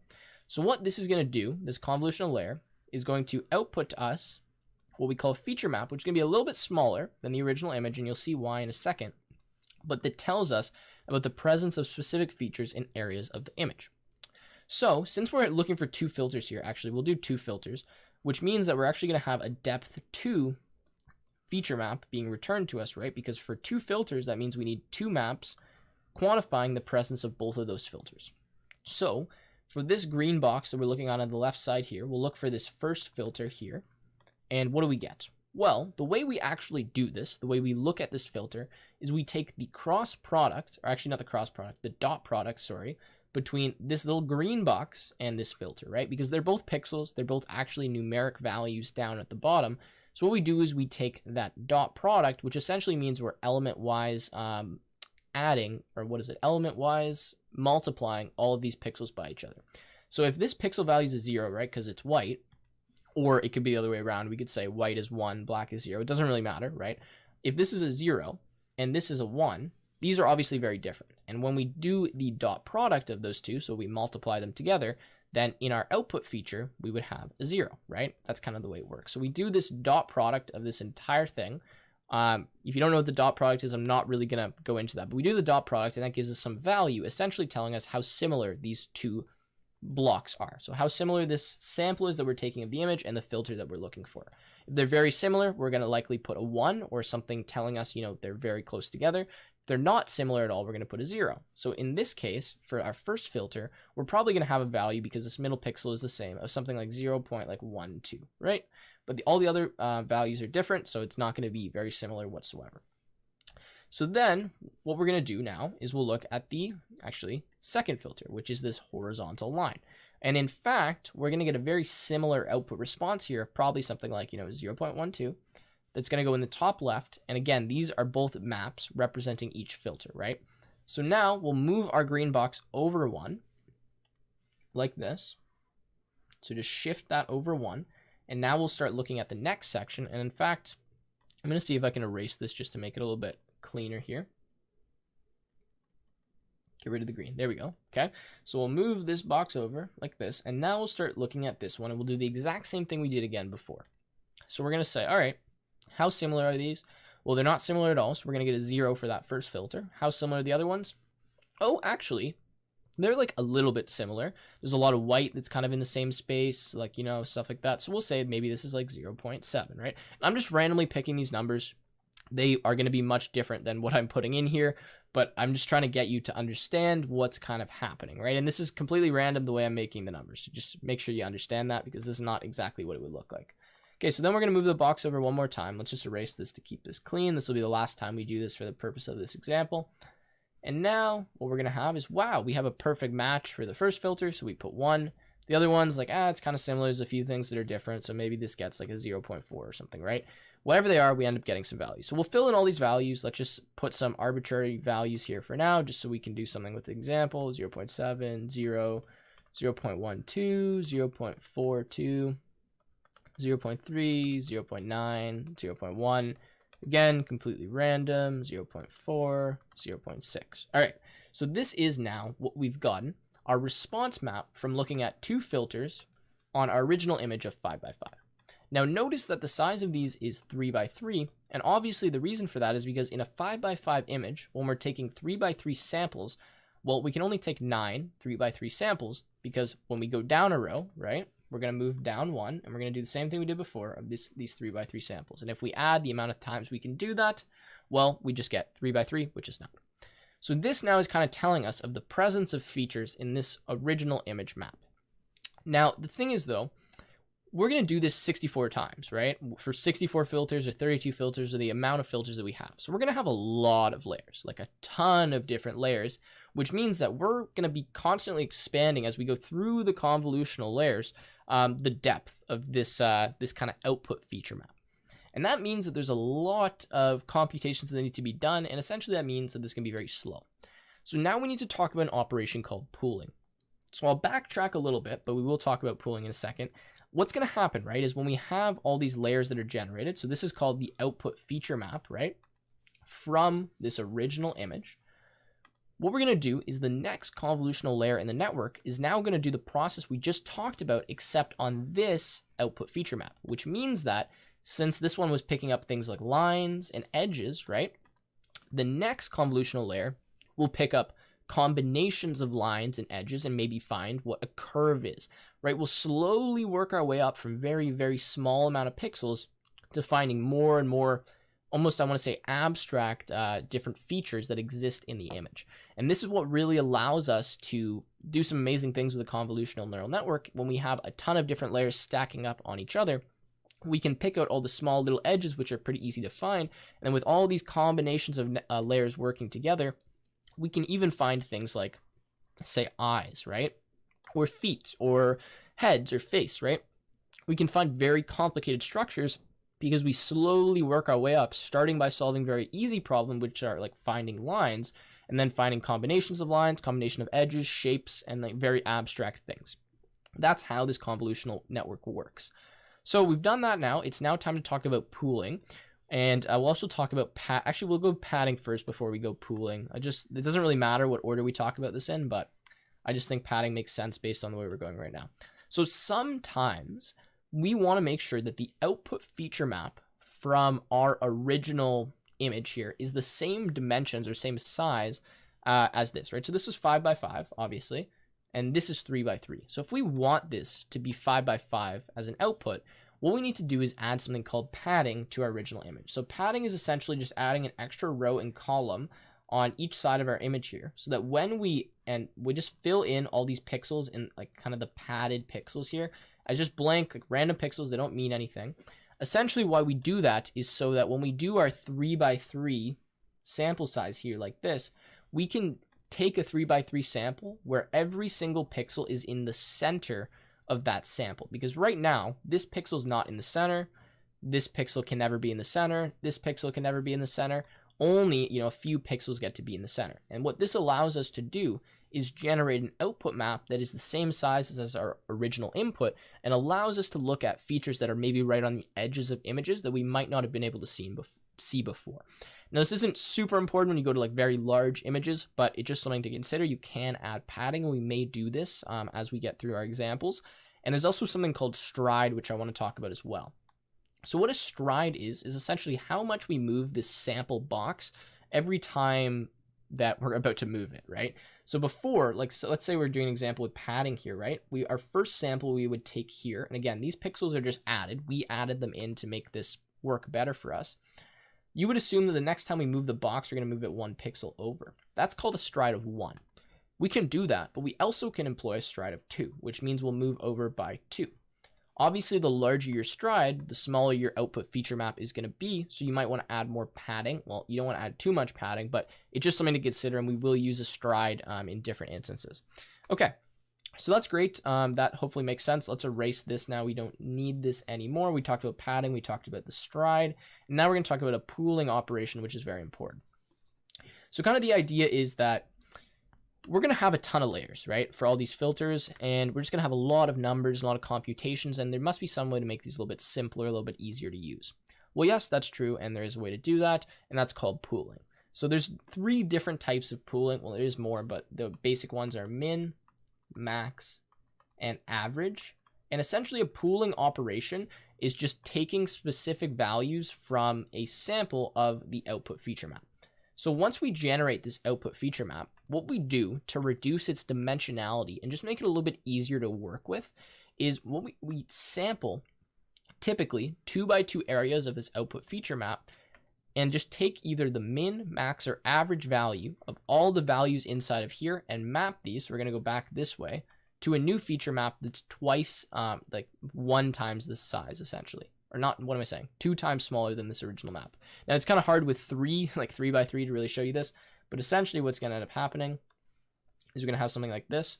So we're going to take the sample here. We're going to say, okay, what are we doing? Min, max, or average pooling? If we're doing min pooling, we're going to take the smallest value, which means we'll take 0. If we're doing max pooling, we'll take the maximum value, which means we'll take 0.3. If we're doing average, we're probably going to get an average value of close to what? 0.2 maybe? So let's say 0.2, we'll go there. That's how we do that with pooling. Again, just to make this feature map smaller. So we'll do that for both of the filters, but let's just say this is 0.2. Let's say this here that I'm blocking off is, I don't know, what is this going to be? 0.6. It's hard to do this average with 4 numbers. Let's say this one down here is going to be 0. I don't know, let's just do 2.1 or something. And then this last one here, we got some bigger values. Maybe this will be like 0.4. Okay, so that's one. The one down here will have some values of its own. We'll just do squiggles to represent that it has something. And we've effectively done a max pooling operation on this. We've reduced the size of it by about half. And that is kind of how that works. Now, typically what we do is we use a 2 by 2 pooling or like sample size like that with the stride of 2, which actually means that we would draw it like this. But since we're not going to do padding on this layer right now, we'll just do a stride of 1. And this is how we pool it. Now, the different kinds of pooling are used for different kind of things. The reason we would use a max pooling operation is to pretty much tell us about the maximum presence of a feature in that kind of local area. We really only care if the feature exists. or if it doesn't exist. And average pooling is not very often used, although in this case we did use an average pooling. But, you know, it's just different kinds of pooling. An average tells you about the average presence of the feature in that area. Max tells you about, is that feature present in that area at all? And min tells you, does it not exist? If it doesn't exist, right, we're just going to have a 0 if there's even 1 0 in that area. So that's the point of pooling. That's the point of convolutional layers. I think I'm done with the whiteboarding for now. We're actually going to start getting into a little bit of code and talking about creating our own convolutional networks, which hopefully will make this a lot more clear. So let's go ahead and get into that. All right, so now it is time to create our first convolutional neural network. Now we're going to be using Keras to do this, and we're also going to be using the CIFAR image dataset that contains 60,000 images of 10 different classes of everyday objects. Now these images are 32 by 32, which essentially means they are blurs and they are colorful. Now, I just want to emphasize as we get into this that the reason I'm not typing all of these lines out and that I just have them in here already is because this is likely what you guys will be using or doing when you actually make your own models. Chances are that you are not going to sit, unless you're a pro at TensorFlow, and I am not even there yet either with my knowledge of it, and have all of the lines memorized and not have to go reference the syntax. So the point is here, so long as you can understand why this works and what these lines are doing, you're going to be fine. You don't need to memorize them, and I have not memorized them, and I don't. I look up the documentation, I copy and paste what I need, I alter them, I write a little bit of my own code, but that's kind of what you're going to end up doing, so that's what I'm doing here. So this is the image dataset. We have truck, horse, ship, airplane, you know, just some everyday regular objects. There is 60,000 images, as we said, and 6,000 images of each class. So we don't have too many images of just one specific class. So we'll start by importing our modules. So TensorFlow, we're going to import TensorFlow.keras. We're going to use the dataset built into Keras for this. So that's the CIFAR image dataset, which you can actually look at just by clicking at this. It'll bring you and give the information about the dataset, although we don't need that right now because I already know the information about it. And now we're just going to load our images in. So again, this stuff, the way this works is you're going to say datasets.cifar10.load_data. Now this loads it in as like a very strange TensorFlow object that's like a dataset object. So this is different from what we've used before, where some of our objects have actually been like in NumPy arrays where we can look at them better. This is not going to be in that, so just something to keep in mind here. And we're going to normalize this data into train images and test images by just dividing both of them by 255. Now again, we're doing that because we want to make sure that our values are between 0 and 1, because that's just a lot better to work with in our neural networks rather than large integer values. It just causes, you know, some things to mess up sometimes. Now class names, we're just going to define a list here so we have all the class names, so that 0 represents airplane, 1 automobile so far until truck. We'll run that block of code here. We'll download this data set, although I don't think it takes that long to do that. So, okay, so wait, I guess that's good. I think we're okay there. And now let's just have a look at actually some of the images here by running this script. So we can see this is a truck. I can change the image index to be 2. We can see this is another truck. Let's go to say 6. We get a bird. And you can see these are really blurry, but that's fine for this example. We're just trying to get something that works all right. Okay, so that's a horse. You know, you get the point. All right, so now CNN architecture. So essentially, we've already talked about how a convolutional neural network works. But we haven't talked about the architecture and how we actually make one. Essentially, what we do is we stack a bunch of convolutional layers and max pooling, min pooling, or average pooling layers together in something like this, right? So after each convolutional layer, we have a max pooling layer, some kind of pooling layer typically to reduce the dimensionality, although you don't need that. You could just go straight into 3 convolutional layers. And on our first layer, what we do is we define the amount of filters, just like here. We define the sample size, so how big are those filters. An activation function, which essentially means after we apply that, that dot product operation that we talked about, we'll apply rectifier linear unit to that and then put that in the output feature map. Again, we've talked about activation functions before, so I won't go too far into depth with them. And then we define the input shape, which essentially means what can we expect in this first layer? Well, 32 by 32 by 3. These ones, we don't need to do that because they're going to figure out what that is based on the input from the previous layer. All right, so these are just a breakdown of the layers. The convolution or the max pooling layers here, 2 by 2 essentially means that what we're going to do is we're going to have a 2 by 2 sample size with actually a stride of 2. Again, the whole point of this is to actually divide or, you know, shrink it by a factor of 2, how large each of these layers are. All right, so now let's have a summary. It's already printed out here. We can see that we have, oh, wait, is this correct? mobile net v2. I don't think that's correct. That's because I haven't run this one. My apologies on that, guys. This is from something later in the tutorial. We can see that we have conv2d as our first layer. This is the output shape of that layer. Notice that it is not 32 by 32 by 32.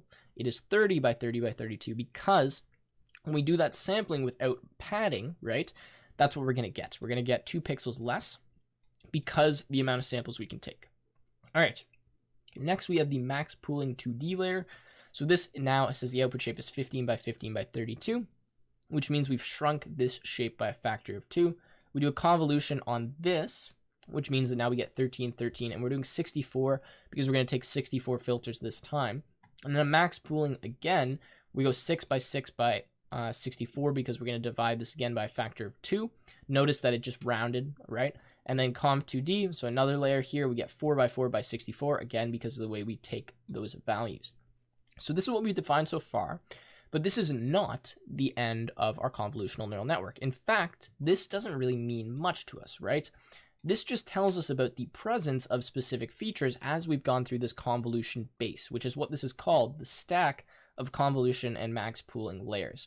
So what we actually need to do is now pass this information into some kind of dense layer classifier, which is actually going to take this pixel data that we've kind of calculated and found, so the almost extraction of features that exist in the image, and tell us which combination of these features map to either, you know, what one of these 10 classes are. So that's kind of the point. You do this convolution base, which extracts all of the features out of your image, and then you use the dense network to say, okay, well, if these combination of features exist, then that means this image is this, otherwise it's this and that, and so on. So that's what we're doing here. All right, so let's say adding the dense layers. So to add the dense layers is pretty easy. Model.add is just how we add them, right? So we're going to flatten all of those pixels, which essentially means take the 4 by 4 by 64 and just put those all into a straight line like we've done before, so just one dimensional. Then we're going to have a 64 neuron dense layer that connects all of those things to it with an activation function of rectifier linear unit. Then our output layer of a dense layer with 10 neurons, obviously 10 because that's the amount of classes we have for this problem. So let's run this here. We'll add those layers. Let's look at a summary and see how things have changed now. So we go from 4 by 4 by 64 to 1024. Notice that that is precisely the calculation of 4 times 4 times 64. That's how we get that number here. Then we have a dense layer and another dense layer, and this is our output layer. Finally, this is what we're getting, is we're going to get 10 neurons out, so essentially just a list of values, and that's how we can determine which class is predicted.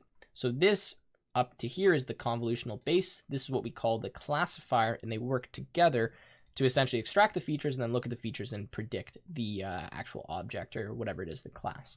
All right, so that's how that works. Now it's time to train. Again, we'll go through this quickly. I believe I've already trained this. This takes a long time to train, so I'm actually going to reduce the epochs here to just be 4. I'd recommend you guys train this on higher, so like 10 if you're going to do it, but it does take a while, so for our purposes and for my time, we'll leave it a little bit shorter right now, but you should be getting about a 70% accuracy, and you can see I've trained this previously if you train it on 10 epochs, but I'm just going to train it up to 4. We'll get our 67, 68%, and that should be fine, so we'll be back once this is trained, and then we'll talk about how some of this works. Okay, so the model is finally finished training. We did about 4 epochs. You can see we got an accuracy of about 67% on the evaluation data. To quickly go over this stuff, optimizer's atom, we've talked about that before. Loss function is sparse categorical cross entropy. That one, I mean, you can read this if you want. Computes the cross entropy loss between the labels and predictions. And I'm not going to go into that, but these kind of things are things that you can look up if you really want to understand why they work. For most problems, you can just, if you want to figure out what, loss function or optimizer to use, just use the basics, like use atom, use a categorical cross entropy. If you're using a classification task, you want to do something like this. You can go up and look kind of all of the different loss functions, and it'll tell you when to use which one, and you can kind of mess with them and tweak them if you want. Now, history equals model.fit. This is just so we can access some of the statistics from this. Model.fit obviously is just training the data to this test images, test labels, and train images and train labels, where this is the validation data. Sweet. So evaluating the model. If we want to evaluate the model, we can evaluate it now on the test images and test labels. We're obviously going to get the same thing because the valuation is test images and test labels. So we should get the same accuracy as 67.35, which we do right here. All right, so there we go. We get about 70%. If you guys train this on 10 epochs, you should get close to 70. I'm a little bit lower just because I didn't want to go that high. And that is now the model. I mean, we could use this if we want. We could use predict. We could pass in some image, and we could see the prediction for it. I'm not going to do that just because we've already talked about that enough, and I want to get into some of the cooler stuff when we're working with smaller data sets. So the basic idea here is this is actually a pretty small data set, right? We use about 60,000 images, and if you think about the amount of different patterns we need to pick up to classify, things like horses versus trucks, that's a pretty difficult task to do, which means that we need a lot of data. And in fact, some of the best convolutional neural networks that are out there are trained on millions of pieces of, sample information or of data. So obviously we don't have that kind of data. So how can we work with, a few images, maybe like a few thousand images, and still get a decent model? Well, the thing is, you can't unless we use some of the techniques that I'm about to show you. So working with small data sets. So just like I mentioned, it's difficult to create a very good convolutional neural network from scratch if you're using a small amount of data.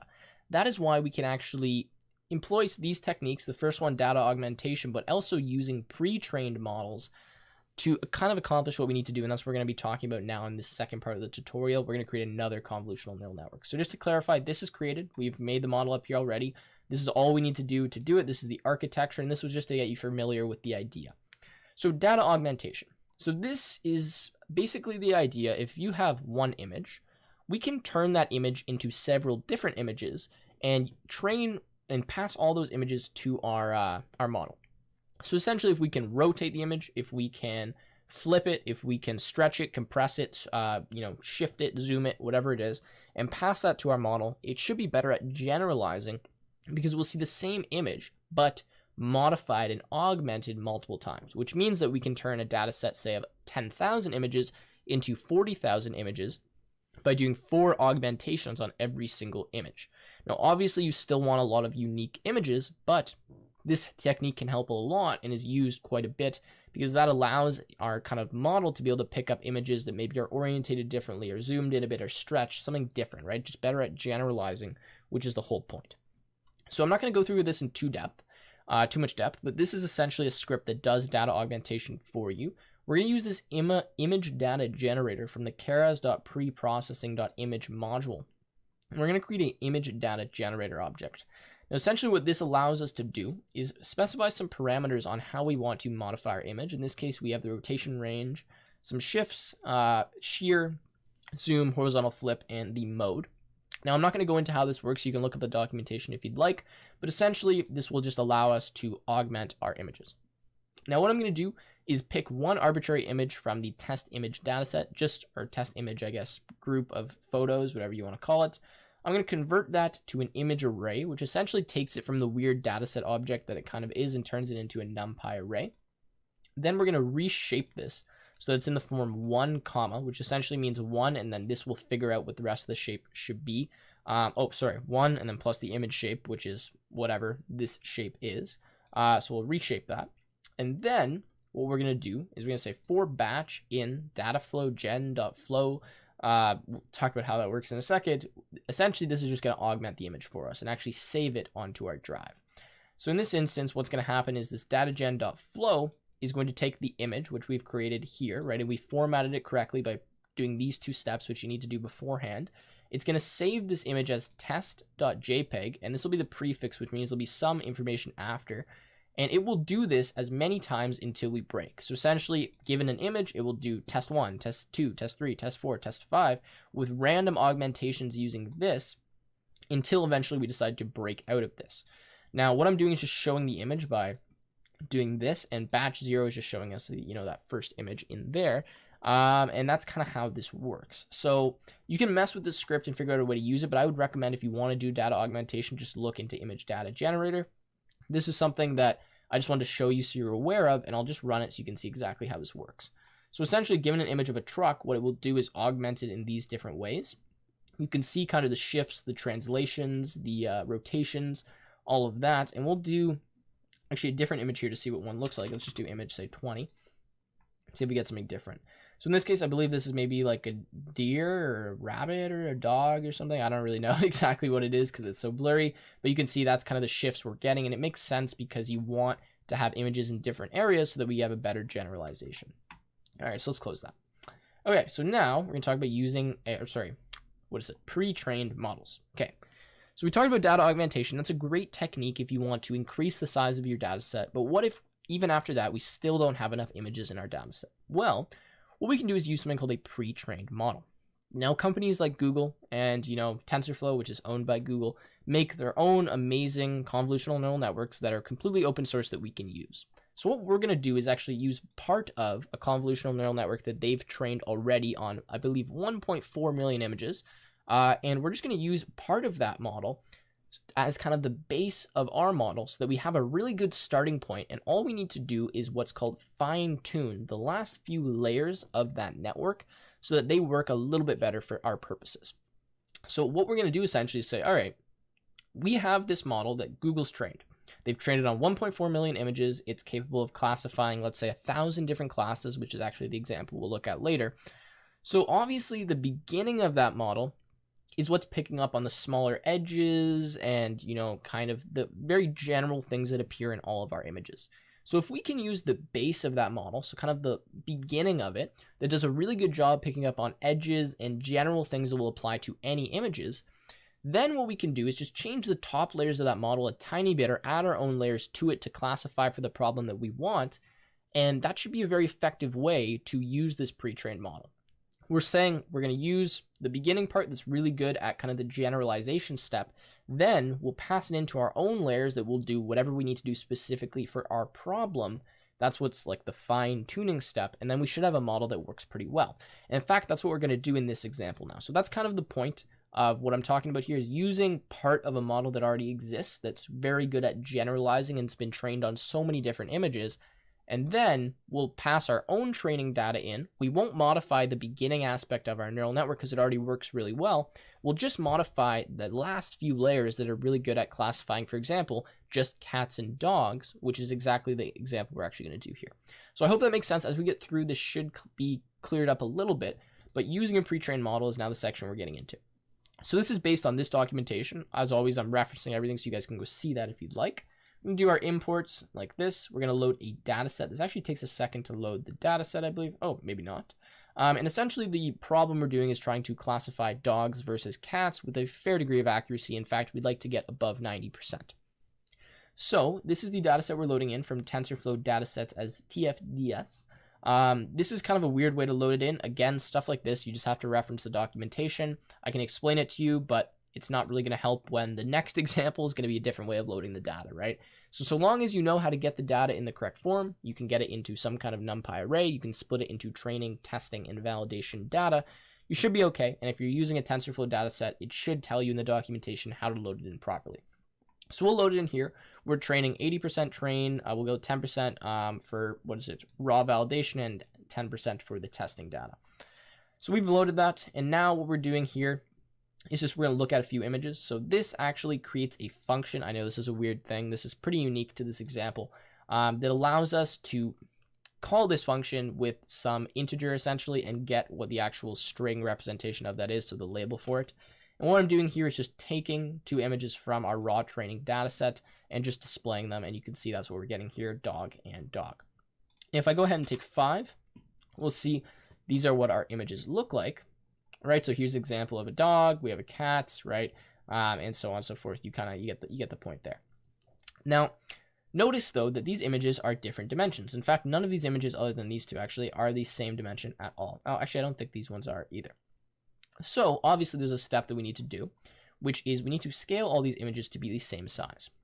So to do that, what we're going to do is write a little function like this that essentially will return an image that is reshaped. So I guess that is reshaped to the image size, which I'm going to set at 160 by 160. Now we can make this bigger if we want, but the problem sometimes is if you make an image that is bigger than, like you want to make your image bigger than most of your data set examples, and that means you're going to be really stretching a lot of the examples out and you're losing a lot of detail. So it's much better to make the image size smaller rather than bigger. You might say, well, if you make it smaller, you're going to lose detail too, but it's better to compress it smaller than it is to go really big, even just when it comes to the amount of training time and how complex the network is going to be. So anyways, that's something to consider. You can mess around with those when you're making your own networks, but again, smaller is typically better in my opinion. You don't want to go too small, but something that's like, half the size of what an average image would be. All right, so we're going to go format example. So what we're going to do is take an image and a label, and what this will do is return to us just the reshaped image and label. So in this case, we're going to cast, which just means convert every single pixel in our image to be a float 32 value because it could be integers. We're then going to divide that by 127.5, which taken is exactly half of 255, and then subtract 1. Then we're going to resize this image to be the image size. So sorry, the image will be resized to the image size, so 160 by 160, and we'll return the new image and the label. So now we can apply this function to all of our images using map. If you don't know what map is, essentially it takes every single example in this case going to be raw train, and applies the function to it, which will mean that it will convert raw train into images that are all resized to 160 by 160, and we'll do the same thing for validation and test. So run that, no issue there. And now let's have a look at our images and see what we get. And there we are. Now I've just messed up the color because I didn't add a CMap thing, which I think I needed. Where was the CMap? Anyways, you know what? That's fine for now. This is what our images look like. This is the resize. Now we get all our images 160 by 160, and we are good to go. All right, so now let's have a look at the shape of an original image versus our new image. So, I mean, this was just to prove that essentially our original shapes were like 262, 409 by some random values, and they're all reshaped now to 160, 160 by 3. 3 obviously is the color channel of the images. All right, so picking a pre-trained model. So this is the next step. This is probably one of the harder steps, is picking a model that you would actually like to use the base of. Now we're going to use one called MobileNet v2, which is actually from Google. It's built into TensorFlow itself. That's why I've picked it. And all we're going to do is set this. So essentially we're going to say the base model in our code is equal to tf.keras.applications.mobilenet-v2, which is just telling us the architecture of the model that we want, and we'll have a look at it down below here in just a second. We'll define the input shape, which is important because this can take any input shape that we want. So we'll change it to 160, 160 by 3, which we've defined up here. Include top, very important, means do we include the classifier that comes with this network already or not? Now, in our case, we're going to be retraining parts of this network so that it works specifically for dogs and cats and not for 1,000 different classes, which is what this model was actually aimed to do. It was trained on 1.4 million images for 1,000 different classes of everyday objects. So we're going to not include the top, which means don't include the classifier for these 1,000 classes. And we're going to load the weights from what's called ImageNet, which is just a specific save of the weights. So this is the architecture, and this is kind of the data that we're filling in for that architecture, so the weights, and we'll load that in, which we have here. So base model, now let's look at it. So let's have a summary. You can see this is a pretty crazy model. I mean, we would never be expected to create something like this by ourselves. This is, you know, teams of data scientists, PhD students, engineers, whatever, right? The experts in the field that have created a network like this. So that's why we're going to use it, because it works so effectively for the generalization at the beginning, which is what we want. And then we can take those features that this takes out. So in 5 by 5 by 1280, which is what I want us to focus on, the output of this actual network here. So out ReLU, you can see this last layer. We're going to take this and using this information, pass that to some more convolutional layers and actually our own classifier, I believe, and use that to predict versus dogs versus cats. So at this point, the base model will simply output a shape 32 by 5 by 5 by 1280. That's the tensor that we're going to get out of this. That's the shape. You can watch how this kind of works as you go through it. And yes. All right. So we can just have a look at this here. What I wanted to do essentially was just look at what the actual shape was going to be. So 32 5 by 5 by 1280, just because this gives us none until it knows what the input is. And now it's time to talk about freezing the base. So essentially the point is we want to use this as the base of our network, which means we don't want to change it. If we just put this network in right now as the base to our neural network, well, what's going to happen is it's going to start retraining all these weights and biases. And in fact, it's going to train 2.257 million more weights and biases when, in fact, we don't want to change these because these have already been defined, they've been set, and we know that they work well for the problem already, right? They worked well for classifying 1,000 classes. Why are we going to touch this now? And if we were going to touch this, what's the point of even using this base, right? We don't want to train this. We want to leave it the same. So to do that, we're just going to freeze it. Now, freezing is a pretty, it just essentially means turning the trainable attribute of a layer off or of the model off. So what we do is we just say base model.trainable equals false, which essentially means that we are no longer going to be training any aspect of that, I want to say model, although we'll just call it the base layer for now, or the base model. So now if we look at the summary, we can see when we scroll down to the bottom, if we get there any day soon, that now the trainable parameters is 0 instead of 2.257 million, which it was before. And now it's time to add our own classifier on top of this. So essentially, we've got a pretty good network, right? 5 by 5 by 1280 is our last output. And what we want to do now is take that and we want to use it to classify either cat or either dog, right? So what we're going to do is add a global average layer, which essentially is going to take the entire average of every single, so of 1280 different layers that are 5 by 5, and put that into a 1D tensor, which is kind of flattening that for us. So we do that global average pooling, and then we're just going to add the prediction layer, which essentially is going to just be one dense node. And since we're only classifying 2 different classes, right, dogs and cats, we only need 1. Then we're going to add all these models together. So the base model, or not, I guess layers, the global average layer that we defined there, and then the prediction layer to create our final model. So let's do this. Global average layer, prediction layer, model. Give that a second to kind of run there. Now when we look at the summary, we can see we have MobileNet v2, which is actually a model, but that is our base layer, and that's fine because the output shape is that. Then global average pooling, which again just takes this, flattens it out, does the average for us. And then finally our dense layer, which is going to simply have 1 neuron, which is going to be our output. Now notice that we have 2.259 million parameters in total, and only 1,281 of them are trainable. That's because we have 1,280 connections from this layer to this layer, which means 1,280 weights and 1 bias. So that is what we're doing. This is what we have created now. This base, the majority of the network has been done for us, and we just add our own little classifier on top of this. And now we're going to feed some training samples and data to this. Remember, we're not training this base layer whatsoever, so the only thing that needs to be learned is the weights and biases on these 2 layers here. Once we have that, we should have a decent model ready to go. So let's actually train this now. I'm going to compile this here. I'm picking a learning rate that's very slow. Essentially what the learning rate means is how much am I allowed to modify the weights and biases of this network, which is what I've done. Just made that very low because we don't want to make any major changes if we don't have to, because we're already using a base model that exists, right? So we'll set the learning rate. I'm not going to talk about what this does specifically. You can look that up if you'd like to. And then the loss function will use binary cross entropy just because we're using 2 classes. If you're using more than 2 classes, you would just have cross entropy or some other type of cross entropy. And then what we're going to do is actually evaluate the model right now before we even train it. So I've compiled it. I've just set what we'll end up using, but I want to evaluate the model currently without training it whatsoever on our validation data, our validation batches, and see what it actually looks like, what it actually, what we're getting right now with the current base model being the way it is, and not having changed the weights and biases, so they're completely random from the global average pooling and the dense layer. So let's evaluate, and let's see what we get as an accuracy. Okay, so we can actually see that with the random weights and biases for those last layer that we added, we're getting an accuracy of 56%, which pretty much means that it's guessing, right? It's, 50%, there's only 2 classes, so if we got anything lower than 50, like 50 should have been our guess, which is what we're getting.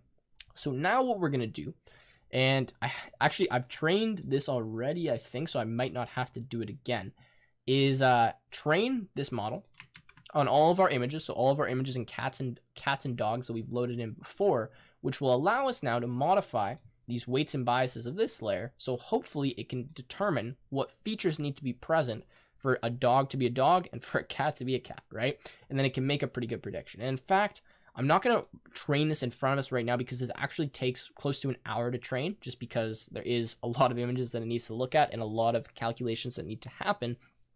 But when you do end up training this, you end up getting an accuracy of a close to 92 or 93%, which is pretty good considering the fact that all we did was use an original layer, like base layer, that classified up to 1,000 different images, so very general, and applied that just to cats and dogs by adding our dense layer classifier on top.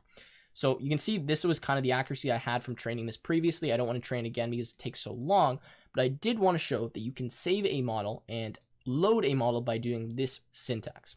So essentially, on your model object, you can call model.save, save it as whatever name you like, .h5, which is just a format for saving models in Keras. This is specific to Keras, not TensorFlow. And then you can load the model by doing this. So this is useful because after you train this for an hour, obviously you don't want to retrain this if you don't have to actually use it to make predictions, so you can just load the model. Now, I'm not going to go into using the model specifically. You guys can look up the documentation to do that. We're at the point now where I've showed you so much syntax on predicting and how we actually use the models. But the basic idea would be to do model.predict, right? And then you can see that it's even giving me the input here. So model.predict, give it some X, batch size, verbose, right? Because it will predict on multiple things, and that will spit back to you a class, which then you can figure out, okay, this is a cat or this is a dog. You're going to pass this, obviously, the same input information we had before, which is 160 by 160 by 3, and that will make the prediction for you. So that's kind of the thing there. I was getting an OS error just because I hadn't saved this previously, but that's how you save and load models, which I think is important when you're doing very large models. So when you fit this, feel free to change the epochs to be something slower if you'd like. Again, right, this takes a long time to actually end up running. But you can see that the accuracy increases pretty well exponentially from when we didn't even have that classifier on it. Now, the last thing that I want to talk about is object detection.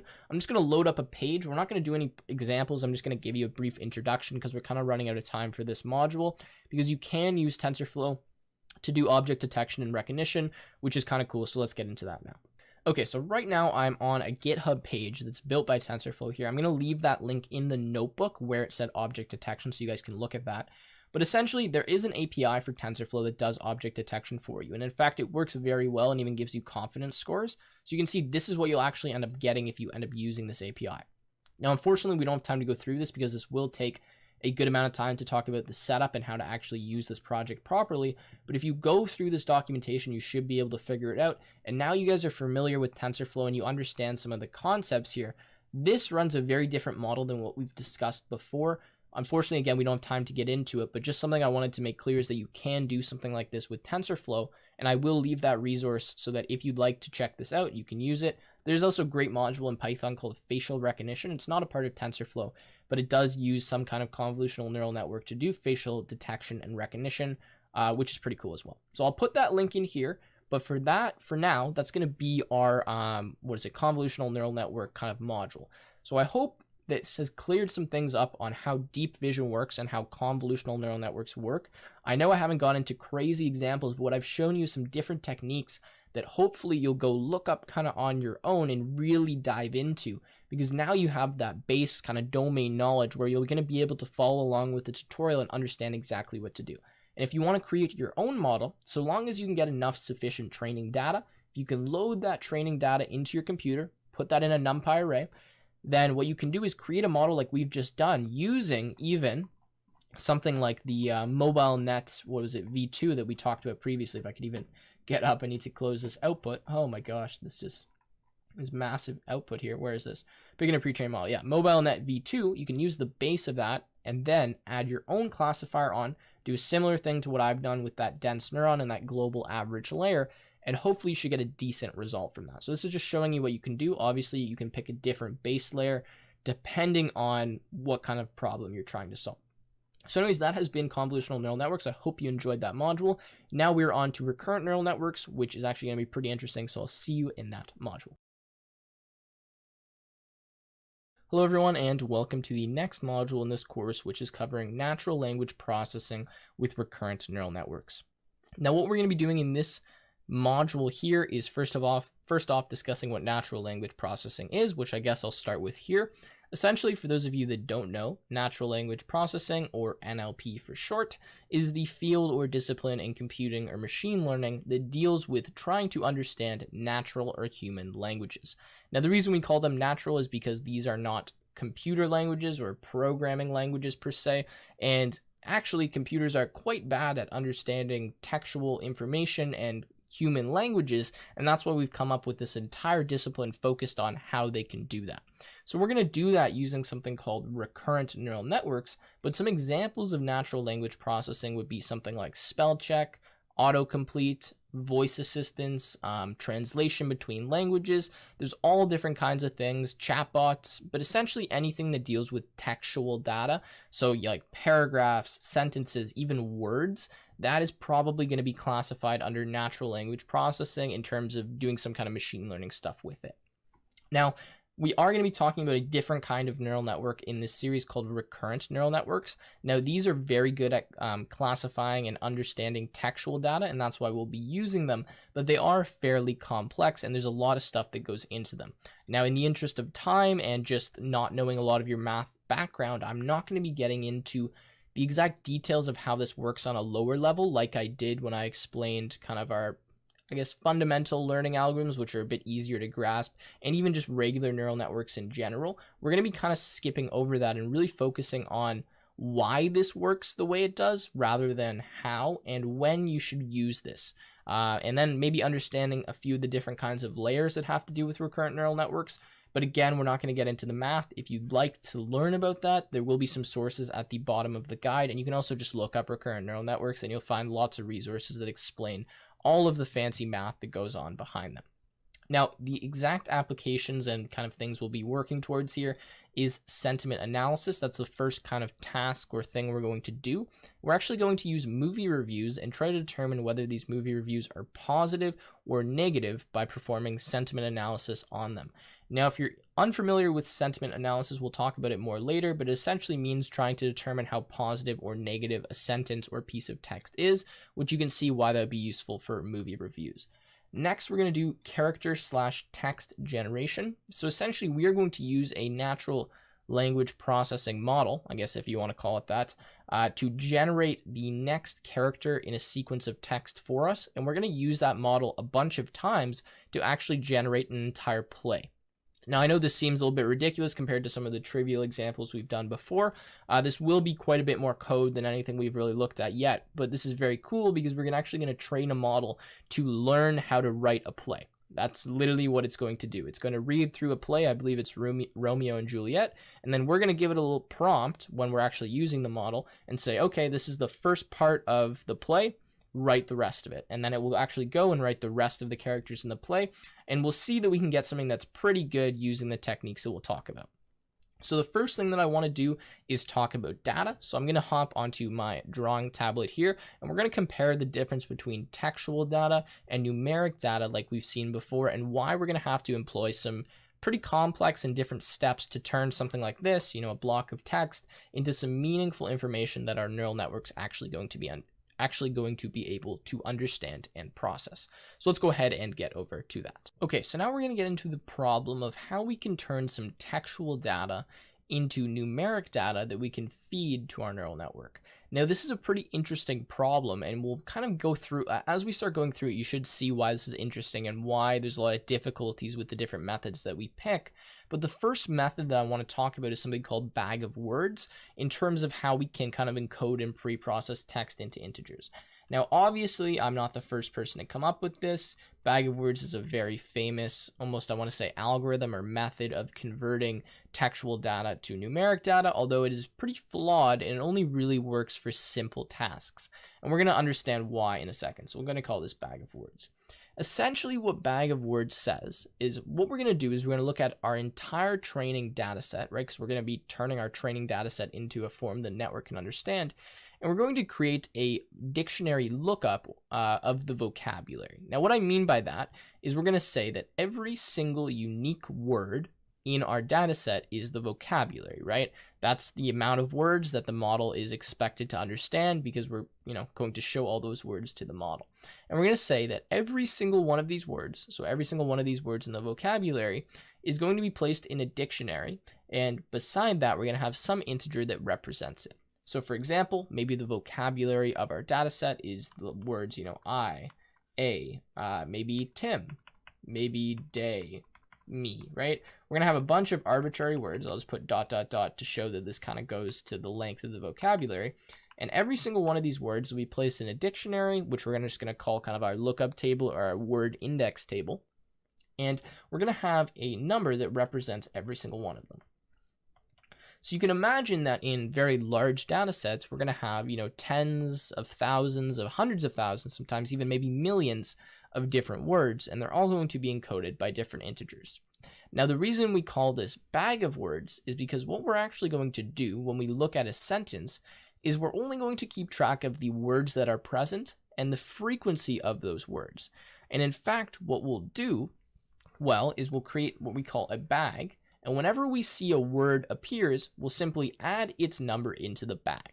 So if I have a sentence like, I am Tim Day, day, I'm just going to do like a random sentence like that. Then what we're going to do is every time we see a word, we're going to take its number and throw it into the bag. So we're going to say, all right, I, that's 0, am, that's 1, Tim, that's 2, day, that's 3, that's 3 again.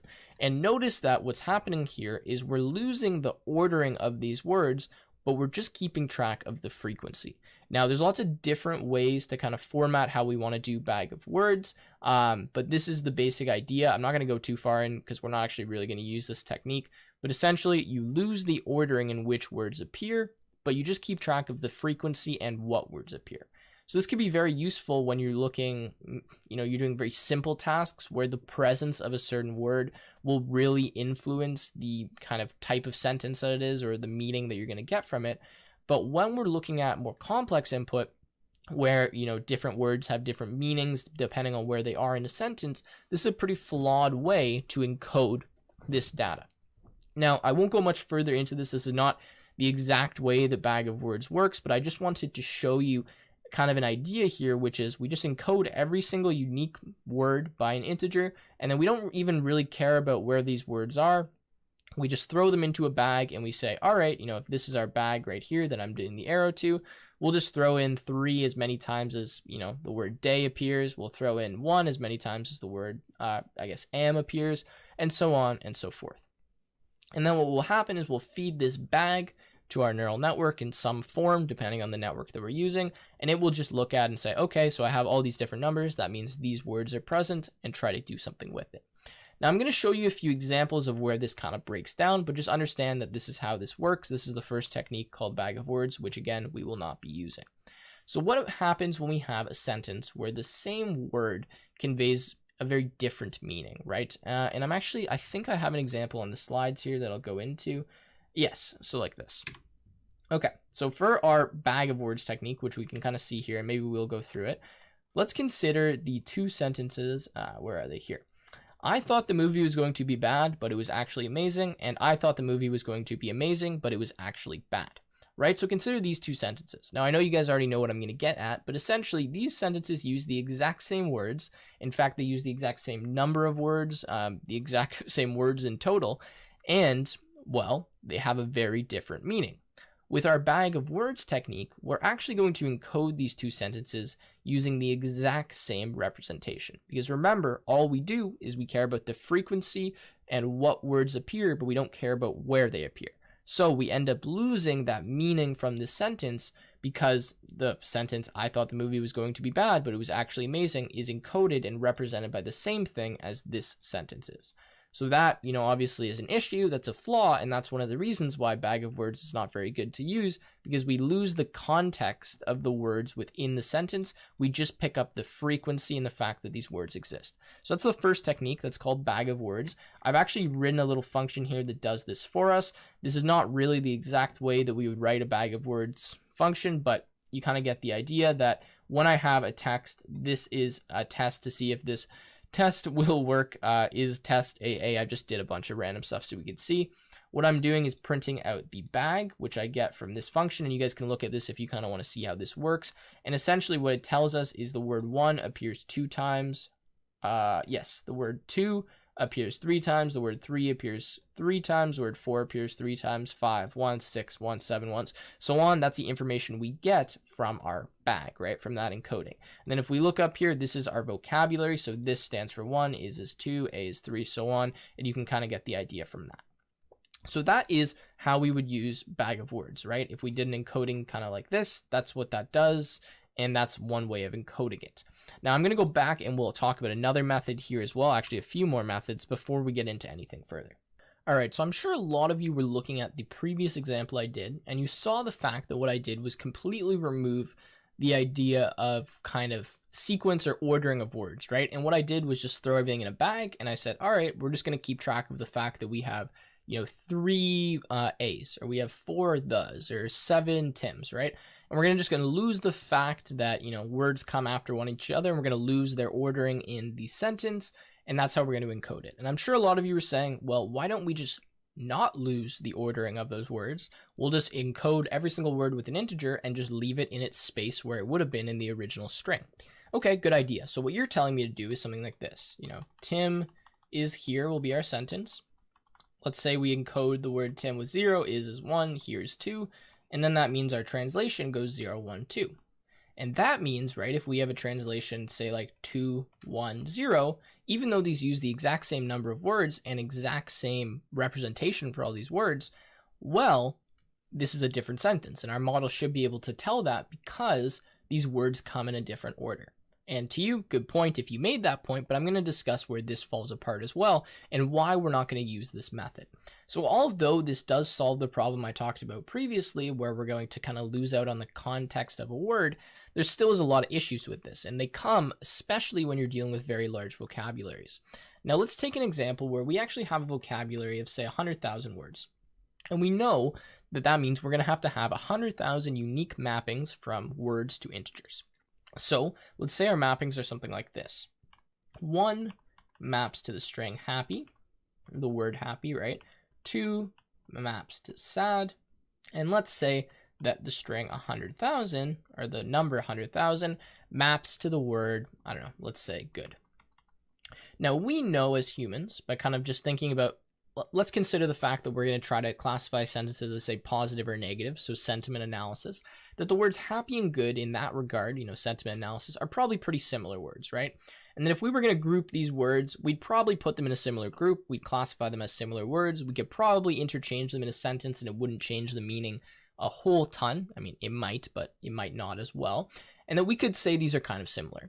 But our model, or our encoder, right, whatever we're doing to translate our text into integers here, has decided that 100,000 is going to represent good and 1 is going to represent happy. And well, there's an issue with that, because that means when we pass in something like 1 or 100,000 to our model, it's going to have a very difficult time determining the fact that 1 and 100,000, although they're 99,999 kind of units apart, are actually very similar words.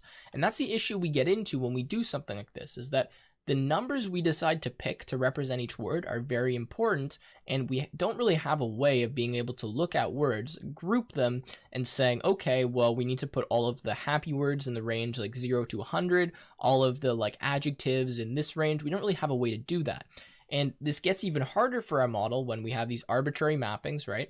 And then we have something like 2 in between, where 2 is very close to 1, right? Yet these words are complete opposites. In fact, I'd say they're probably polar opposites. Our model trying to learn that the difference between 1 and 2 is actually way larger than the difference between 1 and 100,000 is going to be very difficult. And say it's even able to do that, as soon as we throw in the mapping 900, right? The 99,900, we put that as bad. Well, now it gets even more difficult, because it's now like, okay, well, if the range is this big, then that means these words are actually very similar. But then you throw another word in here like this and it messes up the entire system. So that's kind of what I wanted to show, is that that's where this breaks apart on these large vocabularies. And that's why I'm going to introduce us now to another concept called word embeddings. Now, what word embeddings does is essentially try to find a way to represent words that are similar using very similar numbers. And in fact, what a word embedding is actually going to do, and I'll talk about this more in detail as we go on, is classify or translate every single one of our words into a vector. And that vector is going to have some, n amount of dimensions. Usually we're going to use something like 64, maybe 128 dimensions for each vector. And every single component of that vector will kind of tell us what group it belongs to or how similar it is to other words. So let me give you an idea what I mean. So we're going to create something called a word embeddings. Now, don't ask why it's called embeddings. I don't know the exact reason, but I believe it's has to do something with the fact that they're vectors. And let's just say we have a 3D plane like this, and we've already kind of looked at what vectors are before, so I'll skip over explaining them. And what we're going to do is take some word. So let's say we have the word good. And instead of picking some integer to represent it, we're going to pick some vector, which means we're going to draw some vector in this 3D space. Actually, let's make this a different color.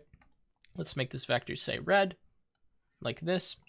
And this vector represents this word good. And in this case, we'll say we have x1, x2, x3 as our dimensions, which means that every single word in our data set will be represented by 3 coordinates, so one vector with 3 different dimensions, where we have x1, x2, and x3.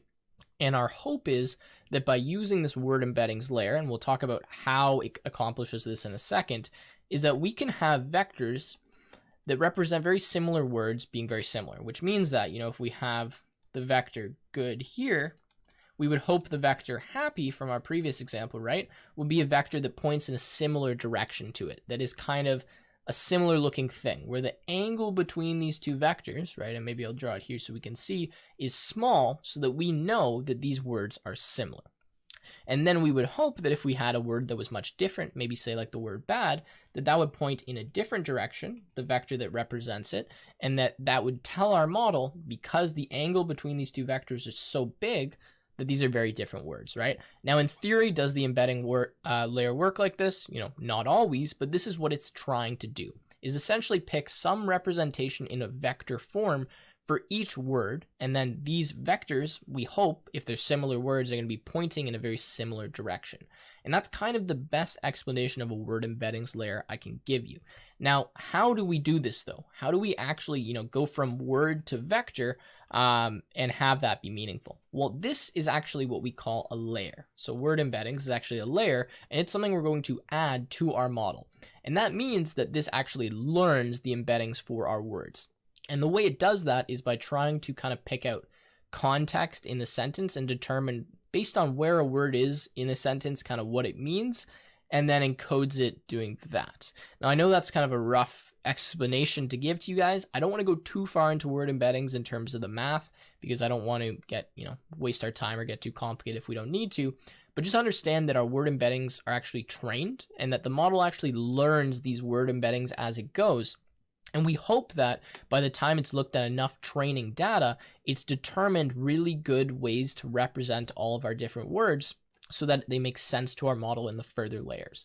And we can use pre-trained word embedding layers if we'd like, just like we used that pre-trained convolutional base in the previous section.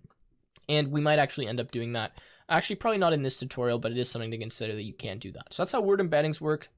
This is how we encode textual data. And this is why it's so important that we kind of consider the way that we pass information to our neural network, because it makes a huge difference.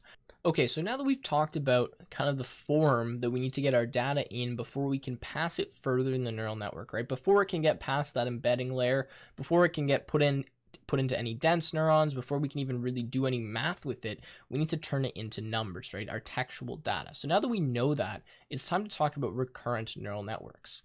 Now, recurrent neural networks are the type of networks we use when we process textual data. Typically, you don't always have to use these, but they are just the best for natural language processing, and that's why they're kind of their own class, right? Now, the fundamental difference between a recurrent neural network and something like a dense neural network or a convolutional neural network is the fact that it contains an internal loop. Now, what this really means is that the recurrent neural network does not process our entire data at once. So it doesn't process the entire training example or the entire input to the model at once. What it does is processes it at different time steps and maintains what we call an internal memory and kind of an internal state, so that when it looks at a new input, it will remember what it's seen previously and treat that input based on kind of the context or the understanding it's already developed. Now, I understand that this doesn't make any sense right now, but with a dense neural network, or the neural networks we looked at so far, we call those something called feed-forward neural networks. What that means is we give all of our data to it at once, and we pass that data from left to right, or I guess for you guys, from left to right. So we give all of the information, we would pass those through the convolutional layer to start. Maybe we would pass them through dense neurons, but they get given all of the info, and then that information gets translated through the network to the very end, again, from left to right. Whereas here, with recurrent neural networks, we actually have a loop, which means that we don't feed the entire textual data at once. We actually feed one word at a time. It processes that word, generates some output based on that word, and uses the internal memory state that it's keeping track of to do that as part of the calculation. So essentially the reason we do this is because, just like humans, when we look at text, we don't just take a photo of this text and process it all at once. We read it left to right word to word, and based on the words that we've already read, we start to slowly develop an understanding of what we're reading, right? If I just read the word now, that doesn't mean much to me. Or if I just read the word in code, that doesn't mean much. Whereas if I read the entire sentence, now that we've learned a little bit about how we can encode text, I start to develop an understanding about what this next word means based on the previous words before it, right? And that's kind of the point here, is that this is what a recurrent neural network is going to do for us. It's going to read one word at a time and slowly start building up its understanding of what the entire textual data means. And this works in kind of a more complicated sense than that. We'll draw it out a little bit, but this is kind of what would happen if we unraveled a recurrent layer. Because a recurrent neural network, yes, it has a loop in it, but really the recurrent aspect of a neural network is the layer that implements this recurrent functionality with a loop. Essentially what we can see here is that if we're saying X is our input and H is our output, xt is going to be our input at time t, whereas ht is going to be our output at time t. If we had a text of, say, length 4, so 4 words, like we've encoded them into integers now at this point, the first input at time 0 will be the first word into our network, right? Or the first word that this layer is going to see. And then the output at that time is going to be our current understanding of the entire text after looking at just that one word. Next, what we're going to do is process input 1, which will be the next word in the sentence, but we're going to use the output from the previous kind of computation or the previous iteration to do this. So we're going to process this word in combination with what we've already seen and then have a new output, which hopefully should now give us an understanding of what those 2 words mean. Next, we'll go to the third word and so forth and slowly start building our understanding of what the entire textual data means by building it up one by one. The reason we don't pass the entire sequence at once is because it's very, very difficult to just kind of look at this huge blob of integers and figure out what the entire thing means. If we can do it one by one and understand the meaning of specific words based on the words that have came before it and start learning those patterns, that's going to be a lot easier for our neural network to deal with than just passing it all at once, looking at it and trying to get some output. And that's why we have these recurrent layers. There's a few different types of them, and I'm going to go through them and then we'll talk a little bit more in depth of how they work. So the first one is called long short-term memory. And actually, in fact, before we get into this, let's talk about just a simple layer so that we kind of have a reference point before going here. Okay, so this is kind of the example I want to use here to illustrate how a recurrent neural network works in a more, teaching style rather than what I was doing before. So essentially, the way that this works is that this whole thing that I'm drawing here, right, all of this circle stuff is really one layer. And what I'm doing right now is breaking this layer apart and showing you kind of how this works in a series of steps. So rather than passing all the information at once, we're going to pass it as a sequence, which means that we're going to have all these different words and we're going to pass them one at a time to the layer, right, to this recurrent layer. So we're going to start from this left side over here. So let's write, start over here at time step 0. That's what 0 means. So time step is just, the order. In this case, this is the first word. So let's say we have the sentence, "Hi, I am Tim," right? We've broken these down into vectors. They've been turned into their numbers. I'm just writing them here so we can kind of see what I mean in like a natural language. And they are the input to this recurrent layer.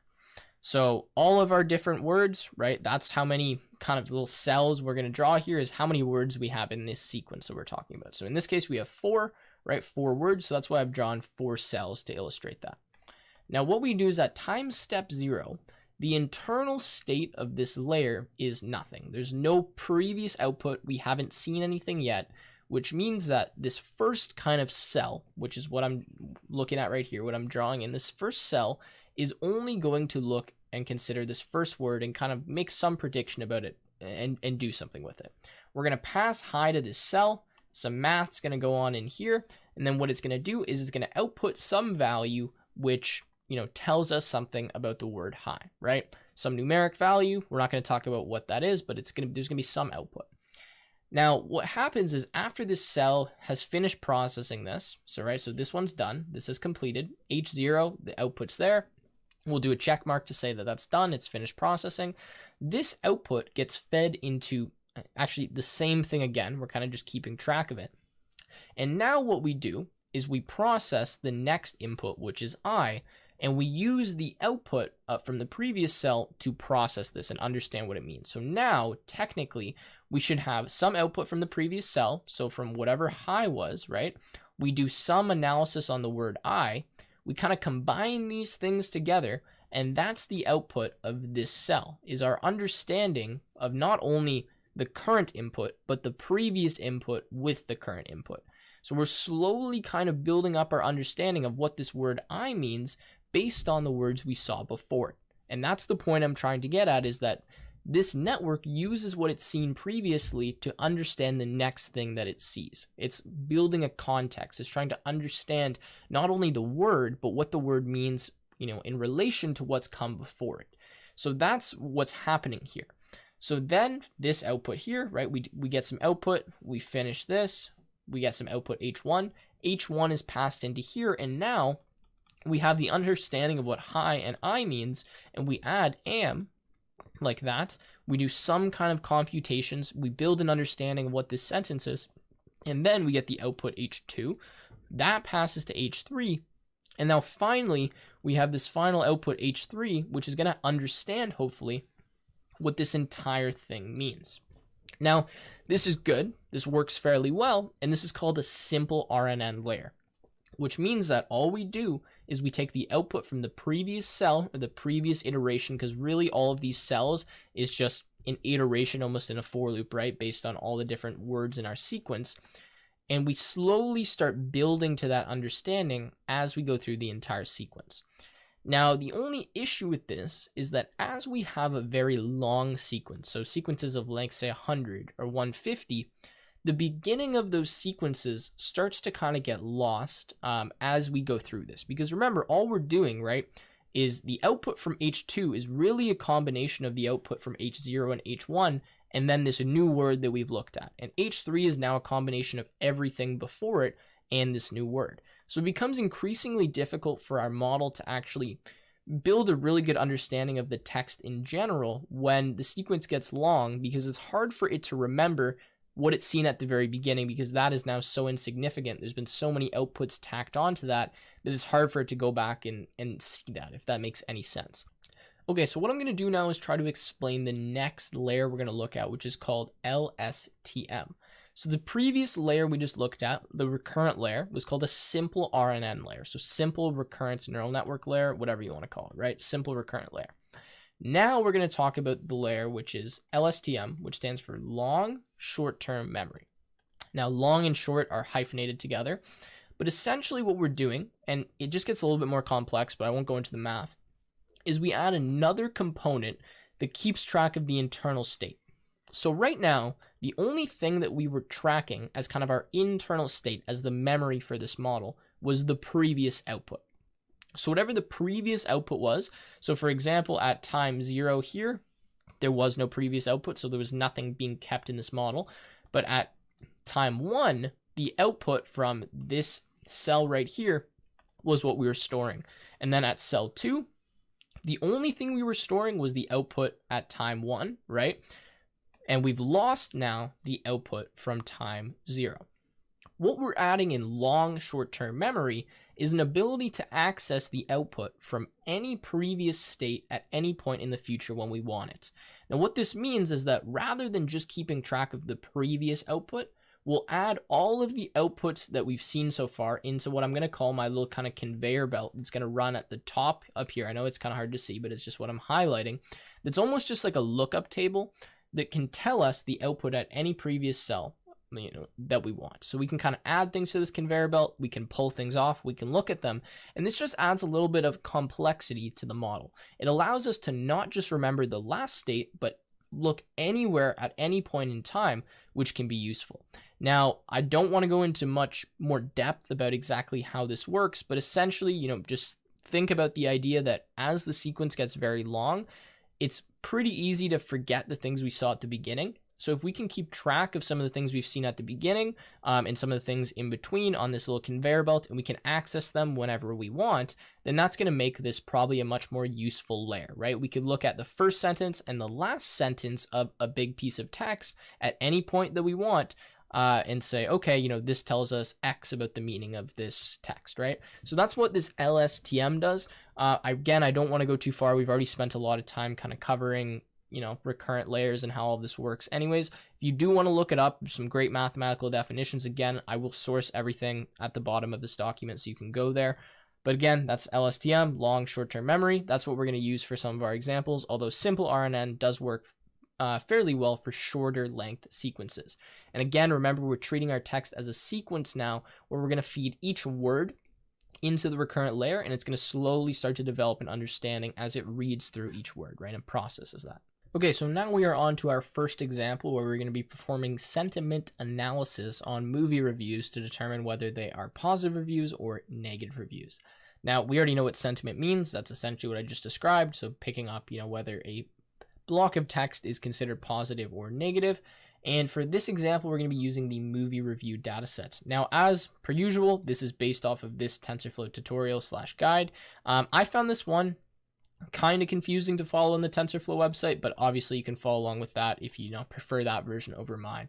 But anyways, we're going to be talking about the movie review dataset. So this dataset is straight from Keras, and it contains 25,000 reviews, which are already pre-processed and labeled.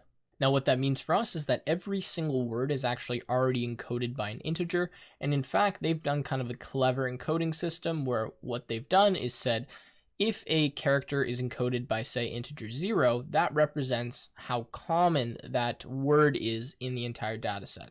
So if an integer was encoded by, or not integer, a word was encoded by integer 3, that would mean that it is the third most common word in the data set.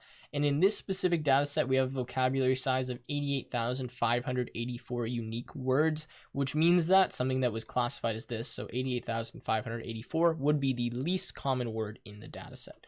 So something to keep in mind, we're going to load in the data set and do our imports just by hitting run here. And as I've mentioned previously, I'm not going to be typing this stuff out. It's kind of a waste of time. I don't have all the syntax memorized. I would never expect you guys to memorize this either.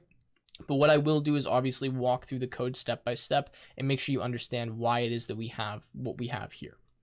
Okay, so what we've done is define the vocabulary size, the max length of a review, and the batch size. Now, what we've done is just loaded in our data set by defining the vocabulary size. So this is just the words it will include. So in this case, all of them. Then we have train data, train labels, test data, test labels.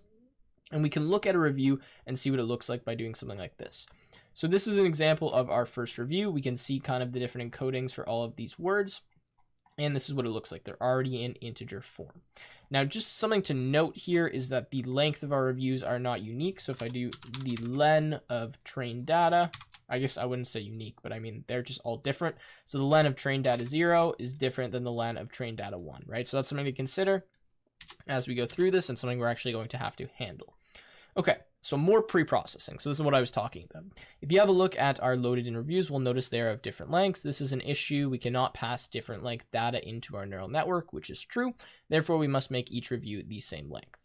Okay, so what we're going to do for now is we're actually going to pad our sequences. Now, what that means is we're going to follow this kind of step that I've talked about here. So if the review is greater than 250 words, we will trim off extra words. If the review is less than 250 words, we'll add the necessary amount of, this should actually be zeros in here. Let's fix this, of zeros to make it equal to 250.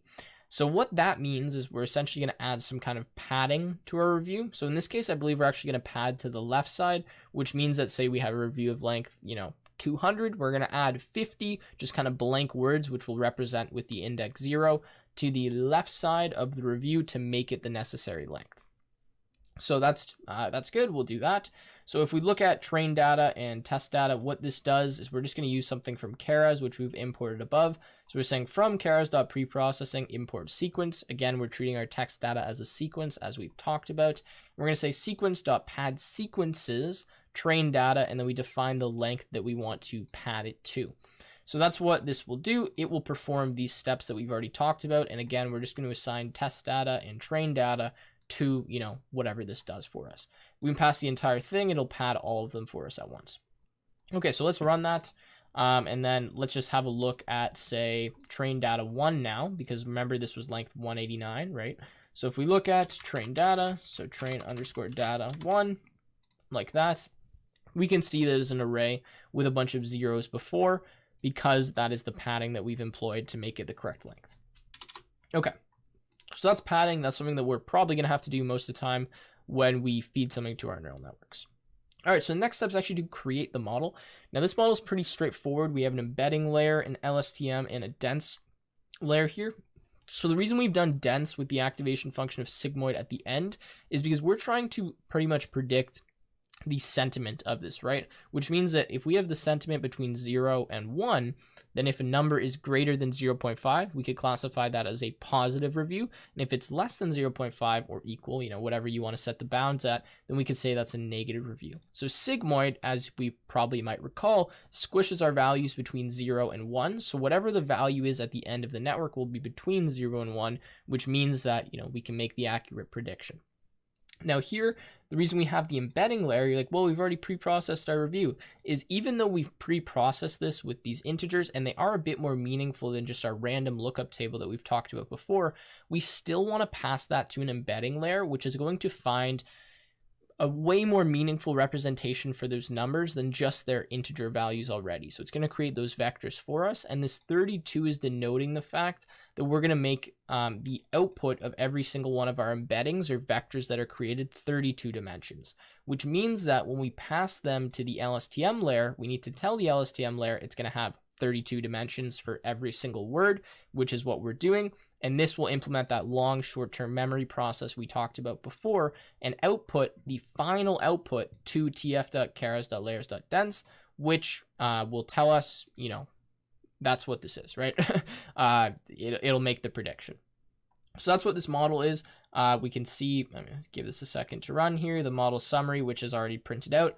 We can look at the fact that the embedding layer actually has the most amount of parameters because essentially it's trying to figure out, all these different numbers. How can we convert that into a tensor of 32 dimensions, which is not that easy to do. And this is going to be the major aspect that's being trained. And then we have our LSTM layer. We can see the parameters there. And our final dense layer, which is 8, getting 33 parameters. That's because the output from every single one of these dimensions, 32, plus a bias node, right, that we need. So that's what we'll get there. You can see model.summary. We get the sequential model. Okay. So training. All right, so now it's time to compile and train the model. You can see I've already trained mine. What I'm going to say here is if you want to speed up your training, because this will actually take a second, and we'll talk about why we pick these things in a minute, is go to runtime, change runtime type, and add a hardware accelerator of GPU. What this will allow you to do is utilize a GPU while you're training, which should speed up your training by about 10 to 20 times. So I probably should have mentioned that beforehand, but you can do that, and please do for these examples. So model.compile. All right, so we're compiling our model. We're picking the loss function as binary cross entropy. The reason we're picking this is because this is going to essentially tell us how far away we are from the correct probability, right? Because we have two different things we could be predicting. So, either 0 or 1, so positive or negative. So this will give us a correct loss for that kind of problem that we've talked about before. The optimizer, we're going to use RMS prop. Again, I'm not going to discuss all the different optimizers. You can look them up if you care that much about what they do. And we're going to use metrics as ACC. One thing I will say is the optimizer is not crazy important. For this one, you could use Atom if you wanted to, and it would still work fine. My usual go-to is just use the Atom optimizer unless you think there's a better one to use. But anyways, that's something to mention. Okay, so finally, we will fit the model. We've looked at this syntax a lot before, so model.fit. We'll give the training data, the training labels, the epochs, and we'll do a validation split of 20%. So that's what 0.2 stands for, which means that what we're going to be doing is using 20% of the training data to actually evaluate and validate the model as we go through. And we can see that after training, which I've already done, and you guys are welcome to obviously do on your own computer, we kind of stall at an evaluation accuracy of about 88%, whereas the model actually gets overfit to about 97, 98%. So what this is telling us essentially is that we don't have enough training data, and that after we've even done just one epoch, we're pretty much stuck on the same validation accuracy, and that there's something that needs to change in the model to make it better. But for now, that's fine. We'll leave it the way that it is. Okay, so now we can look at the results. I've already did the results here just to, again, speed up some time, but we'll do the evaluation on our test data and test labels to get a more accurate kind of result here. And that tells us we have an accuracy of about 85.5%, which, you know, isn't great, but it's decent considering that we didn't really write that much code to get to the point that we're at right now. Okay, so that's what we're getting. The model's been trained. Again, it's not too complicated, and now we're on to making predictions. So the idea is that now we've trained our model, and we want to actually use it to make a prediction on some kind of movie review. So since our data was pre-processed when we gave it to the model, that means we actually need to process anything we want to make a prediction on in the exact same way. We need to use the same lookup table. We need to encode it, you know, precisely the same. Otherwise, when we give it to the model, it's going to think that the words are different and it's not going to make an accurate prediction. So what I've done here is I've made a function that will encode any text into, the proper pre-processed kind of integers, right? Just like our training data was pre-processed, that's what this function is going to do for us, is pre-process some line of text. So what I've done is actually gotten the lookup table, so essentially the mappings from IMDb, if I could read that properly, from that data set that we loaded earlier. So let me go see if I can find where I defined IMDb. You can see up here, so keras.datasets import IMDb. Just like we loaded it in, we can also actually get all of the word indexes, or that map. We can actually print this out if we want to look at what it is after. But anyways, we have that mapping, which means that all we need to do is keras.preprocessing.text.text to word sequence. What this means is given some text, convert all of that text into what we call tokens, which are just the individual words themselves. And then what we're going to do is just use a kind of for loop inside of here that says word index at word, if word in word index, else 0 for word in tokens. Now what this means is essentially if the word that's in these tokens now is in our mapping, so in that vocabulary of 88,000 words, then what we'll do is replace its location in the list with that specific word, or with that specific integer that represents it. Otherwise, we'll put 0 just to stand for, you know, we don't know what this character is. And then what we'll do is return sequence.pad sequences, and we'll pad this token sequence and just return actually the first index here. The reason we're doing that is because this pad sequences works on a list of sequences, so multiple sequences. So we need to put this inside a list, which means that this is going to return to us a list of lists. So we just obviously want the first entry because we only want, you know, that one sequence that we padded. So that's how this works. Sorry, that's a bit of a mouthful to explain, but you guys can run through and print this stuff out if you want to see how all of it works specifically. But yeah, so we can run this cell and have a look at what this actually does for us on some sample text. So that movie was just amazing, so amazing. We can see we get the output that we were kind of expecting. So integer encoded words down here, and then a bunch of zeros just for all the padding. Now, while we were at it, I decided why don't we make a decode function so that if we have any movie review like this that's in the integer form, we can decode that into the text value. So the way we're going to do that is start by reversing the word index that we just created. Now, the reason for that is the word index we looked at, which is this, right, goes from word to integer. But we actually now want to go from integer to word so that we can actually translate a sentence, right? So what I've done is made this decode integers function. We've set the padding key as 0, which means that if we see 0, that's really just means, you know, nothing's there. We're going to create a text string, which we're going to add to. Then I'm just going to say for num in integers. Integers is our input, which will be a list that looks something like this, or an array, whatever you want to call it. We're going to say if number does not equal pad. So essentially, if the number is not 0, right, it's not padding, then what we'll do is add the lookup of reverse word index num, so whatever that number is, into this new string plus a space, and then just return text :-1, which means return everything except the last space that we would have added. And then if I print the decode integers, we can see that this encoded thing that we had before, which looks like this, gets encoded by the string that movie was just amazing, so amazing. Sorry, not encoded, decoded, because this was the encoded form. So that's how that works. Okay, so now it's time to actually make a prediction. So I've written a function here that will make a prediction on some piece of text as the movie review for us. And I'll just walk us through quickly how this works, and then I'll show us the actual output from our model, making predictions like this. So what we say is we'll take some parameter text, which will be our movie review, and we're going to encode that text using the encode text function we've created above. So just this one right here that essentially takes our sequence of, words. We get the pre-processing, so turn that into a sequence, remove all the spaces, whatnot, get the words, Then we turn those into the integers, we pad that, we return that. So here we have our proper pre-processed text. Then what we do is we create a blank NumPy array that is just a bunch of zeros that's in the form 1 to 50, or in that shape. Now the reason I'm putting in that shape is because the shape that our model expects is something 250, which means some number of entries and then 250 integers representing each word, right? Because that's the length of a movie review, is what we've told the model is the length 250. So that's the length of the review. Then what we do is we put pred 0, so that's what's up here, equals the encoded text. So we just essentially insert our one entry into this array we've created. Then what we do is say model.predict on that array and just return and print the result 0.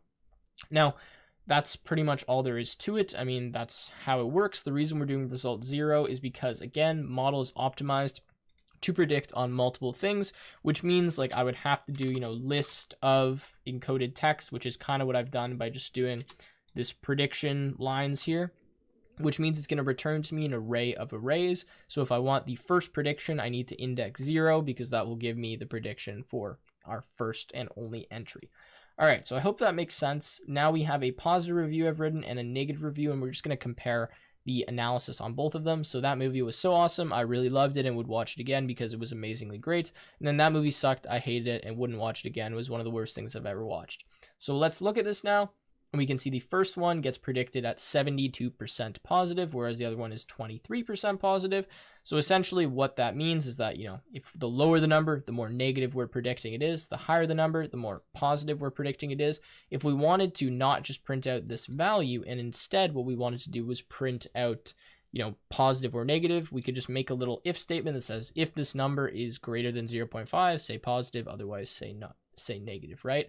And I just want to show you that changing these reviews ever so slightly actually makes a big difference. So if I remove the word awesome, so that movie was so, and then I run this, you can see that, oh wow, this actually increases and goes up to 84%, right? So the presence of certain words in certain locations actually makes a big difference, and especially when we have a shorter length review, right? If we have a longer length review, it won't make that big of a difference, but even the removal of a few words here, and let's see, so removing the word awesome changed it by almost like 10%, right? Now if I move so, let's see if that makes a bigger difference. It makes a very little difference because it's learned, at least the model, right, that the word so doesn't really make a huge impact into the type of review. Whereas if I remove the word I, let's see if that makes a big impact. Probably not, right? No, it goes back up to 84. So that's cool, and that's something to play with, is removing certain words and seeing how much impact those actually carry. And even if I just add the word great, like would, great, watch it again, just in the middle of the sentence, doesn't have to make any sense.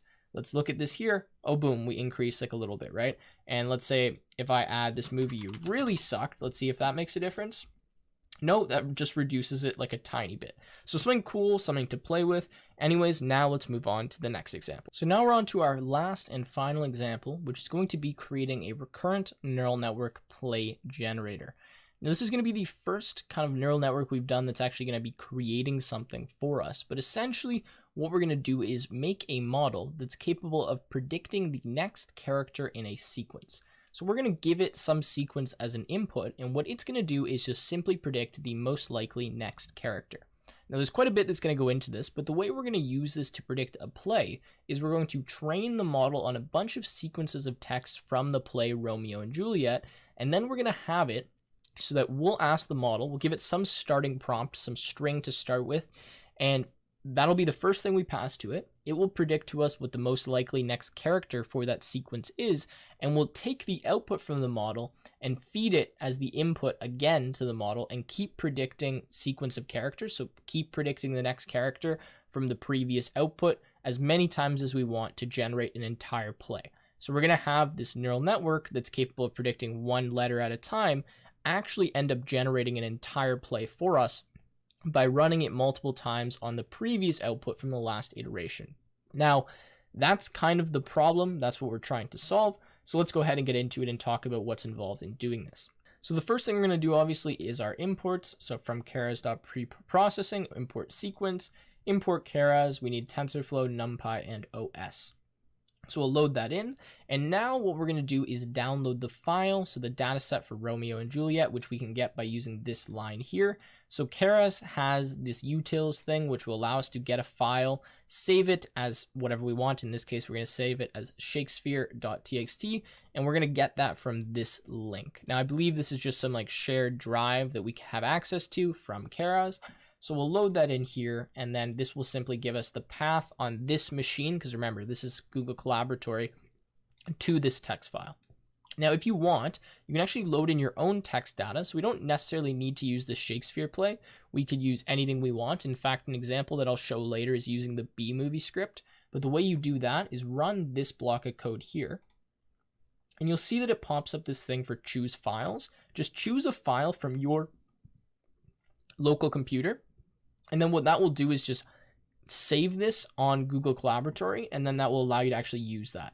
So make sure that's a text file that you're loading in there, but regardless, that should work, and then from there you'll be good to go. So if you don't need to do that, you can just run this block of code here if you want to load in the Shakespeare TXT, but otherwise you can load in your own file.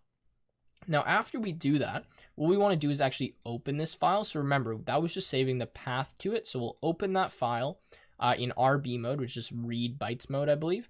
And then we're going to say .read. So we're going to read that in as an entire string. We're going to decode that into UTF-8 format. And then we're just printing the length of the text, or the amount of characters in the text. So if we do that, we can see we have the length of the text is 1.1 million characters approximately. And then we can have a look at the first 250 characters by doing this. So we can see that this is kind of what the plate looks like. We have whoever's speaking, colon, then some line, whoever's speaking, colon, some line, and there's all these break lines, so backslash ends, which are telling us, go to the next line, right? So that's going to be important because we're going to hope that our neural network will be able to predict things like break lines and spaces, and even this kind of format as we teach it more and get further in. But now it's time to talk about encoding. So obviously all of this text is in text form. It's not pre-processed for us, which means we need to pre-process it and encode it as integers before we can move forward. Now, fortunately for us, this problem is actually a little bit easier than the problem we discussed earlier with encoding words, because what we're going to do is simply encode each character in the text with an integer. Now, you can imagine why this makes this easier, because there really is a finite set of characters, whereas there's kind of an indefinite, or I guess infinite amount of words that could be created. So we're not really going to run into the problem where two words are encoded with such or two characters are encoded with such different integers that it makes it difficult for the model to understand, because and we can look at what the value of vocab is here. We're only going to have so many characters in the text, and for characters it just doesn't matter as much because an R isn't like super meaningful compared to an A, so we can kind of encode in a simple format, which is what we're going to do. So essentially, we need to figure out how many unique characters are in our vocabulary. So to do that, we're going to say vocab equals sorted set text. This will sort all of the unique characters in the text. And then what we're going to do is create a mapping from unique characters to indices. So essentially, we're going to say UI for IU in a enumerate vocabulary. What this will do is give us essentially 0, whatever the string is, 1, whatever the string is, 2, whatever the string is, for every single letter or character in our vocabulary, which will allow us to create this mapping. And then what we'll do is just turn this initial vocabulary into a list or into an array, so that we can just use the index at which a letter appears as the reverse mapping. So going from index to letter rather than letter to index, which is what this one's doing here. Next, I've just written a function that takes some text and converts that to an int, or the int representation for it, just to make it a little bit easier for us as we get later on in the tutorial. So we're just going to say np.array of, in this case, and we're just going to convert every single character in our text into its integer representation by just referencing that character and putting that in a list here, and then obviously converting that to numpy array. So then if we wanted to have a look at how this works, we can say text as int equals text to int text. So remember, text is that entire loaded file that we had above here. So we're just going to convert that to its integer representation entirely using this function. And now we can look at how this works down here. So we can see that the text for citizen, which is the first 13 letters, is encoded by 18, 47, 56, 57, 58, 1, and obviously each character has its own encoding, and you can go through and kind of figure out what they are based on the ones that are repeated, right? So that is how that works. Now, I figured while we were at it, we might as well write a function that goes the other way, so into text. Reason I'm trying to convert this to a NumPy array first is just because we're going to be passing in different objects potentially in here. So if it's not already a NumPy array, it needs to be a NumPy array, which is kind of what this is doing. Otherwise, we're just going to pass on that. We don't need to convert it to a NumPy array if it already is one. We can just join all of the characters from this list into here. So that's essentially what this is doing for us. It's just joining into text. And then we can see if we go into text, text is int :13, that translates that back to us first citizen. I mean, you can look more into this function if you want, but it's not that complicated. Okay, so now that we have all of this text encoded as integers, what we need to do is create some training examples. It's not really feasible to just pass the entire 1.1 million characters to our model at once for training. We need to split that up into something that's meaningful. So what we're actually going to be doing is creating training examples where we have the first, where the training input, right? So the input value is going to be some sequence of some length. We'll pick the sequence length. In this case, we're actually going to pick 100. And then the output, or the expected output, so I guess like the label for that training example, is going to be the exact same sequence shifted right by one character. So essentially, I put a good example here. Our input will be something like hell, right? And then our output will be ELLO. So what it's going to do is predict this last character essentially, and these are what our training examples are going to look like. So the entire beginning sequence, and then the output sequence should be that beginning sequence minus the first letter, but tack on what the last letter should be. So that this way we can look at some input sequence and then predict that output sequence, plus a character, right? Okay, so that's how that works. So now what we're going to do is define a sequence length of 100. We're going to say the amount of examples per epoch is going to be the length of the text divided by the sequence length plus 1. The reason we're doing this is because for every training example, we need to create a sequence input that's 100 characters long, and we need to create a sequence output that's 100 characters long, which means that we need to have 101 characters that we use for every training example, right? Hopefully that would make sense. So what this next line here is going to do is convert our entire string data set into characters. And it's actually going to allow us to have a stream of characters, which means that it's going to essentially contain 1.1 million characters inside of this tf.dataset object from tensor slices. So that's what that's doing. Next, so let's run this and make sure this works all right. What we're going to do is say sequences is equal to char dataset.batch. Sequence length is the length of each batch. So in this case, 101. And then drop remainder means, let's say that we have 105 characters in our text. Well, since we need sequences of length 101, we'll just drop the last 4 characters of our text because we can't even put those into a batch. So that's what this is doing for us, is going to take our entire character data set here that we've created and batch it into length of 101 and then just drop the remainder. So that's what we're going to do here. That's what sequences does. Now split input target. What this is going to do essentially is just create those training examples that we needed. So taking these sequences of 101 length and converting them into the input and target text, and I'll show you how they work in a second. We can do this, convert the sequences to that by just mapping them to this function. So that's what this function does. So if we say sequences.map and we put this function here, that means every single sequence will have this operation applied to it, and that will be stored inside this dataset object. Or I guess you could say object, but we'll also just say it's going to be, the variable, right? So if we want to look at an example of how this works, we can kind of see. So it just says example. The input will be first citizen. Before we proceed any further, hear me speak. All speak, first citizen you. And the output, notice the first character is gone, starts at I. And the last character is actually just a space here, whereas here it didn't have a space. So you can see there's no space. Here there is a space. That's kind of what I'm trying to highlight for you. The next example, we get are all resolved rather to die rather than fam, whatever. It goes to here, right? And then we can see here we omit that A, and the next letter is actually a K, right? That's added in there. So that's how that works. Okay, so next we need to make training batches. So we're going to say the batch size equals 64. The vocabulary size is the length of the vocabulary, which if you remember all the way back up to the top of the code was the set or the sorted set of the text, which essentially told us how many unique characters are in there. The embedding dimension is 256. The RNN units is 1024 and the buffered size is 10,000. What we're going to do now is create a data set that's shuffled. So we're going to switch around all these sequences so they don't get shown in the proper order, which we actually don't want. And then we're going to batch them by the batch size. So if we haven't kind of gone over what batching and all this does before, I mean, you can read these comments. This is straight from the TensorFlow documentation. What we want to do is feed our model 64 batches of data at a time. So what we're going to do is shuffle all of the data, batch it into that size, and then again, drop the remainder if there's not enough batches, which is what we'll do. We're going to define the embedding dimension, which is essentially how big we want every single vector to represent our words are in the embedding layer. And then the RNN units, I won't really discuss what that is right now, but that's essentially how many, it's hard to really, I'm just going to omit describing that for right now because I don't want to butcher an explanation. It's not that important.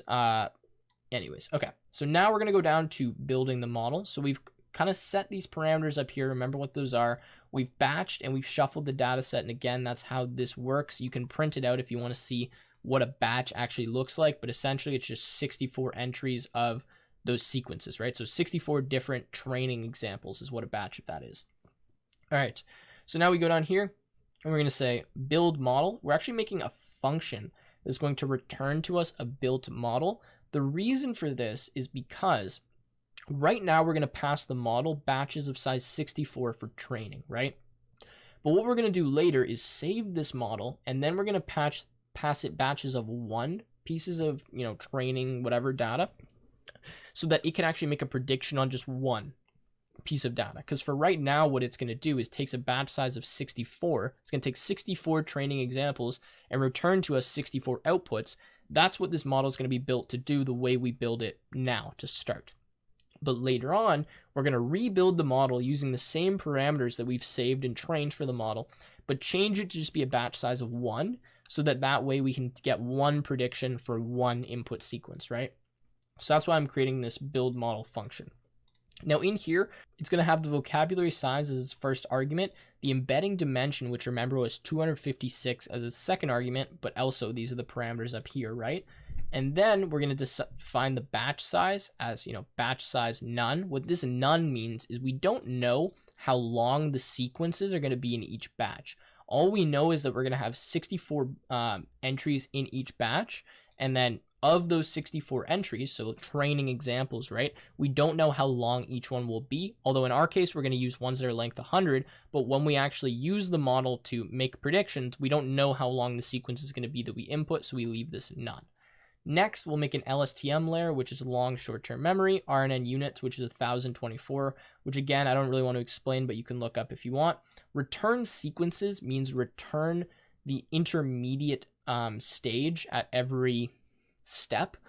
The reason we're doing this is because we want to look at what the model's seeing at the intermediate steps, not just the final stage. So if you leave this as false and you don't set this to true, what happens is this LSTM just returns 1 output that tells us what the model kind of found at the very last time step. But we actually want the output at every single time step for this specific model, and that's why we're setting this true. Stateful, not going to talk about that one right now. That's something you can look up if you want. And then recurrent initializer is just what these values are going to start at in the LSTM. We're just picking this because this is what TensorFlow has kind of said is a good default to pick. I won't go into more depth about that. Again, things that you can look up more if you want. Finally, we have a dense layer, which is going to contain the amount of vocabulary size nodes. The reason we're doing this is because we want the final layer to have the amount of nodes in it equal to the amount of characters in the vocabulary. This way, every single one of those nodes can represent a probability distribution that that character comes next. So all of those nodes values sum together should give us the value of 1, and that's going to allow us to look at that last layer as a predictive layer where it's telling us the probability that these characters come next. We've discussed how that's worked previously with other neural networks. So let's run this now. Name embedding dim is not defined, which Amin believes I have not ran this yet. So now we run that and we should be good. So if we look at the model summary, we can see we have our initial embedding layer, we have our LSTM, and then we have our dense layer at the end. Now notice 64 is the batch size, right? That's the initial shape. None is the length of the sequence, which we don't know. And then this is going to be just the output dimension. Or sorry, this is the amount of values in the vector, right? So we're going to start with 256. We'll just do 1024 units in the LSTM, and then 65 stands for the amount of nodes because that is the length of the vocabulary. All right, so combined, that's how many trainable parameters we get. You can see each of them for each layer, and now it's time to move on to the next section. Okay, so now we're moving on to the next step of the tutorial, which is creating a loss function to compile our model with. Now, I'll talk about why we need to do this in a second, but I first want to explore the output shape of our model. So remember, the input to our model is something that is of length 64, because we're going to have batches of 64 training examples, right? So every time we feed our model, we're going to give it 64 training examples. Now, what those training examples are sequences of length 100. That's what I want you to remember. We're passing 64 entries that are all of length 100 into the model as its training data, right? But sometimes, and when we make predictions with the model later on, we'll be passing it just one entry that is of some variable length, right? And that's why we've created this build model function, so that we can build this model using the parameters that we've saved later on once we train the model, and it can expect a different input shape, right? Because when we're training it, it's going to be given a different shape than we're actually testing with it. Now, what I want to do is explore the output of this model, though, at the current point in time. So we've created a model that accepts a batch of 64 training examples that are of length 100. So let's just look at what the output is from the final layer. Give this a second to run. We get 64, 100, and 65. And that represents the batch size, the sequence length, and the vocabulary size. Now, the reason for this is we have to remember that when we create a dense layer as our last layer that has 65 nodes, every prediction is going to contain 65 numbers, and that's going to be the probability of every one of those characters occurring, right? That's what that does at the last one for us. So obviously our last dimension is going to be 65 for the vocabulary size. This is the sequence length, and that's the batch. I just want to make sure this is really clear before we keep going. Otherwise, it's going to get very confusing very quickly. So what I want to do now is actually look at the length of the example batch predictions and just print them out and look at what they actually are. So example batch predictions is what happens when I use my model on some random input example, actually, well, the first one from my data set, when it's not trained. So I can actually use my model before it's trained with random weights and random biases and parameters by simply using model, and then I can put the little brackets like this and just pass in some example that I want to get a prediction for. So that's what I'm going to do. I'm going to give it the first batch, and it shows me the shape of this batch, 64, 100. I'm going to pass that to the model, and it's going to give us a prediction for that. And in fact, it's actually going to give us a prediction for every single element in the batch, right? Every single training example in the batch, it's going to give us a prediction for. So let's look at what those predictions are. So this is what we get. We get a length 64 tensor, right? And then inside of here, we get a list inside of a list, or an array inside of an array, with all of these different predictions. So we'll stop there for this, like explaining this aspect here. But you can see we're getting 64 different predictions because there's 64 elements in the batch.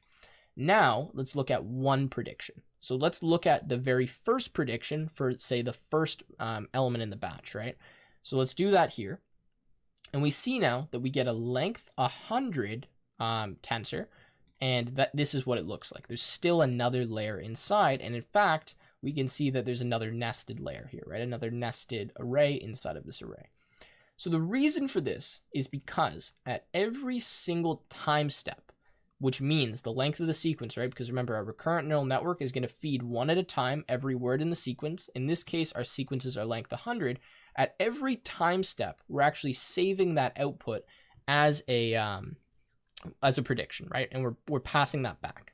So we can see that for one training example, we get 100 outputs, and these outputs are in some shape. We'll talk about what those are in a second. So that's something to remember, that for every single training example, we get whatever the length of that training example was, outputs, because that's the way that this model works. And then finally, we look at the prediction at just the very first time step. So this is 100 different time steps. So let's look at the first time step and see what that prediction is. And we can see that now we get a tensor of length 65, and this is telling us the probability of every single character occurring next at the first time step. So that's what I wanted to walk through, is showing you what's actually outputted from the model the current way that it works.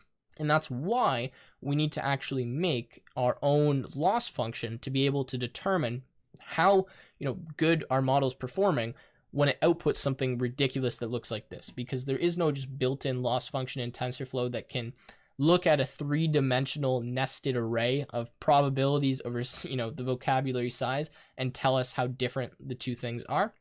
So we need to make our own loss function. So if we want to determine the predicted character from this array, so we'll go there now, what we can do is get the categorical, what's this called? We can sample the categorical distribution, and that will tell us the predicted character. So what I mean is, let's just look at this and then we'll explain this. So since our model works on random weights and biases right now, we haven't trained it yet, this is actually all of the predicted characters that it had. So at every time step, at the first time step, it predicted H, then it predicted hyphen, then H, then G, then U, and so on and so forth. You get the point, right? So what we're doing to get this value is we're going to sample the prediction. So this is just the first time step, actually. We're sampling the prediction. We're sampling every time step. My bad there. We're going to say sampled indices equals np.reshape. So we're just reshaping this, just changing the shape of it. We're going to say predicted characters equals int to text sampled indices. So it's hard to explain all this if you guys don't have a statistics kind of background a little bit to talk about why we're sampling and not just taking the argument max value of like this array, because you would think that what we'll do is just take the one that has the highest probability out of here, and that will be the index of the next predicted character. There's some issues with doing that for the loss function, just because if we do that, then what that means is we're going to kind of get stuck in an infinite loop almost, where we just keep accepting the biggest character. So what we'll do is pick a character based on this probability distribution. It's hard. It's called sampling the distribution. You can look that up if you don't know what that means, but sampling is just like trying to pick a character based on a probability distribution. It doesn't guarantee that the character with the highest probability is going to be picked. It just uses those probabilities to pick it. I hope that makes sense. I know that was like a really rambly definition, but that's the best I can do. So here we reshape the array and convert all the integers to numbers to see the actual characters. So that's what these two lines are doing here. And then I'm just showing the predicted characters by showing you this. And the character here is what was predicted at time step 0 to be the next character, and so on. Okay, so now we can create a loss function that actually handles this for us. So this is the loss function that we have. Keras has like a built-in one that we can utilize, which is what we're doing. But what this is going to do is take all of the labels and all of the probability distributions, which is what this is, logits. I'm not going to talk about that really. And we'll compute a loss on those. So how different or how similar those two things are. Remember, the goal of our algorithm in a neural network is to reduce the loss, right? Okay, so next we're going to compile the model, which we'll do here. So we're going to compile the model with the Atom optimizer and the loss function as loss, which we defined here. And now we're going to set up some checkpoints. I'm not going to talk about how these work. You can kind of just read through this if you want. And then we're going to train the model. Remember to start your GPU hardware accelerator under runtime, change runtime type GPU, because if you do not, then this is going to be very slow. But once you do that, you can train the model. I've already trained it, but if we go through this training, we can see it's going to say train for 172 steps. It's going to take about 30 seconds per epoch, probably maybe a little bit less than that. And the more epochs you run this for, the better it will get. This is we're not likely going to overfit here. So we can run this for, like, say 100 epochs if we wanted to. For our case, let's actually start by just training this on, let's say, 2 epochs, just to see how it does. And then we'll train it on like 10, 20, 40, 50 and compare the results. But you'll notice the more epochs, the better it's going to get. But just like for our case, we'll start with 2 and then we'll work our way up. So while that trains, we'll actually explain the next aspect of this without running the code. So essentially what we need to do after we've trained the model, we've initialized the weights and biases, we need to rebuild it using a new batch size of 1. So remember, the initial batch size was 64, which means that we'd have to pass it 64 inputs or sequences for it to work properly. But now what I've done is I'm going to rebuild the model and change it to a batch size of 1 so that we can just pass it some sequence of whatever length we want and it will work. So if we run this, we've rebuilt the model with batch size 1. That's the only thing we've changed. And now what I can do is load the weights by saying model.loadWeights tf.train.latest checkpoint directory, and then build the model using the tensor shape 1 none. I know, sounds strange. This is how we do this, rebuild the model. 1 none is just saying expect the input 1, and then none means we don't know what the next dimension length will be. But here, checkpoint directory is just, we've defined where on our computer we're going to save these TensorFlow checkpoints. This is just saying this is the, the prefix we're going to save the checkpoint with.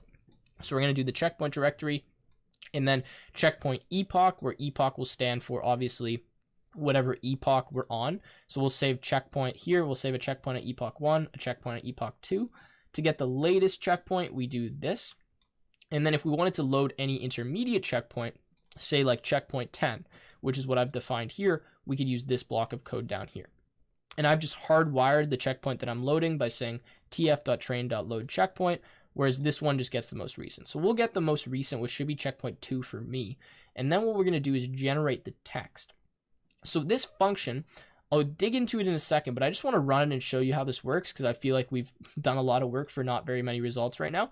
And I'm just going to type in the string Romeo and just show you that when I do this, we give it a second, and it will actually generate an output sequence like this. So we have Romeo Oskiv, this is the beginning of our sequence, and then it says Lady Capulet, food, maratone, father, gnomes, come to those shall, right? So it's like pseudo English.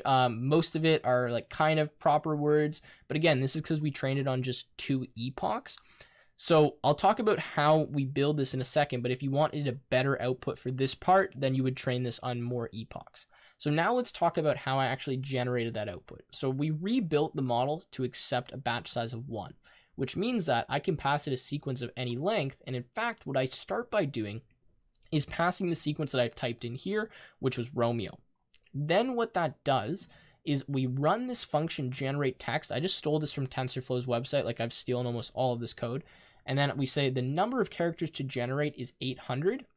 The input evaluation, which is now, like, we need to pre-process this text again so that this works properly. We could use my little function, or we can just write this line of code here, which does what the function that I wrote does for us. So char to idx s for s in start string. Start string is what we typed in that case, Romeo. Then what we're going to do is expand the dimensions. So essentially turn just a list like this that has all these numbers, 9, 8, 7, into a double list like this. So just a nested list, because that's what it's expecting as the input, 1 batch, 1 entry. Then what we do is we're going to say the string that we want to store, because we want to print this out at the end, right? We'll put in this text generated list.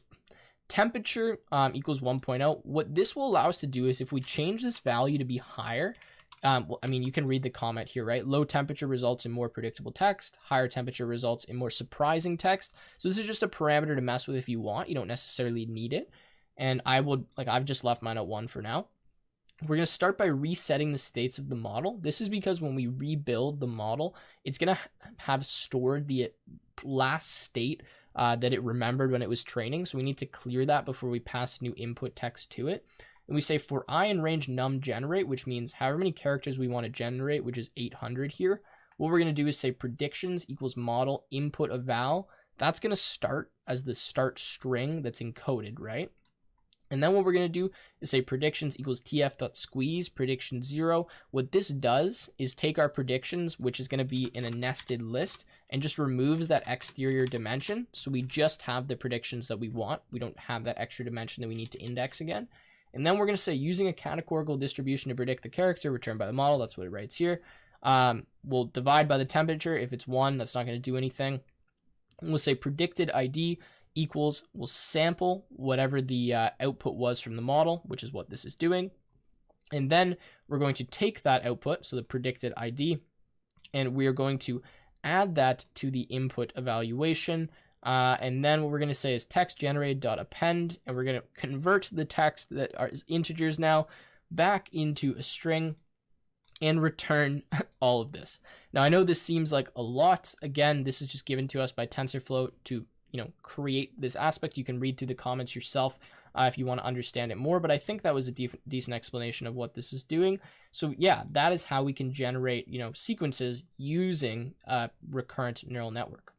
Now, what I'm going to do is go to my other window here where I've actually typed all of the code just in full and do a quick summary of everything that we've done, just because there was a lot that went on. And then from there, I'm actually going to train this on a B-movie script and show you kind of how that works in comparison to the Romeo and Juliet. Okay, so what I'm in now is just the exact same notebook we had before, but I've just pretty much copied all the text in here, or it's the exact same code we had before, so we just don't have all that other text in between. So I can kind of do a short summary of what we did, as well as show you how this worked when I trained it on the B-movie script. So I did mention I was going to show you that. I'm not lying. I will show you. You can see I've got bmovie.txt loaded in here. And in fact, actually, I'm going to just show you this script first, to show you what it looks like. So this is what the B-movie script looks like. You can see it's just like a long, script of text. I just downloaded this for free off the internet, and it's actually not as long as the Romeo and Juliet play. So we're not going to get as good of results from our model, but it should hopefully be okay. So we just start, and I'm just going to do a brief summary, and then I'll show you the results from the B-movie script, just so that people that are confused maybe have something that wraps it up here. We're doing our imports. I don't think I need to explain that. This part up here is just loading in your file. Again, I don't think I need to explain that. Then we're actually going to read the file. So open it from our directory, decode it into UTF-8. We're going to create a vocabulary and encode all of the text that's inside of this file. Then what we're going to do is turn all of that text, into, the encoded version. We're writing a function here that goes the other way around. So from int to text, not from text to int. We're going to define the sequence length that we want to train with, which will be sequence length of 100. You can decrease this value if you want. You go 50, go 20. It doesn't really matter. It's up to you. That's going to determine how many training examples you're going to have, right? Is the sequence length. Next, what we're going to do is create a character data set from tensor slices from text as int. What this is going to do is just convert our entire text that's now an integer array into a bunch of slices of characters. So that's what this is doing here. So, or not slices, what am I saying? It's just going to convert, split that entire array into just characters. That's pretty much what it's doing. And then what we're going to say is sequences equals char dataset.batch, which now is going to take all those characters and batch them in lengths of 101. What we're going to do then is split all of that into the training examples. So like this, right? HELL and then ELLO. We're going to map this function to sequences, which means we're going to apply this to every single sequence and store that in dataset. Then we're going to define the parameters for our initial network. We're going to shuffle the dataset and batch that into now 64 training examples. Then we're going to make the function that builds the model, which I've already discussed. We're going to actually build the model starting with a batch size of 64. We're going to create our loss function, compile the model, set our checkpoints for saving, and then train the model and make sure that we say checkpoint callback as the checkpoint callback for the model, which means it's going to save every epoch the weights that the model had computed at that epoch. So after we do that, then our model's trained. So we've trained the model. You can see I trained this on 50 epochs for the B-movie script. And then what we're going to do is build the model now with a batch size of 1. So we can pass one example to it and get a prediction. We're going to load the most recent weights into our model from the checkpoint directory that we defined above. And then what we're going to do is build the model and tell it to expect the shape 1, none as its initial input. Now, none just means we don't know what that value is going to be, but we know we're going to have one entry. All right, so now we have this generate text method. or a function here, which I've already kind of went through how that works. And then we can see that if I type an input string, so we type, input string, let's say, of hello, and hit enter, we'll watch and we can see that the B movie, trained model comes up with its output here. Now, unfortunately, the B movie script does not work as well as Romeo and Juliet. That's just because Romeo and Juliet is a much longer piece of text. It's much better. It's formatted a lot nicer and a lot more predictable. But yeah, you kind of get the idea here, and it's kind of cool to see how this performs on different data. So I would highly recommend that you guys find some training data that you could give this other than just the Romeo and Juliet, or maybe even try another play or something and see what you can get out of it. Also, quick side note, to make your model better, increase the amount of epochs here. Ideally, you want this loss to be as low as possible. You can see mine was still actually moving down at epoch 50.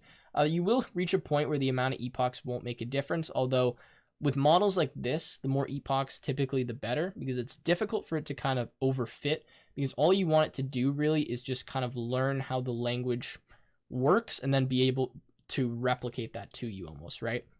So that's kind of the idea here. And with that being said, I'm going to say that this section is probably done. Now, I know this was a long, probably confusing section for a lot of you, but this is, what happens when you start getting into some more complex things in machine learning. It's very difficult to kind of grasp and understand all these concepts in an hour of me just explaining them.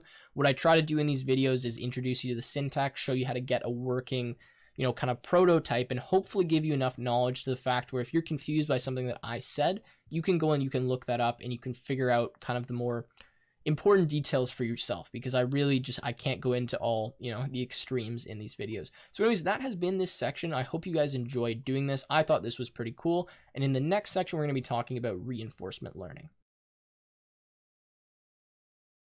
Hello everyone, and welcome to the next module in this course on reinforcement learning. So what we're going to be doing in this module is talking about another technique in machine learning called reinforcement learning. Now, if you remember at the very beginning of this course, which I know for you guys is probably at like 6 hours ago at this point, we did briefly discuss what reinforcement learning was. Now, I'll go through a recap here just to make sure everyone's clear on it, but essentially reinforcement learning is kind of the strategy in machine learning where rather than feeding a ton of data and a ton of examples to our model, we let the model, or in this case, we're going to call it agent, actually come up with these examples itself. And we do this by letting an agent explore an environment.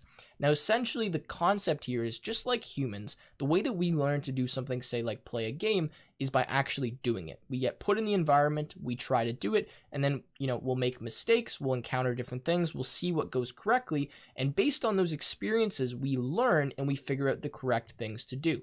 A very basic example is, say we play a game and when we go left, we fell off a cliff or something, right?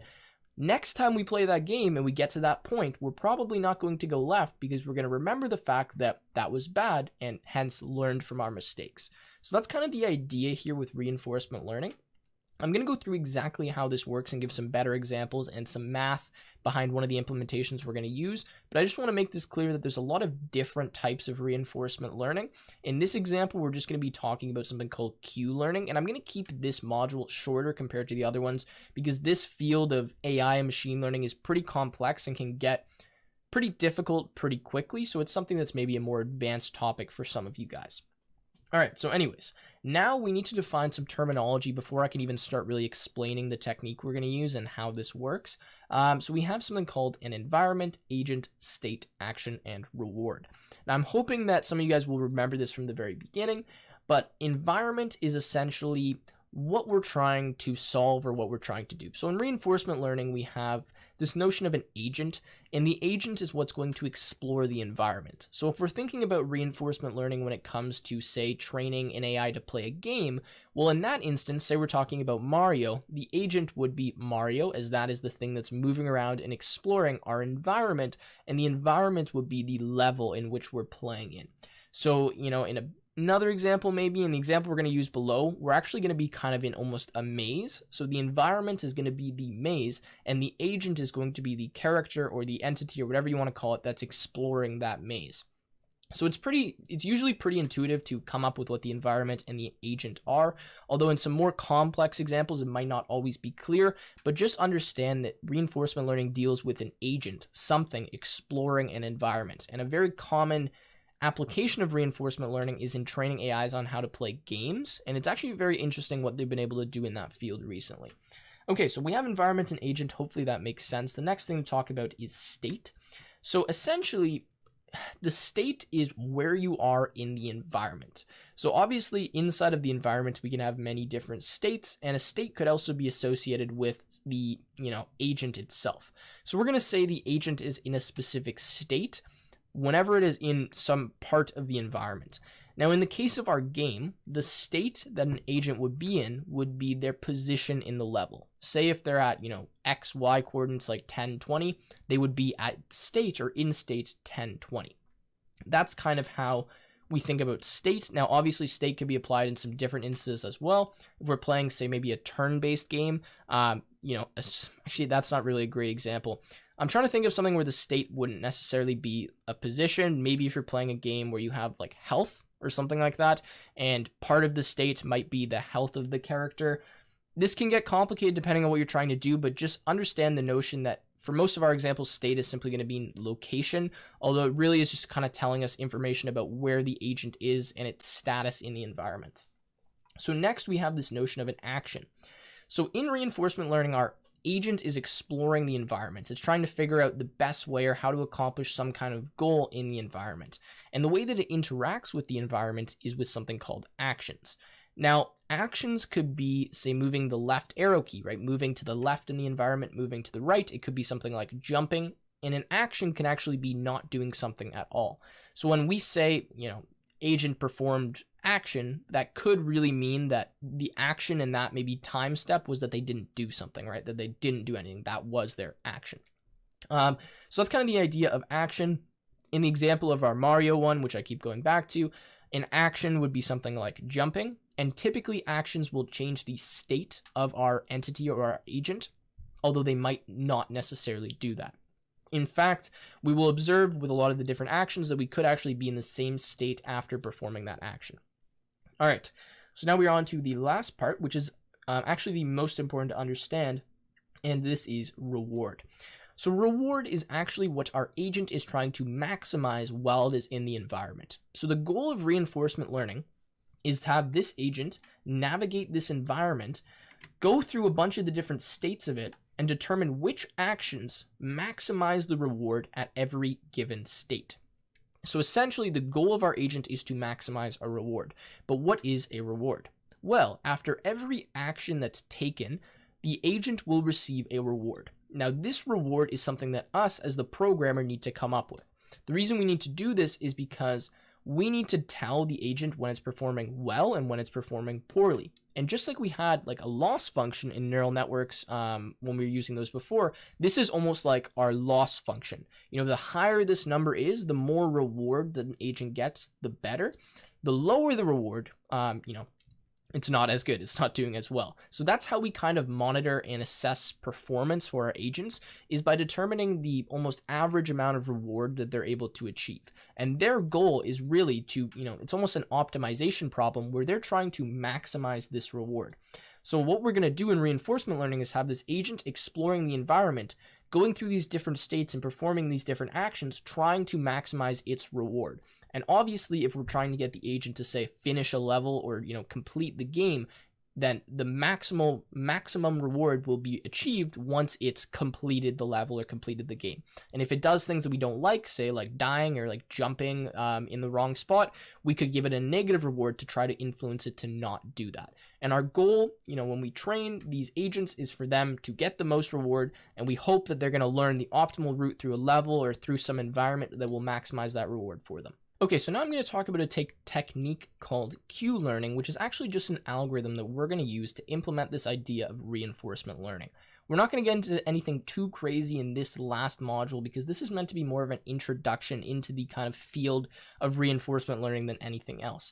But Q learning is the most basic way to implement reinforcement learning, at least that I have discovered.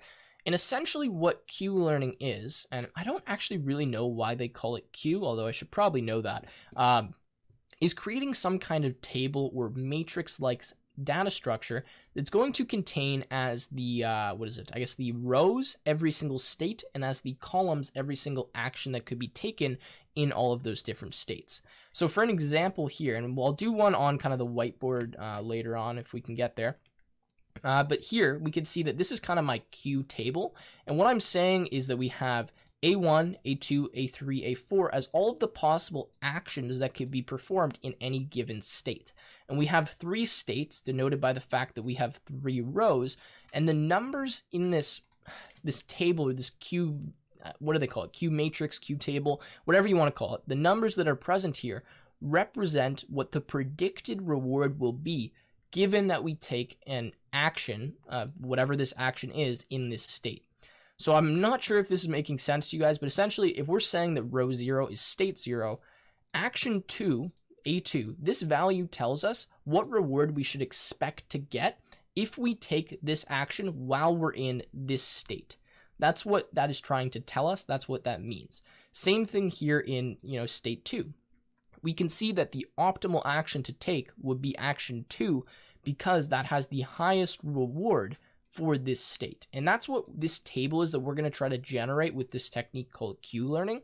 A table that can tell us, given any state, what the predicted reward will be for any action that we take. And we're going to generate this table by exploring the environment many different times and updating these values according to what we kind of see, or what the agent sees in the environment and the rewards that it receives for any given action in any given state. And we'll talk about how we're going to update that later, but this is the basic premise. So that is kind of Q learning. I'm going to hop on the whiteboard now and we'll do a more in-depth example, but then we're going to talk about how we actually learn this Q table that I just discussed.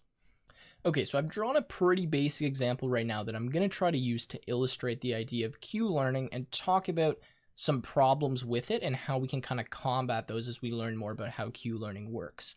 But the idea here is that we currently have 3 states. And what is happening? Why was that happening up at the top? I don't know. Anyways, the idea is we have 3 states, S1, S2, and S3. And at each state, we have 2 possible actions that can be taken. We can either stay in this state or we can move. Now, what I've done is kind of just written some integers here that represent the reward that we're going to get, or that the agent is going to get, such that it takes that action in a given state.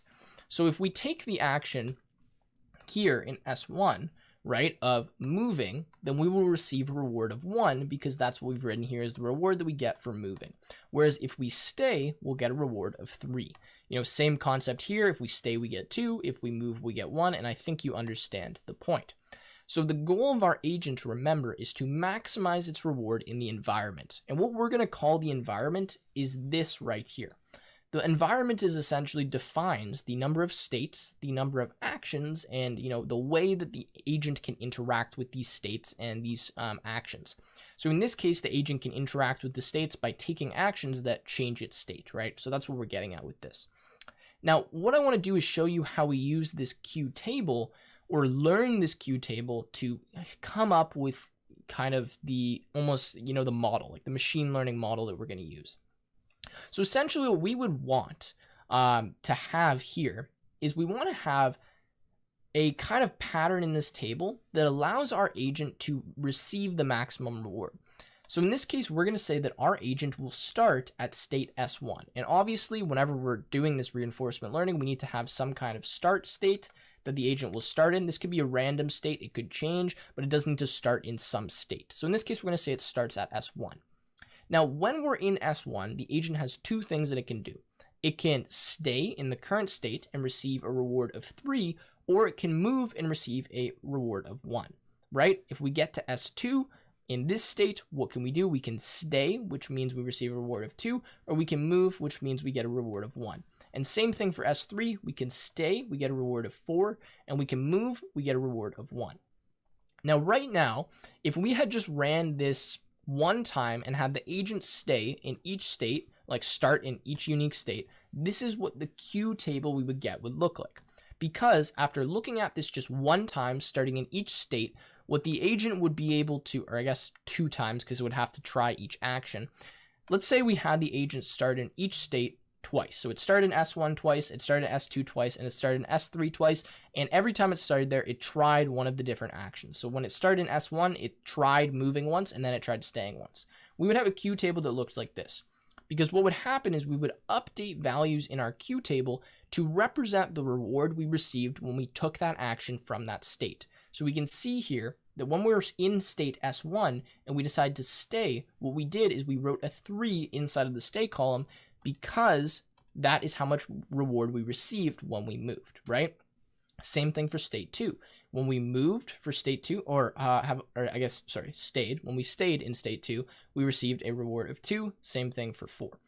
Now, this is okay, right? This tells us kind of, the optimal move to make in any state to receive the maximum reward.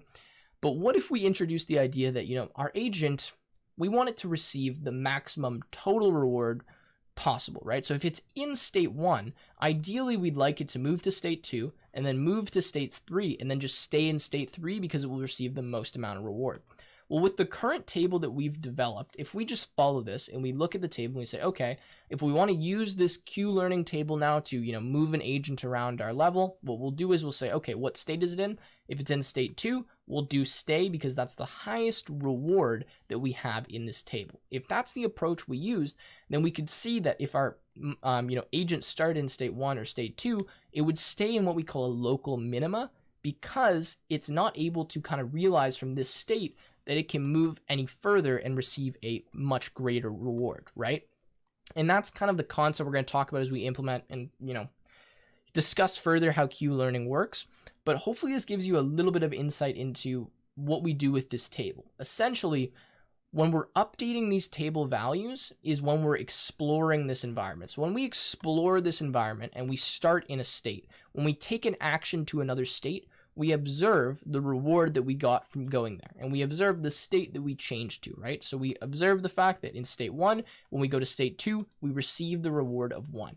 And what we do is we take that observation and we use it to update this Q table. And the goal is that at the end of all of these observations, and there could be millions of them, that we have a Q table that tells us the optimal action to take in any single state. So we're actually hard coding this kind of mapping that essentially just tells us, given any state, all you have to do is look up in this table, look at all of the actions that could be taken, and just take the maximum action, or the reward that's supposed to give, the action that's supposed to give the maximal reward. And if we were to follow that on this, we could see we get stuck in the local minima, which is why we're going to introduce a lot of other concepts. So our reinforcement learning model in Q learning, we have to implement the concept of being able to explore the environment not based on previous experiences, right? Because if we just tell our model, okay, what we're going to do is we're going to start in all these different states, or we're going to start in the start state and just start navigating around. If we update our model immediately, or update our Q table immediately and put this 3 here for stay, we can almost guarantee that since this 3 is here, when our model is training, right, if it's using this Q table to determine what state to move to next, when it's training and determining what to do, it's just always going to stay, which means we'll never get a chance to even see what we could have gotten to at S3. So we need to kind of introduce some concept of taking random actions and being able to explore the environment more freely before starting to look at these Q values and use that for the training. So I'm actually going to go back to my slides now to make sure I don't get lost, because I think I was starting to ramble a little bit there. So we're going to now talk about learning the Q table. So essentially, I showed you how we use that Q table, which is given some state, we just look that state up in the Q table and then determine what the maximum reward we could get by taking, some action is, and then take that action. And that's how we would use the Q table later on when we're actually using the model. But when we're learning the Q table, that's not necessarily what we want to do. We don't want to explore the environment by just taking the maximum reward we've seen so far and just always going that direction. We need to make sure that we're exploring in a different way and learning the correct values for the Q table. So essentially, our agent learns by exploring the environment and observing the outcome/reward from each action it takes in a given state, which we've already said. But how does it know what action to take in each state when it's learning? That's the question I need to answer for you now. Well, there's 2 ways of doing this. Our agent can essentially, use the current Q table to find the best action, which is kind of what I just discussed. So looking at the Q table, looking up the state, and just taking the highest reward. or it can randomly pick a valid action. And our goal is going to be, when we create this Q learning algorithm, to have a really great balance of these two, where sometimes we use the Q table to find the best action, and sometimes we take a random action. So that is one thing. But now I'm just going to talk about this formula for how we actually update Q values. So obviously what's going to end up happening in our Q learning is we're going to have an agent that's going to be in the learning stage, exploring the environment and having all these actions and all these rewards and all these observations happening. And it's going to be moving around the environment by following one of these two kind of principles, randomly picking a valid action or using the current Q table to find the best action. And when it gets into a new state and it, moves from state to state, it's going to keep updating this Q table, telling it, this is what I've learned about the environment. I think this is a better move. We're going to update this value. But how does it do that in a way that's going to make sense? Because we can't just put, the maximum value we got from moving. Otherwise, we're going to run into that issue, which I just talked about, where we get stuck in that local maxima, right? I'm not sure if I called it minimum before, but anyways, it's local maxima where we see this high reward, but that's preventing us, if we keep taking that action, from reaching a potentially higher reward in a different state. So the formula that we actually use to update the Q table is this. So Q state action equals Q state action, and a state action is just referencing first the row, so for the state, and then the action as the column, plus alpha times, and then this is all in brackets, right? Reward plus, I believe this is gamma, times max Q of new state minus Q state action. So what the heck does this mean? What are these constants? What is all of this? We're going to talk about the constants in a minute, but I want to explain this formula actually. So I guess we'll go through the constants. It's hard to go through a complicated math formula. So A stands for the learning rate and gamma stands for the discount factor. So alpha learning rate, gamma discount factor. Now, what is the learning rate? Well, this is a little blurb on what this is, but essentially the learning rate ensures that we don't update our Q table too much on every observation. So before, right, when I was showing you like this, if we can go back to my Windows Ink, why is this not working? I guess I'm just not patient enough. Before, when I was showing you, all I did when I took an action was I looked at the reward that I got from taking that action and I just put that in my Q table, right? Now, obviously, that is not an optimal approach to do this, because that means that in the instance where we hit state 1, well, I'm not going to be able to get to this reward of 4 because I'm going to throw that 3 in here, and then I'm just going to keep taking that action. We need to hopefully make this move action actually have a higher value than stay, so that next time we're in state 1, we consider the fact that we could move to state 2 and then move to state 3 to optimize our reward. So how do we do that? Well, the learning rate is one thing that helps us kind of accomplish this behavior. Essentially, what it is telling us, and this is usually a decimal value, right, is how much we're allowed to update every single Q value by on every single action or every single observation. So if we just use the approach before, then we're only going to need to observe given the amount of states and the amount of actions, and we'll be able to completely fill in the Q table. So in our case, if we had like 3 states and 3 actions, we could, 9 iterations, we'd be able to fill the entire Q table. The learning rate means that it's going to just update a little bit slower and essentially change the value in the Q table very slightly.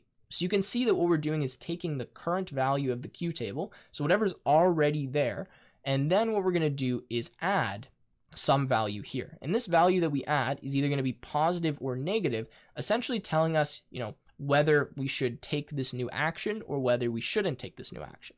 Now, the way that this kind of value is calculated, right, is obviously our alpha is multiplied by this, but we have the reward plus, in this case, gamma, which is just going to actually be the discount factor, and I'll talk about how that works in a second, of the maximum of the new state we moved into. Now, what this means is find the maximum reward that we could receive in the new state by taking any action and multiply that by what we call the discount factor. What this part of the formula is trying to do is exactly what I've kind of been talking about.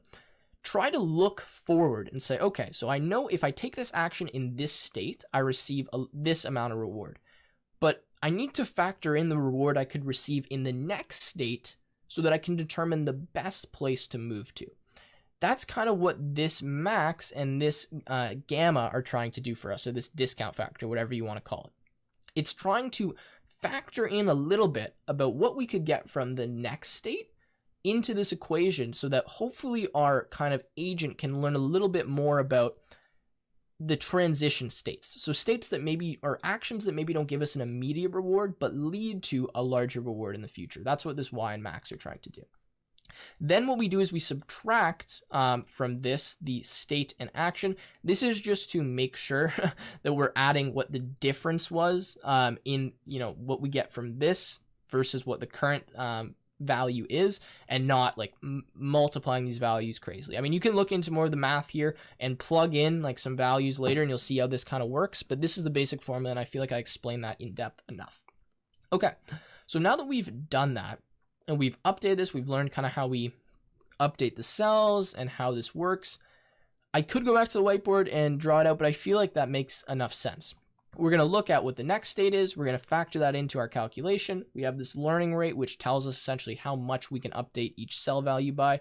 And we have this, what do you call it here, discount factor, which essentially tries to kind of define the balance between finding really good rewards in our current state and finding the rewards in the future state. So the higher this value is, the more we're going to look towards the future. The lower it is, the more we're going to focus completely on our current reward, right? And obviously that makes sense because we're going to add the maximum value. And if we're multiplying that by a lower number, that means we're going to consider that less than if that was greater.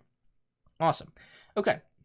So now that we kind of understand that, I want to move on to a Q learning example. And what we're going to do for this example is actually use something called the OpenAI Gym.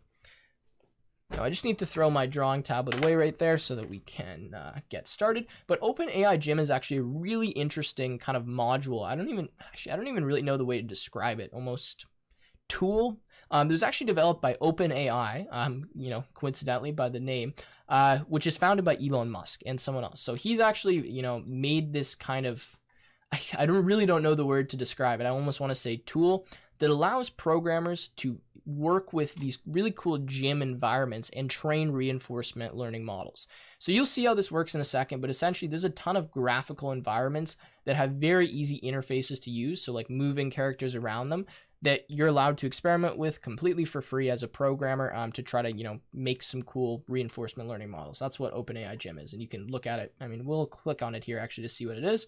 You can see Gym, there's all these different Atari environments, and it's just a way to kind of train reinforcement learning models. All right, so now we're going to start by just importing Gym. If you're in Collaboratory, there's nothing you need to do here. If you're in your own thing, you're going to have to pip install Gym. And then what we're going to do is make this Frozen Lake V0 Gym. So essentially what this does is just set up the environment that we're going to use. Now, I'll talk more about what this environment is later, but I want to talk about how Gym works because we are going to be using this throughout the thing. So the OpenAI Gym is meant for reinforcement learning. And essentially what it has is an observation space and an action space for every environment. Now the observation space is what we call our environment, right? And that will tell us the amount of states that exist in this environment. Now in our case, we're going to be using kind of like a maze-like thing, which I'll show you in a second, so you'll understand why we get the values we do.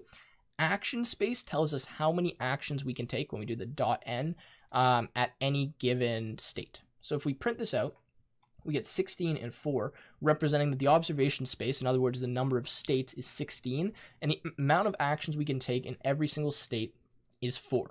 Now, in this case, these actions are going to be left, down, up, and right, but yes. Now, env.reset, so essentially we have some commands that allow us to move around the environment, which are actually down here. If we want to reset the environment and start back in the beginning state, then we do env.reset. You can see this actually returns to us the starting state, which obviously is going to be 0.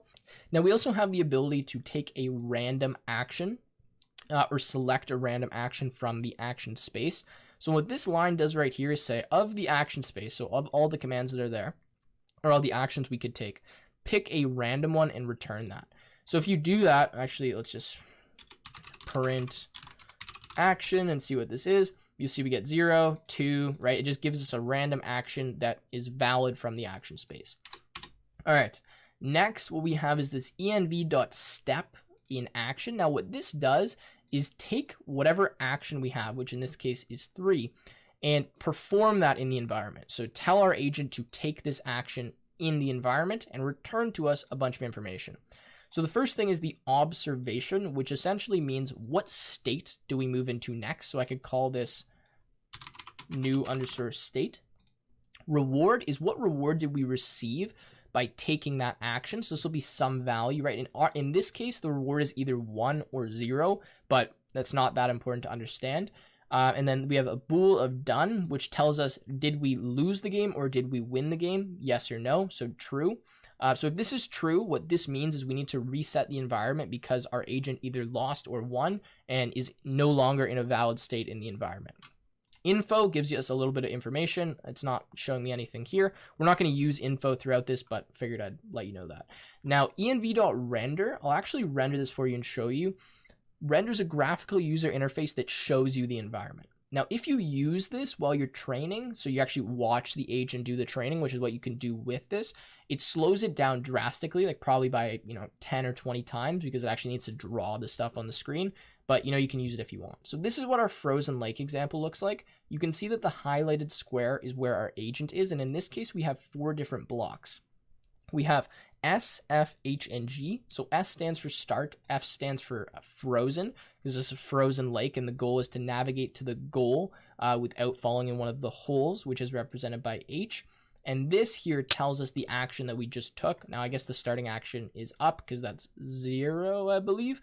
But yes, so if we run this a bunch of times, we'll see this updating. Unfortunately, this doesn't work very well in Google Colaboratory, the GUIs, but if you did this in your own command line and you did some different steps and rendered it all out, you would see this working properly. Okay, so now we're on to talking about the frozen lake environment, which is kind of what I just did. So now we're just going to move to the example where we actually implement Q-learning to essentially solve the problem of how can we train an AI to navigate this environment and get to the start to the goal. How can we do that? Well, we're going to use Q-learning, so let's start.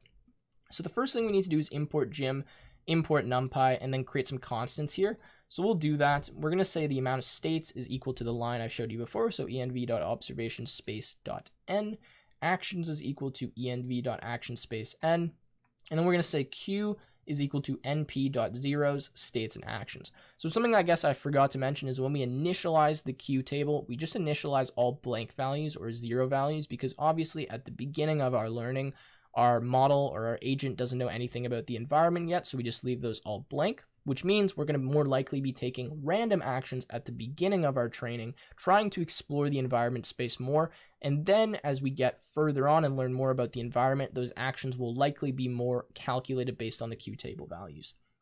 So if we print this out, we can see this is the array that we get. We've had to build a 16 by 4, I guess not array. Well, I guess this technically is an array. We'll call it matrix, 16 by 4. So every single row represents a state, and every single column represents an action that could be taken in that state. All right, so we're going to define some constants here, which we talked about before. So we have the gamma, the learning rate, the max amount of steps, and the number of episodes. So the number of episodes is actually how many episodes do you want to train your agent on? So how many times do you want it to run around and explore the environment? That's what episode stands for. Max steps essentially says, okay, so if we're in the environment and we're kind of navigating and moving around and we haven't died yet, how many steps are we going to let the agent take before we cut it off? Because what could happen is we could just bounce in between 2 different states indefinitely. So we need to make sure we have a max steps so that at some point, if the agent is just doing the same thing, we can, end that. Or if it's going in circles, we can end that and start again with different, Q values. All right, so episodes, yeah, we already talked about that. Learning rate, we know what that is. Gamma, we know what that is. Mess with these values as we go through, and you'll see the difference it makes in our training. I've actually included a graph down below, so we'll talk about that to kind of show us the outcome of our training. But learning rate, the higher this is, the faster I believe that it learns. Yes, so a high learning rate means that each update will introduce larger change to the current state. So yeah, so that makes sense based on the equation as well. Just wanted to make sure that I wasn't going crazy there. So let's run this constant block to make sure. And now we're going to talk about picking an action. So remember how I said, and I actually wrote them down here, there's essentially 2 things we can do at every, step, right? We can randomly pick a valid action, or we can use the current Q table to find the best action. So how do we actually implement that into our OpenAI gym? Well, I just wanted to write a little code block here to show you the exact code that will do this for us. So we're going to introduce this new concept, or this new, you can almost call it constant, called epsilon. And I think I spelled this wrong. Epsilon. Yeah, that should be how you spell it. So we're going to start, the epsilon value essentially tells us the percentage chance that we're going to pick a random action. So here we're going to use a 90% epsilon, which essentially means that every time we take an action, there's going to be a 90% chance that it's random and 10% chance that we look at the Q table to make that action. Now we'll reduce this epsilon value as we train so that our model will start being able to explore, as much as it possibly can in the environment by just taking random actions. And then after we have enough observations and we've explored the environment enough, we'll start to slowly decrease the epsilon so that it hopefully finds a more optimal route for things to do. Now, the way we do this is we say if np.random.uniform01, which essentially means pick a random value between 0 and 1, is less than epsilon and epsilon like that. I think I'm going to have to change some other stuff, but we'll see. Then action equals env.actionspace.sample. So take a random action. That's what this means. Store what that action is in here. Otherwise, we're going to take the argument max of the state row in the Q table. So what this means is find the maximum value in the Q table and tell us what row it's in. So that way we know what action to take. So if we're in row, or I guess not row, column. If we're in column 1, that's the maximum value, take action 1. That's what this is saying. So using the Q table to pick the best action. All right, so we don't need to run this because this is just going to be, I just wrote that to show you. Now, how do we update the Q values? Well, this is just following the equation that I showed above. So this is the line of code that does this. I just wanted to write it out so you guys could see exactly what each line is doing and kind of explore it for yourself. But essentially, you get the point. You have your learning rate, reward, gamma, take the max. So np.max does the same thing as a max function in Python. This is going to take the max value, not the argument max, from the next state, right? So the new state that we moved into, and then subtracting, obviously, the Q state action. All right, so putting it all together. So now we're actually going to show how we can train and create this Q table and then use that Q table. So this is pretty much all this code that I have, we've already actually written, at least this block here. That's why I put it in its own block. So just all the constants. I've included this render constant to tell us whether we want to draw the environment or not. In this case, I'm going to leave it false, but you can make it true if you want. Episodes, I've left at 1500 for this. If you want to make your model better, typically you train it on more episodes, but that's up to you. And now we're going to get into the big chunk of code, which I'm going to talk about. So what this is going to do, we're going to have a rewards list, which is actually just going to store all of the rewards we see, just so I can graph that later for you guys. Then we're going to say for episode in range episodes. So this is just telling us, for every episode, let's do the steps I'm about to do. So maximum amount of episodes, which is our training length, essentially. We're going to reset the state, obviously, which makes sense. So state equals env.reset, which will give us the starting state. We're going to say for underscore in range max steps, which means, okay, we're going to do, we're going to explore the environment up to maximum steps. We do have a done here, which will actually break the loop if we've reached the goal, which we'll talk about further. So the first thing we're going to do is say if render, render the environment. That's pretty straightforward. Otherwise, let's take an action. So for each time step, we need to take an action. So epsilon, I think, is spelled correctly here. Yeah, I believe that's right. So I'm going to say action equals env.actionspace. This is already the code we've looked at. And then what we're going to say is next state reward done underscore equals env.step action. We've put an underscore here because we don't really care about this info value, so I'm not going to store it, but we do care about what the next state will be, the reward from that action, and if we were done or not. So we take that action. That's what does this, env.step. And then what we do is say Q state action. We just update the Q value using the formula that we've talked about. So this is the formula. You can look at it more in depth if you want, but based on whatever the reward is, that's how we're going to update those Q values. And after a lot of training, we should have some decent Q values in there. All right. So then we set the current state to be the next state so that when we run this time step again, now our agent is in the next state and can start exploring the environment again in this current, iteration almost, if that makes sense. So then we say if done, so essentially if the agent died or if they lost or whatever it was, we're going to append whatever reward they got from their last step into the rewards up here.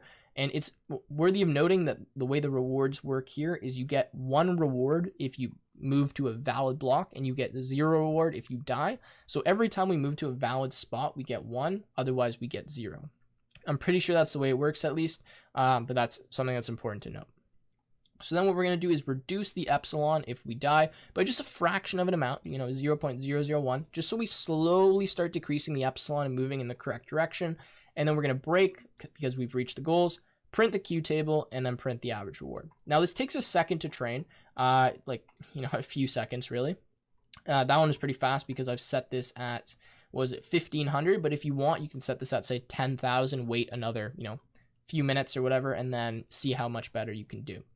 So we can see that after that, I received an average reward of 0.2888666667. This is actually what the Q table values look like. So all these decimal values after all these updates, I just decided to print them out. And I just want to show you the average reward so that we can compare that to what we can get from testing or this graph. So now I'm just going to graph this, and we're going to see this is what the graph, so you don't have to really understand this code if you don't want to, but this is just graphing the average reward over 100 steps from the beginning to the end. So essentially I've calculated the average of every 100 episodes and then just graph this on here. We can see that we start off very poorly in terms of reward because the epsilon value is quite high, which means that we're taking, random actions pretty much all the time. So if we're taking a bunch of random actions, obviously chances are we're probably going to die a lot. We're probably going to get rewards of zeros quite frequently.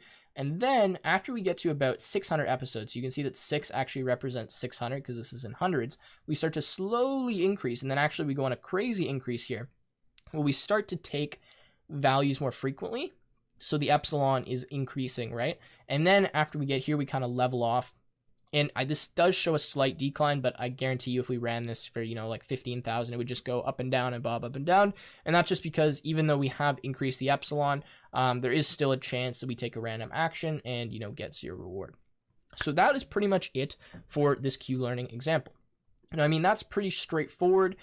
To use the Q table, if you actually wanted to say, watch the agent move around the thing, I'm going to leave that to you guys, because if you can follow what I've just done in here and understand this, it's actually quite easy to use the Q table. And I think as like a final, almost like, trust in you guys, you can figure out how to do that. The hint is essentially do exactly what I've done in here, except don't update the Q table values, just use the Q table values already. And that's, pretty much all there is to Q learning. So this has been the reinforcement learning module for this TensorFlow course, which actually is the last module in this series. Now, I hope you guys have enjoyed up until this point. Just an emphasis again, this was really just an introduction to reinforcement learning. This technique and this problem itself is not very interesting and not, the best way to do things. It's not the most powerful. It's just to get you thinking about how reinforcement learning works. And potentially, if you'd like to look into that more, there's a ton of different resources and, things that you can look at in terms of reinforcement learning. So that being said, that has been this module, and now we're going to move into the conclusion where we'll talk about some next steps and some more things that you guys can look at to improve your machine learning skills. So finally, after about 7 hours of course content, we have reached the conclusion of this course. Now, what I'm going to do in this last brief short section is just explain to you where you can go for some next steps and some further learning with TensorFlow and machine learning and artificial intelligence in general. Now, what I'm going to be recommending to you guys is that we look at the TensorFlow website, because they have some amazing guides and resources on here. And in fact, a lot of the examples that we used in our notebooks were based off of or exactly the same as the original TensorFlow guide. And that's because the code that they have is just very good. They're very good and easy to understand examples. And in terms of learning, I find that these guides are great for people that want to get in quickly, see the examples, and then go and do some research on their own time and understand why they work. So if you're looking for some further steps, at this point in time, you have gained a very general and broad knowledge of machine learning and AI. You have some basic skills in a lot of the different areas. And hopefully this has introduced you to a bunch of different concepts and the possibilities of what you are able to do using modules like TensorFlow. Now, what I'm going to suggest to all of you is that if you find a specific area of machine learning or AI that you are very interested in, that you would dial in on that area and focus most of your time into learning that. That is because when you get to a point in machine learning and AI where you really get specific and pick one kind of strain or one kind of area, it gets very interesting very quickly, and you can devote most of your time to getting as deep as possible in that specific topic. And that's something that's really cool. And most people that are experts in the AI or machine learning field typically have one area of specialization. Now, if you're someone who doesn't care to specialize in an area, or you just want to play around and see some different things, the TensorFlow website is great to really get kind of a general introduction to a lot of different areas and be able to kind of use this code, tweak it a little bit on your own, and implement it into your own projects. And in fact, the next kind of steps and resources I'm going to be showing you here involves simply going to the TensorFlow website, going to the tutorial page. This is very easy to find. I don't even need to link it. You can just search TensorFlow and you'll find this online, and looking at some more advanced topics that we haven't covered. So we've covered a few of the topics and tutorials that are here. I've just kind of modified their version and thrown that in the notebook and explained it in words and video content. But if you'd like to move on to, say, a next step or something very cool, something I would recommend is doing the deep dream in the generative neural network section on the TensorFlow website. Being able to make something like this, I think, is very cool. And this is an example where you can tweak this a ton by yourself and get some really cool results. So some things like this are definitely next steps. There's tons and tons of guides and tutorials on this website. They make it very easy for anyone to get started. And with these guides, what I will say is typically what will end up happening is they just give you the code and brief explanations of why things work. You should really be researching and looking up some more, deep level explanations of why some of these things work as you go through, if you want to have a firm and great understanding of why the model performs the way that it does. So with that being said, I believe I'm going to wrap up the course now. I know you guys can imagine how much work I put into this, so please do leave a like, subscribe to the channel, leave a comment, show your support. This, I believe, is the largest open source machine learning course in the world that deals completely with TensorFlow and Python, and I hope that this gave you a lot of knowledge. So please do give me your feedback down below in the comments. With that being said, again, I hope you enjoyed, and hopefully I will see you again in another tutorial guide or series.